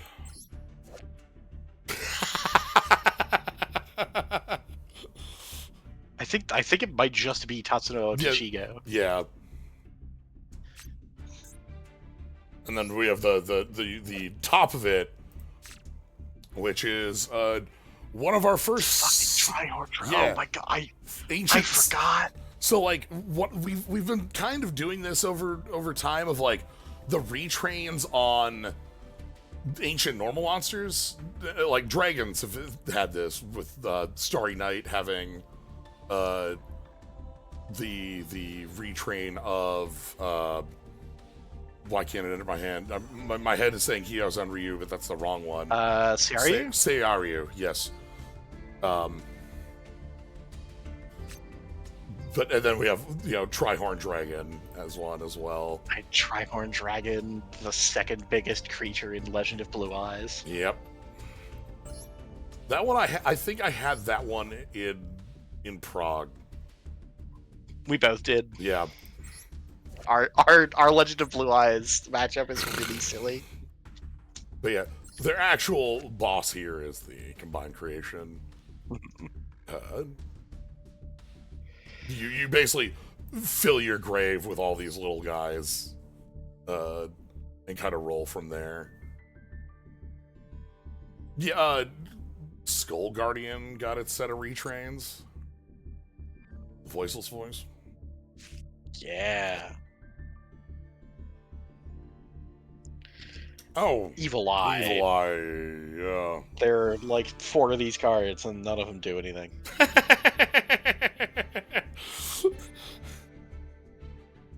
Like I said, like 4 of them. Evil Eye. Like 4. Yeah, like 4. This is so many more than I thought there were. Yeah, the idea with this is that it's all built around the spell trap that they want going on. That is like when you activate its effect, you pay life and pump, and then like having this set up lets you use the rest here. If this is equipped with Evil Eye of Selene, you get a quick effect banish. Or banish from the grave. Things like that. All right, hold on. What's This is Arakune Blazeblade. Okay, sure. So a bunch of them are just Blazeblade. Raisin is not super directly anybody. Yeah, because like we've got Mad Love is Platinum the Trinity. Yeah, Dr. Madlove, and then we've got Pantera. I can't remember the name of the Blaze Blue character this is. Is that Bullet? That's not Bullet isn't her name. I'm not a real Blaze Blue player. I played Central Fiction because my buddy wanted to. For context, the Vanquish Soul is like we have fighting game tag. We even have the continue. Like each of these cards has like they can reveal their tag partners from hand for effects. Yeah, they reveal a monster of a specific attribute to do a thing, and this is you calling an assist. Yep. Then we got hello.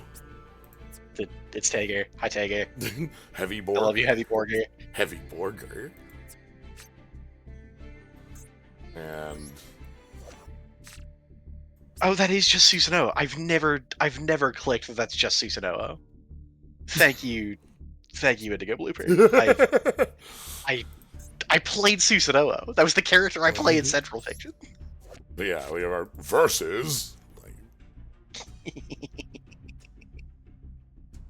But yeah, again, very fun to have like whatever the heck we want for. This is a deck that's one got hit really badly by the thing Konami gets to do because Yu-Gi-Oh is several different card games where they Vanquish Soul versus where they release cards in the OCG and then cards that that perform really well, they get to Rarity shift. They can just decide that they're all higher rarity. So all of the Vanquish Soul monsters are gigantic high rarity in the TCG in ways that they basically weren't in the OCG.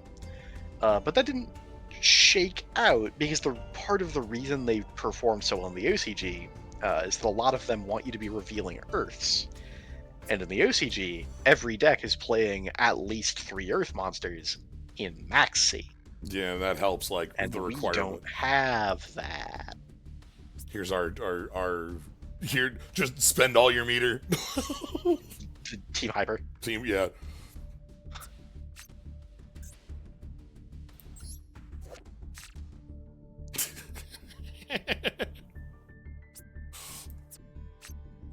Yeah, performed really well on Master Duel for a while because Master Duel does have Maxi.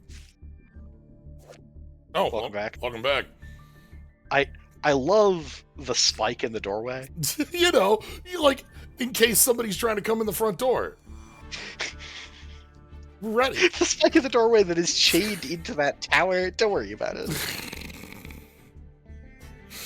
Look, it's defensive.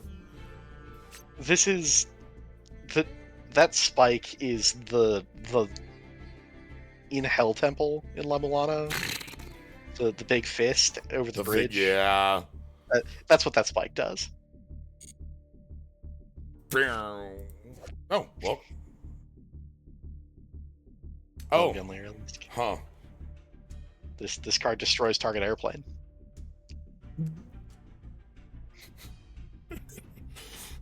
The bird strike. We got so many birds.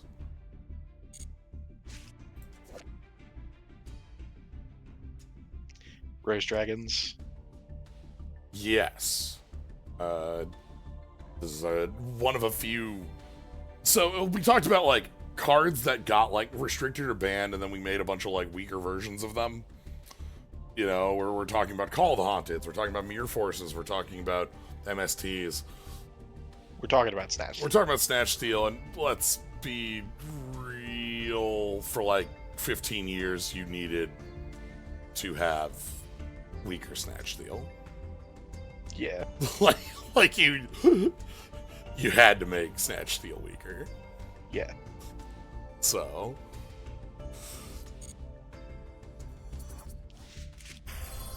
Oh! My best friend. Oh my god. I fucking love Draco Slayers. So Draco Slayers are a kind of a duo, kind of a quartet of weird, stupid little normal pendulums. Yeah. So you... Hey, Masterpiece.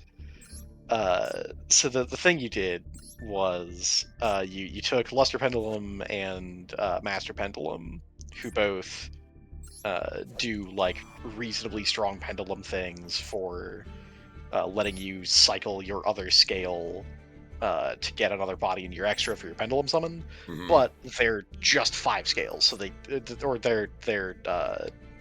3 scales, 3 and 5. 3 and 5. You're right, because they're both. Yeah.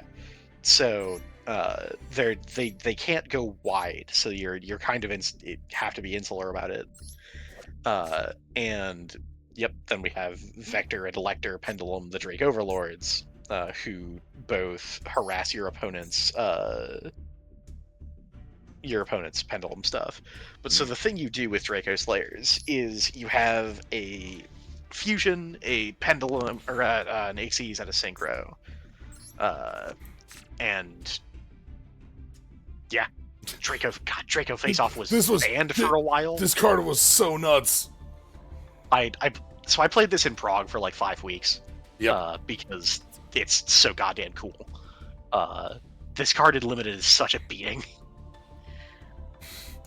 Especially because, like, sending to extra, just, yeah, who cares? That's. But so all three of the extra deck guys are made in the same way, because like you have this pile of 4s, so you can make the 8-star synchro really easily. You contact fuse into Dinoster power, and you overlay into the Dixies. And so all 3 of them let you get a Draco Slayer back from some zone, and all 3 of them get you advantage in some way. Magister Paladin lets you tutor any Pendulum monster from your deck. Mr. Prominence lets you pop a Pendulum card from anywhere on the battlefield. Playing this in Pendulum era was absolutely fucked, because you pop your opponent's scale and then shuffle back their best card. And Ignister Prominence lets you special a Draco Slayer from your deck. Yeah. The Ixies lets you reborn one from the grave, or no, lets you add one from face up extra to hand, I think. Pendulum Special from face up extra. Yeah. And the fusion protects all your guys and lets you reborn from grave. Yeah. The thing, Ignister Prominence is so fucked. The thing that was mentioned, that's been mentioned, is like Pendulum Draco Slayers are most guilty of the pendulum slop enabling, where it's just like, here's a pile of every pendulum thing. One of the things that makes that so true about Ignister Prominence is the lack of hard onces. Uh-huh. So, you know, it's fine. But yeah, just this card was such a beating when we were playing Limited. We had some... Yeah, so in a world where you know your opponent is playing a Pendulum deck because you're in Pendulum era, being able to go into this and go, I pop your scale and then spin back your guy non-targeting. When we haven't gotten to... We haven't gotten to these in doing our Thunderdome, and the big thing about that, it was when we played this era in our progression series. We played like 5 weeks of like you playing this deck, and we had just like and losing. That's because we played like these like 20-minute turns where we're just like, all right, there's 1,000 lines we have here. You and I have played some fucking 5D chess sitting at Yu-Gi-Oh tables. Oh my god! Why? That's why the Thunderdome is so good. Yeah, I love the how your boards just got to be wild in that era. Yeah. Oh, hey. Sure. Hieratics. Hieratics are a cool set of dragons. So you have to understand, when I say 20-minute turns, that is not taking 20 minutes of actions that are like bop, bop, bop, bop, bop, bop, bop, bop.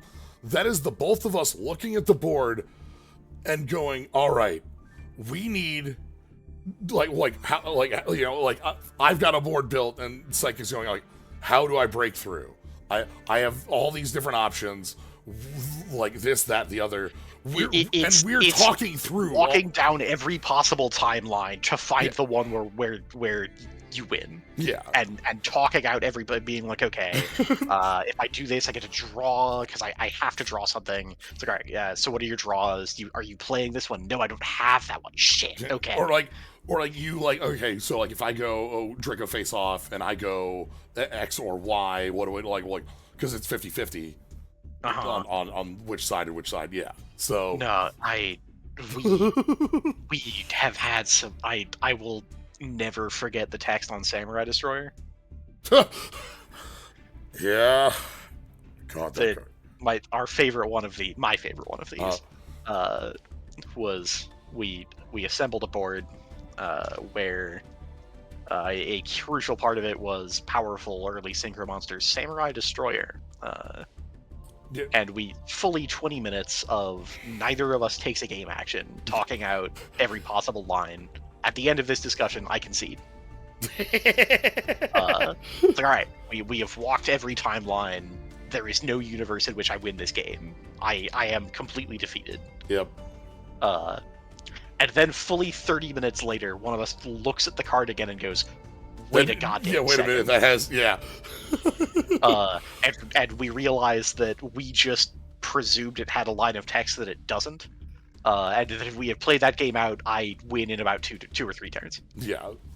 Oh, Tuxedo also, thank you very much for the sub. Late cards indeed. It's my favorite game of Yu-Gi-Oh! I've ever played. We basically didn't play it. Yeah, we played it. Well, we played it, and then we played every potential future of so a different game. We played so many of it. Yeah. Oh my god. Sure. Uh-huh. Frisbee. Yeah. The spy plan.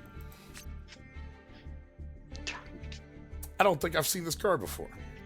Special this if your opponent has an Ixies monster. Bounce a spell trap. Yeah, sure.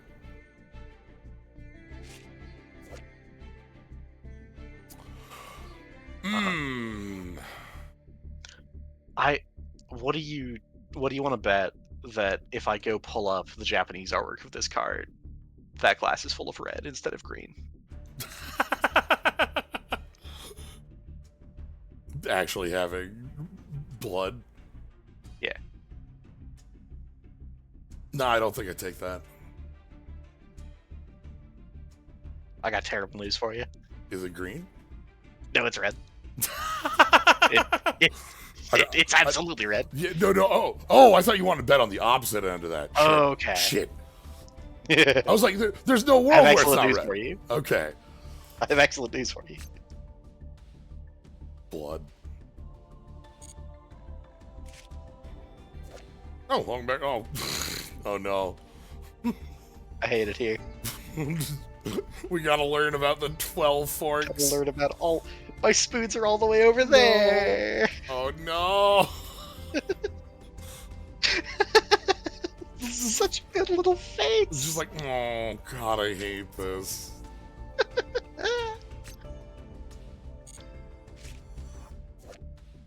Absolutely not.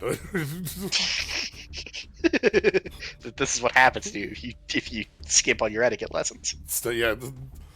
God yells at you. Can you stop stealing the forbidden quick play spells, please? No. Gonna go be in a polycule about it. That is the response. We're just, nah, I'm good. Me and my girlfriends are leaving. Yeah. We're taking all of your forbidden objects. Hey! Mercurier! How you doing? If I hit related cards... Not deep. Okay, not as deep as I thought, because like... Just Albaz and Tri-Brigade. Yeah. But yeah. Mercurier's funky. A little funky little, like... hand trap of sorts. Like, I say of sorts, it's obviously a hand trap, but like also has the, you know, the if banished search bit.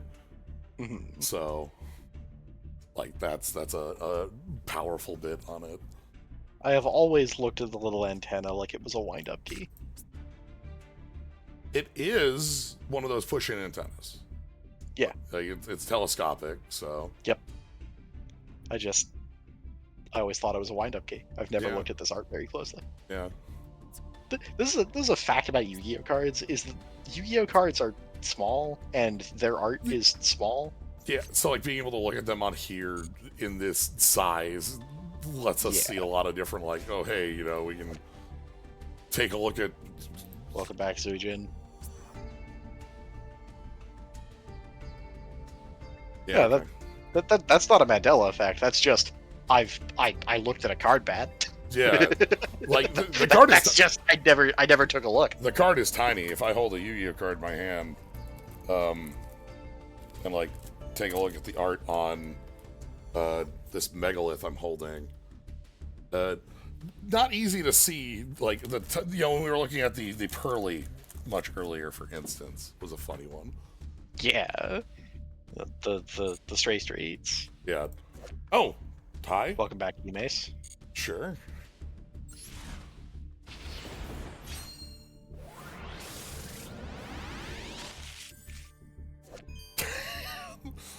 Hey, this is one of my favorite. Halloween. I love this skeleton. It's a really good skeleton. This Ghost Trick skeleton is a really just fun skeleton. Yeah. Like dropping all kinds of shit. Yeah, dropping a bunch of bones. He's very worried. Shit, fuck. Oh god, no. Oh no. Very tiny bones, yeah. Yeah, this one has banish face down on the flip up, so the mill effect on this can be real because it's not you're not feeling your opponent's grave. Yeah. Ghost Tricks are very cute. I love the face on Spectre. Yeah, same. Tongue. Spectre's having so much fun. I love that it's a normal sheet ghost that we sew the arms and horn slots into.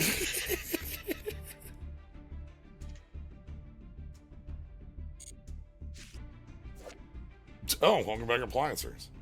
Yeah. This is a different one than the one we had earlier. This is our same, like, again, wanting to set up, like, you know, co-linked bits with them. Co-links and wiggling all your stuff around. Mm-hmm. This is the same arrow as the vacuum elephant. Yeah, because we've got here's our charger, and then like we have upright, and then you plug them in to the charger. So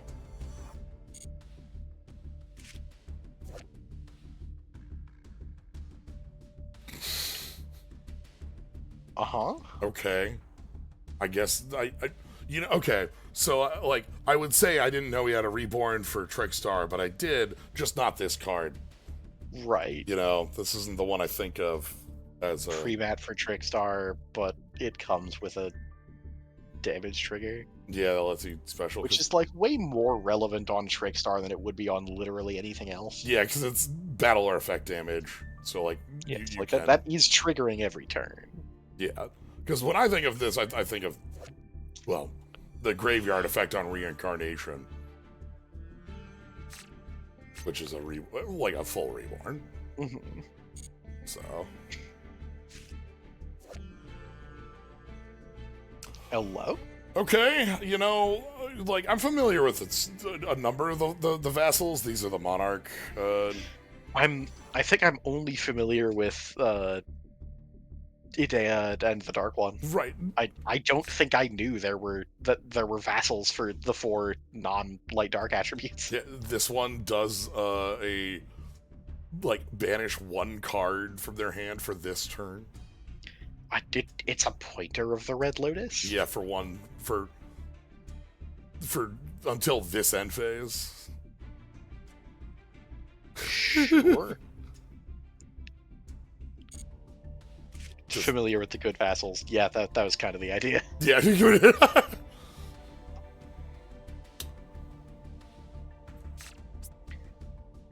bird looks like he's about to commit a crime. I was gonna say, this bird is up to no good. This bird... This bird is, like, tricking you into walking down a dead-end alley. This bird thinks it would be a shame if you were... Yeah! This bird thinks you've got a pretty nice car. Yeah.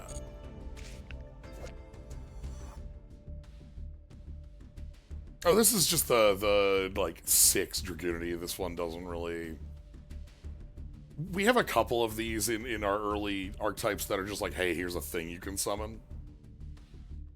Hmm. Like, I'm thinking of the black wing that just has piercing. Yeah. Just like here's a guy. Yeah, sure. Yeah, Dragoonie, we've got less than I thought. I suppose I thought they were a little deeper.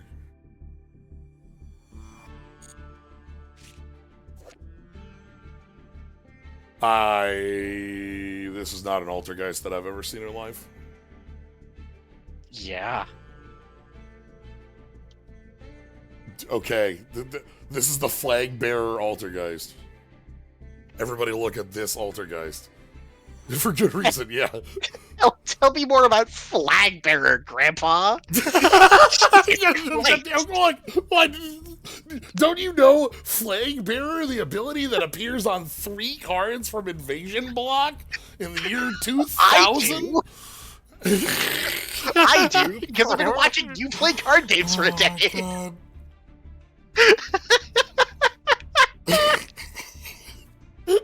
So... Tell me about Bolster. I've been absolutely demolished here. Everybody, look, this is, I say it as though it's just common knowledge that everybody just knows, like, the Coalition flag bearers from Invasion Block that all have the text, like, if something would be targeted, you gotta target the flag bearer, because that's the flag bearer text. So, you know, that's similar to, like, Tutor and Mill.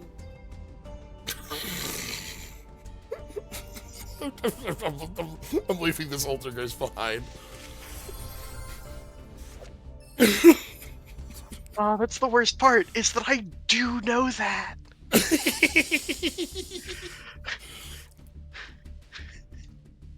Oh, God. Like I could light you up for it, but I'm being a hypocrite. You knew what I was saying. I did. Oh, fuck. Yo, hey, Master Cerberus. You're the card I played a lot. Master Cerberus is pretty goddamn good. The whole mythical beast pendulum stuff is something I think is really interesting because it uses pendulum in a way that, like, is unique to how pendulum works in that you have monsters who are spell cards and care about spell card activations. So, yeah. So your deck has way more spell cards than you want. Than you're normally playing. One of the problems with spell counters was monsters and spells. You need creatures to not die. Because the mythical beasts are all 4 scales. You can't you're not with them. But Jackal King is not is part of a smaller engine that you can play without doing the rest of this. Because does it start with Jackal King? Yeah, so you start with Master Cerberus. You scale Master Cerberus, pop it, go add Jackal King to your hand, scale Jackal King. I think Jackal King is just pop. Center row, second from center. Jackal King. Yeah. Jackal King added to hand, scale Jackal King, pop Jackal King, summon Master Cerberus. Yeah. And so you just have that, like, that drawing a copy of Master Cerberus means that you've put a copy of Master Cerberus into play. Right. That's, like, pretty cool. Yep. And then you can move from there. The rest of the mythical beast stuff also, like again, you get to pretty easily play your spell cards for right. The Endymions that are you're thinking of like the Magistus stuff, right? Arkham Black.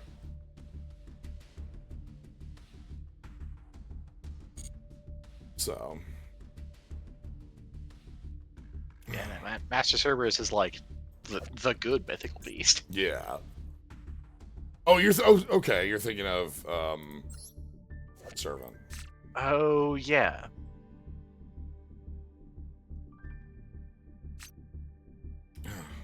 Alright. One more pack.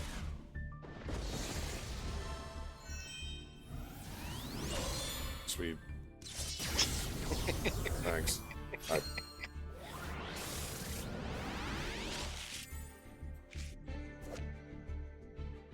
This one's very cuddly looking. This one is a sock puppet. Yeah, this is absolutely like, look at the sock puppet mouth. Like that's yeah. If this card on the field is tributed and sent to the graveyard, draw one card, then shuffle one Dynamonster in your hand into the deck. If you do, add an Evo Monster from your deck to your hand. Sure. You talked about earlier the win condition of moving the most pieces of cardboard, and you know, this moves a lot of pieces of cardboard. Hi. Love to see you, Darkworm. Darkworm. Yeah, Darkworm, powerful for both being a free summon and a free search. Because Darkworm, like, if this card is in your graveyard, you control a monster, special, on normal, go grab a Supreme Gate. This used to be just grabbing Gate 0, but we've gotten a lot more,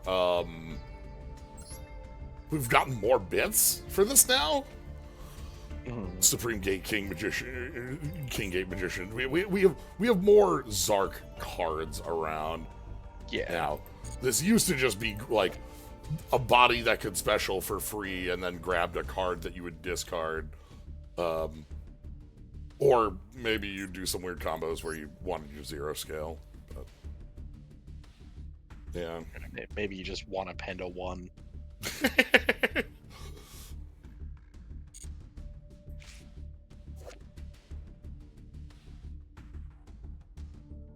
Hey, Albaz. That's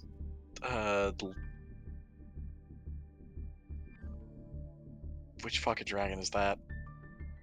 Is that Lubellion? Albion.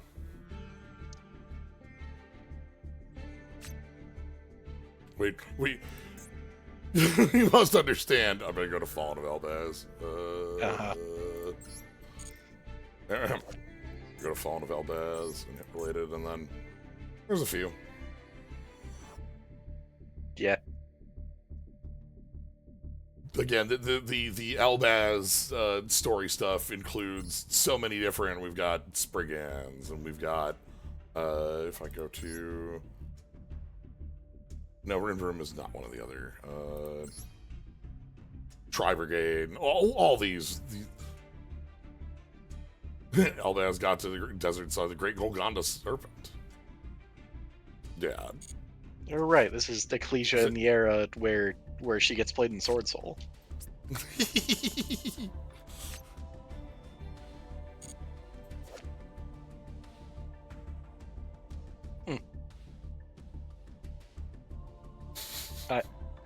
Huh.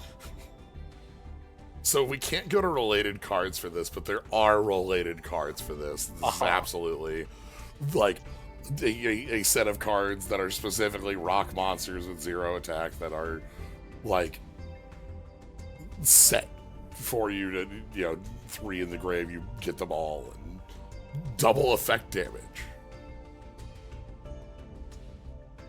Yeah, I don't remember Crystal Skull, Sucker Pillar, and something? I know there are 3. Cabrera Stone. Triangle, okay. Triangle 0. Oh. I found it. I found the Vamp Race. Okay. Okay.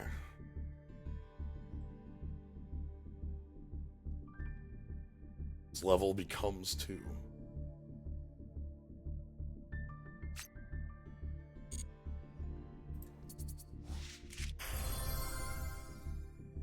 I mean, that would have been a pretty cool thing to open 1,000 days ago. Yeah. This might have been the second set of URs I crafted. Mm-hmm. Like, yeah, like this. Maxi Ash this. I think that was the order I did it. I think that's the order. So.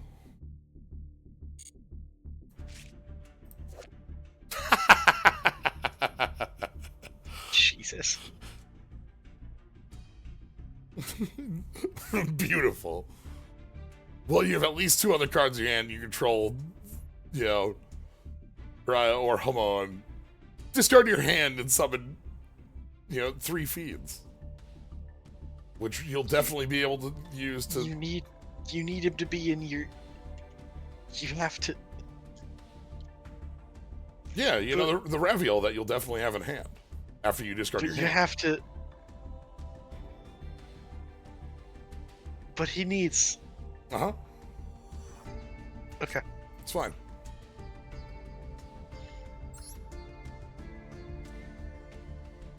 It's fine.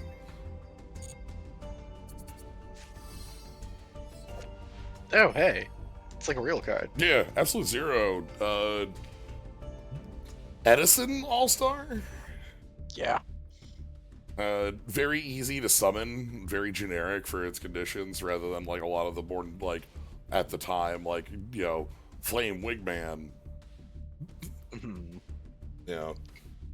In a leaves play destroy everything is like pretty powerful text. Answer this, and then die. Yeah.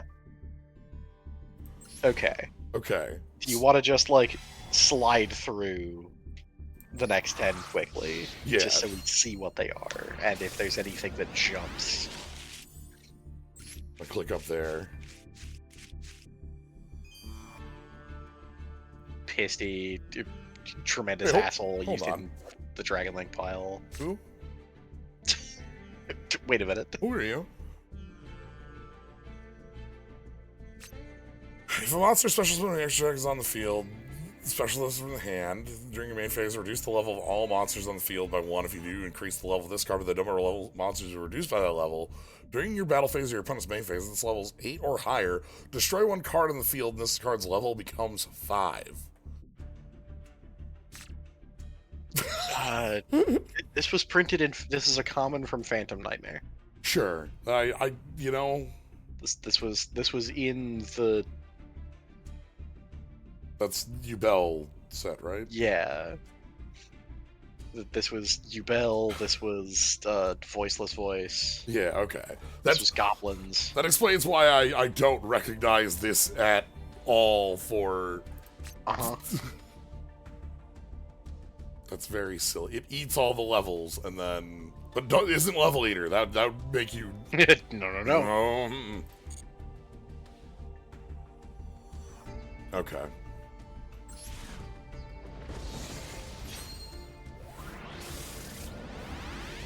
Biker Goblins.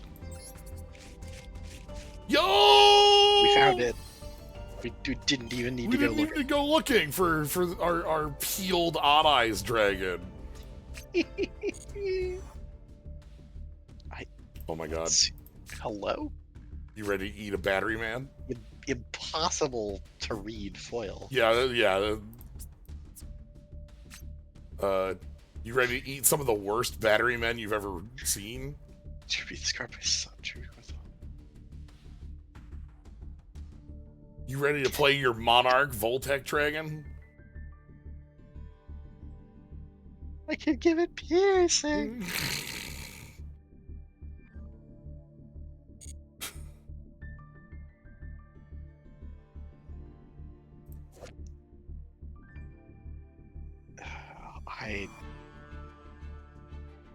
These jerks are so bad at doing what they do.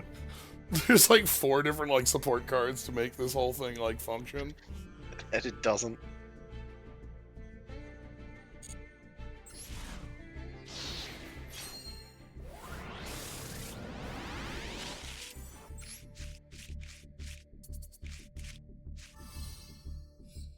Oh, hey, right. one of the 2 good Gen X. Yeah, this is a card that does crime. Yep. This bird will only do crime. Yep. Uh. Ignition Phoenix was. Oh god, this got banned, right? I think so. Okay, I'm pretty sure this was one of the Ignites are a really powerful low rarity card advantage engine, and in Prague that was problem. I think because like everyone just had access to 18 copies of their ignites, and like we were playing under old pen rules. It's just like, all right, everyone has pen 4. Cat Shark. Please give me the Cat Shark art once it's done looking at Yeah. Decisive Battle kicks ass. Yeah. This card is strong as hell. You get a once per turn, like prevent destruction by sending an Elbaz fusion, and a lot of the Elbaz fusions have good text for that. Yeah, the Albaz fusions. I think all of them like dying and being dead. Yeah. Most of them, when sent to the grave from anywhere, give you a search at end step. Yeah, like so, like using. Well, we can't. No. Fallen Valdez, please. Yeah, it's a battle or card destruction prevention, but you prevent it by spending Sprint, which searches a Sprigand, or sending Titaniclad, which searches a Dogmatica, or sending Brigand, which searches a Tri-Brigade. Like, and any of these could also have searched Albaz again. Yeah. Which, like, and then... Yeah! Buddy. But what a good friend. Cat Shark would be friends with Jeff. Oh, absolutely. I think they'd have a fun rivalry. Yeah.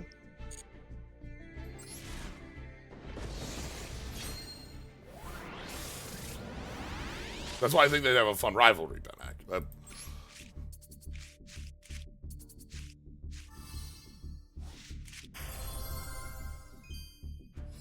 Flower Guardians again. Yeah. This dumb jerk. Yeah. We got Summon Skull. Now, what the hell are you? What?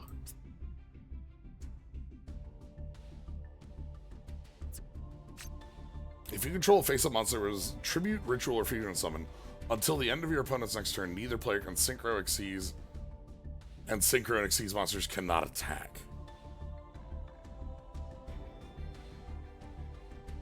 And our effects are negative. So I can give you some information about this.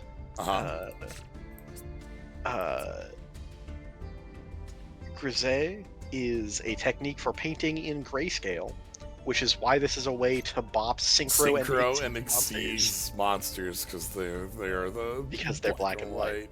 That the guys on there are Fire Fist Horse Prince and Fire Fist Lion Emperor, who are a synchro and an exceed mod. Despot base is an ultra. Jump. Despots are go.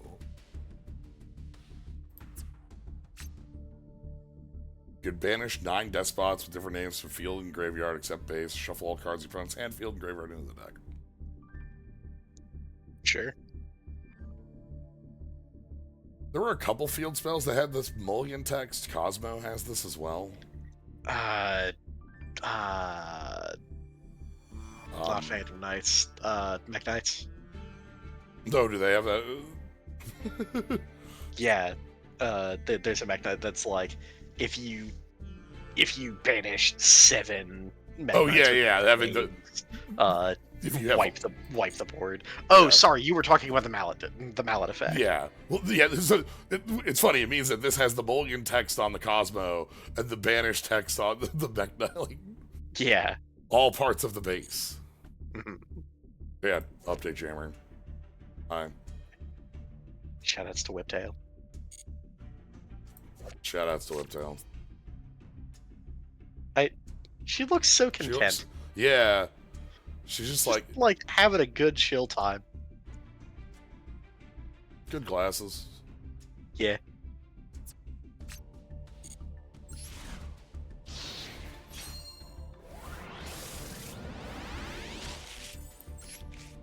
Hi, dog. Welcome back, Waffle Dog. Oh, and we got one on the forbidden. Just taking a sip. Yep. Sure.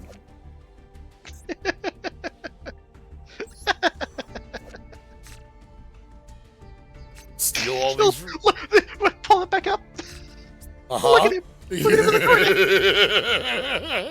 recording. He saw you.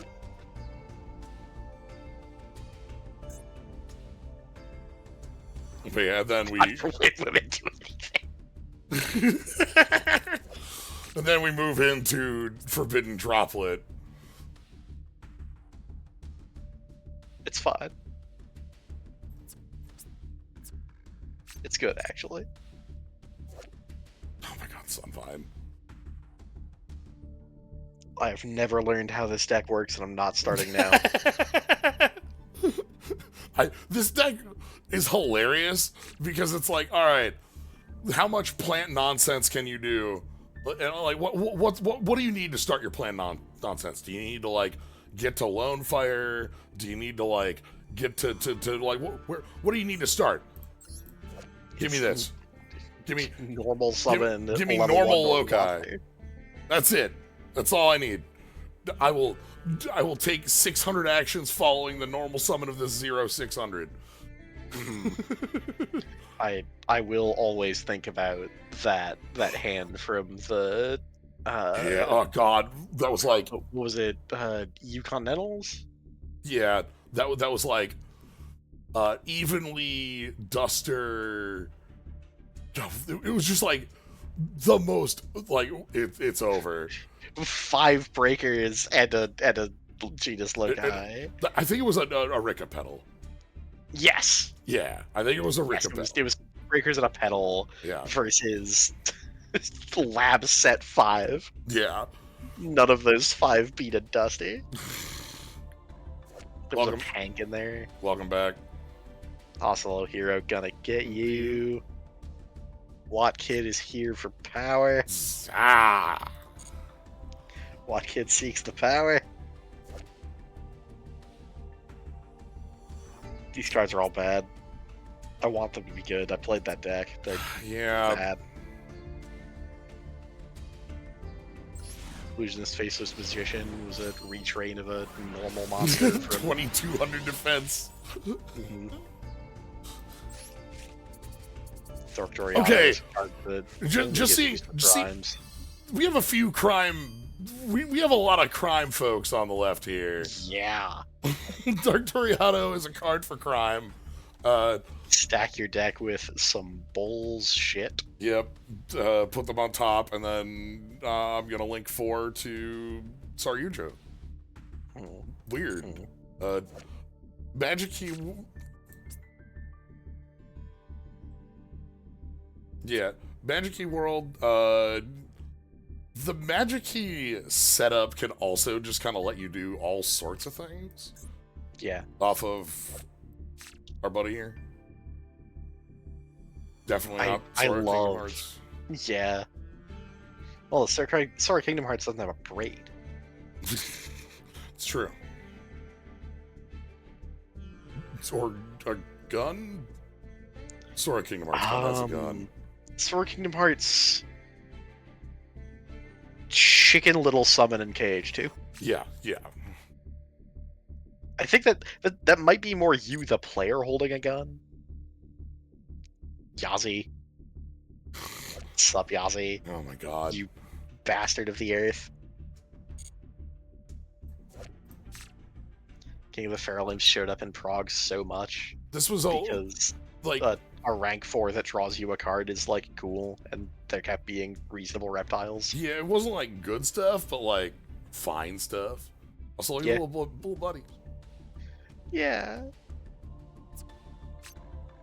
I love that none of these are what Feral Imp. Yeah, this is not Feral Imp.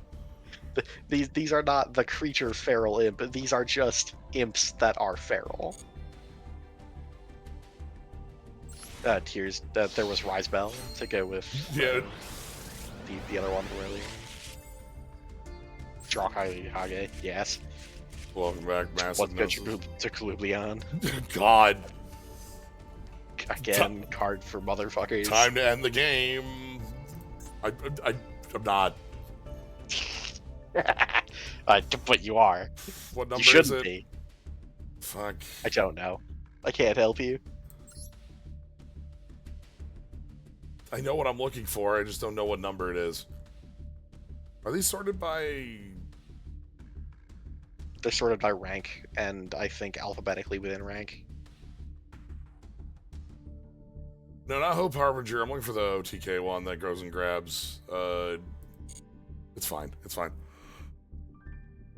Hard Earth? I don't know.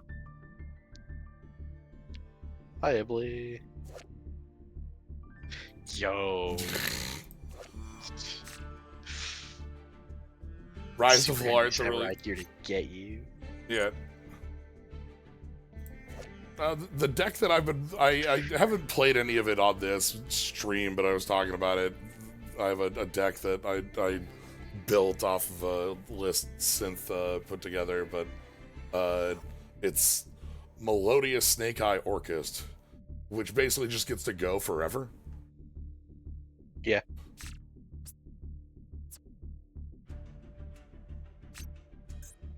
This is also one of the Nightmare main decks. It's true. So you can go into Mermaid and then combo for an eternity. This card is a Gem Knight and also does melodious things. Sure. That was an archetype that could use some crossover. Why not? I think that's a character bit, I think is the idea there. That would make sense. Weather Painters. Oh god. Welcome back, Overwind. So the thing about Overwind is that and then it bounces at end step, looks like a downside. That is not. And it isn't. Because windups have a once per while they're on the field. So yeah. We had a lot of games where like that would completely let you win a combat, then bounce your wind-up knight and replay it or something like that. Phoenix Wing, removal spells of all time. Yeah, I love Phoenix Wing. Polychemic Critter. Fuck off. I hate these idiots. I hate these guys. Chemic Critters suck ass and I hate them. I played a tiny limited campaign that involved Geminis, and Chemic Critters were an important part of it. And they're awful and I hate them.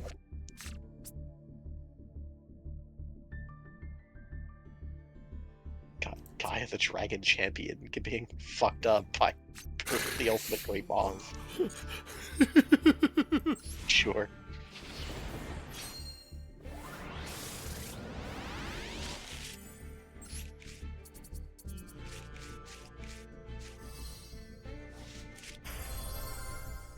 Yo, you want to talk about fucking all-stars? Yeah, cards that live in you know the shadow of the BLS CED, but like still like get to operate on a like this is a absolute card to hold that torch. Like this is very powerful on a lot of different axes because you can like set up the way you banish monsters to be like, okay, I just need to blow up your field, or I want to, break you turn one and try to hit like Levian. Yeah, just a very, very cool dragon. Or it's strong as hell. Also, sometimes you choose to do nothing because if you activate the effect, it can't attack this turn. But you can just choose. Nah, I'm good. 3K. Yeah. That got banned in Prague because I was being a jerk. By which I mean owning a copy of it. Sometimes that just happened in Prague. Yeah. No, that is part of the point of the ban system. Is you lose to a card and you go, oh fuck that shit. I'm out. I'm never doing that again. Get that asshole out of here. I want it banned from this arcade. Hello?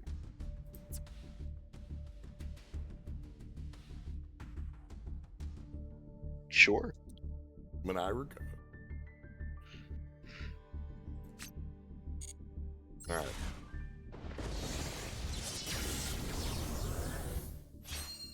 Smugara box meat.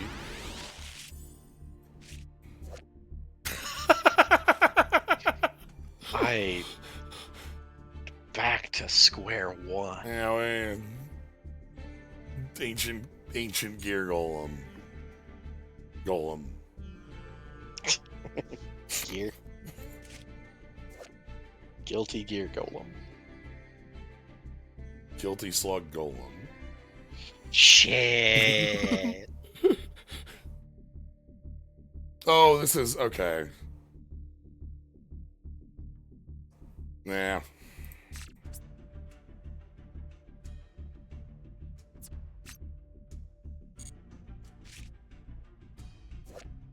Ooh. What if a ladybug had grass? It would be adorable. Next It question. would be. Yes.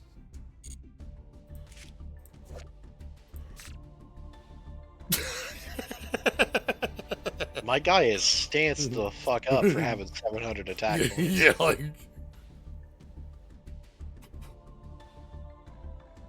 Not coming out the Ukabak.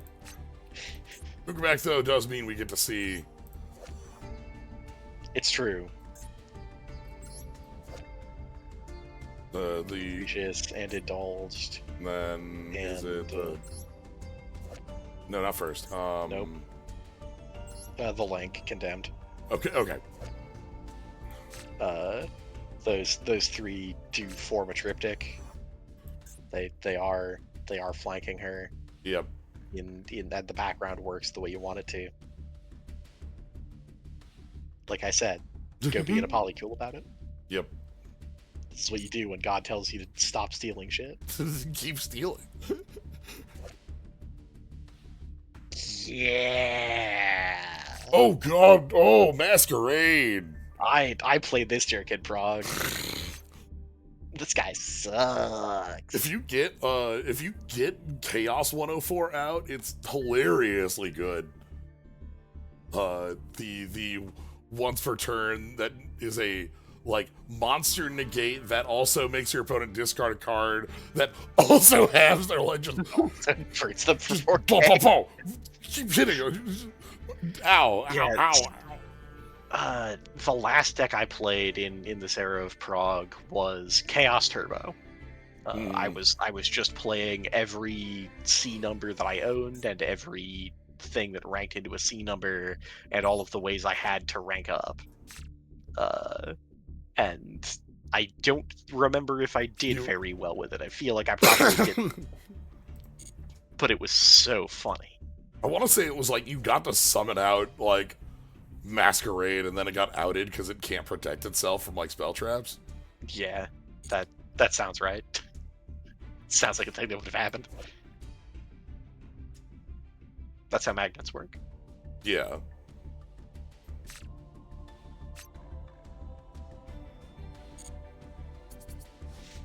This was Yugi and Yami's final duel card, if I remember right. This is like getting around Slifer burn like Bob.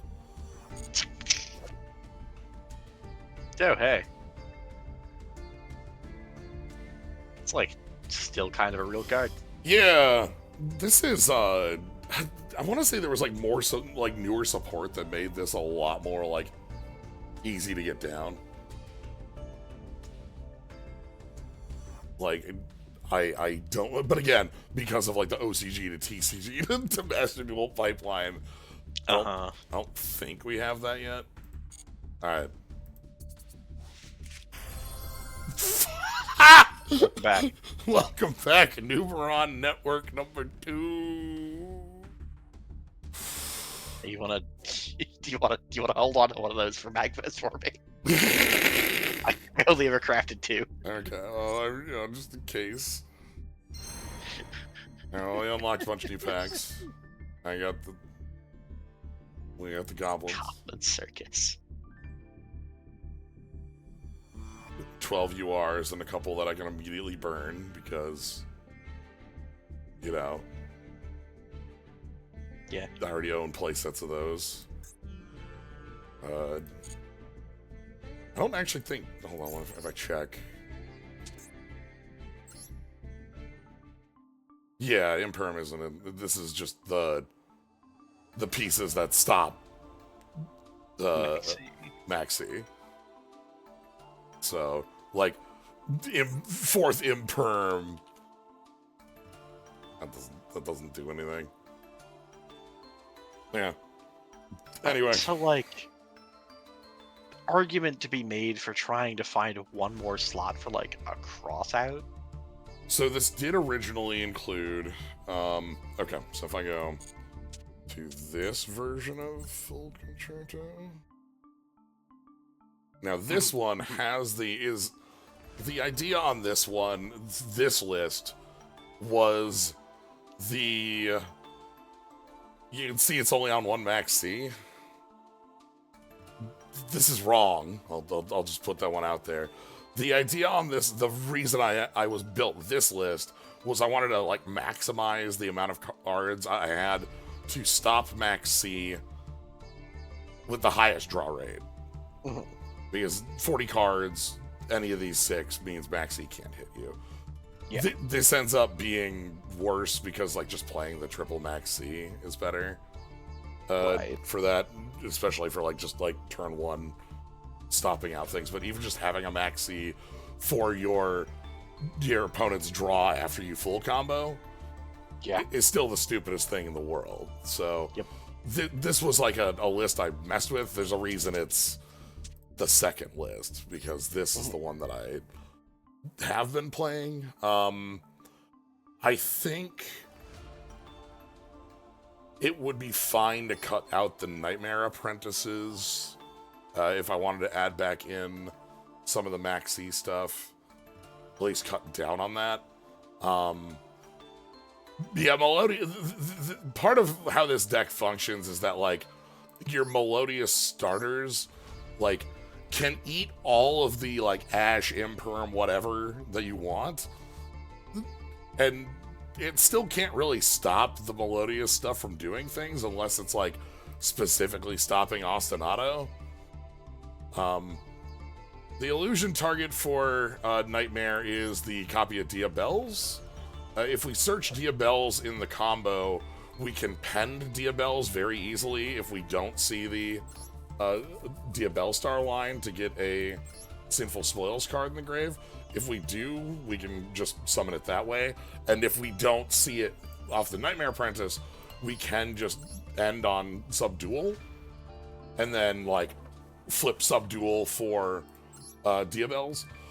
But with Diabell, the end board on this deck, on its like best terms, ends up being something like Diabells, Apo on 4, wrong Odd Eyes, not Absolute, Odd Eyes Vortex, IP with a piece of material, and like I think that and Babel up with a Dingirsu Engrave and a Symbol Skeleton going.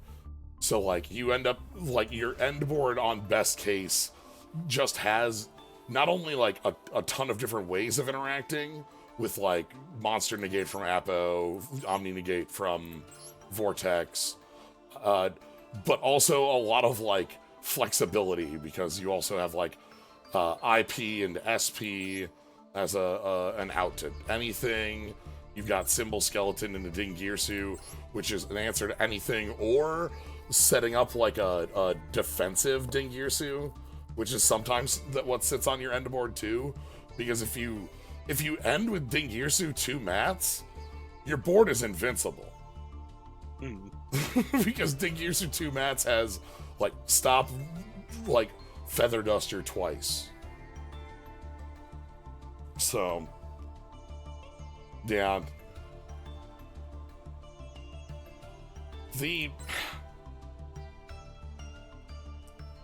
I want the crescendo to be better. Like, the crescendo only really comes up if you draw Babel. You can't really, like, use the search on this because it's like turn you activate your dark machine locked. I don't think this is like pile of pen stuff because like this contains two different pendulum names, both of which are in the same archetype. Yeah, also they light lock. You can't pen summon any of this stuff. Like the only thing, there are only 2 cards in the entire deck I can pen summon, and it's other copies of Refrain and Diabels. That's just one archetype, like or like just like one archetype and a single light monster. Like I don't. If that's your definition of like the penned soup, I don't. Go eat better soup. Yeah, you can add more ingredients. Talk to a chef. So, but the ending with like the Dingirsu setup is what I love the most out of this, because a lot of the times what happens is you don't end up doing the. So okay, all of this, like all of the setup, is generally in service to Phoenix into Mermaid into Nightmare, and then doing full Orcus combo from there. And like the amount of stuff you can get done with like just your Orcus setup, both on going first and going second, is really nice. That's why you end on eyepiece, because you're dark locked for most of that. You have to order this deck like 1, 2, 3 because the way things end up locking up. So. Yeah. Anyway. It's 4 a.m. And I have plans on streaming in like 10 hours. So good luck. We'll see what happens with that. That's we'll see. The plan is starting up Battle Network 6, but I was going to go to bed as soon as the For Hire was open. That didn't happen. I'll never open it for hire. Well, alright. Thank you, Psyche, for joining for this. Absolutely. Thanks for having me. It's always a good time. Yeah. Alright. I'm gonna go to bed. Y'all have a good night. Good night, everybody.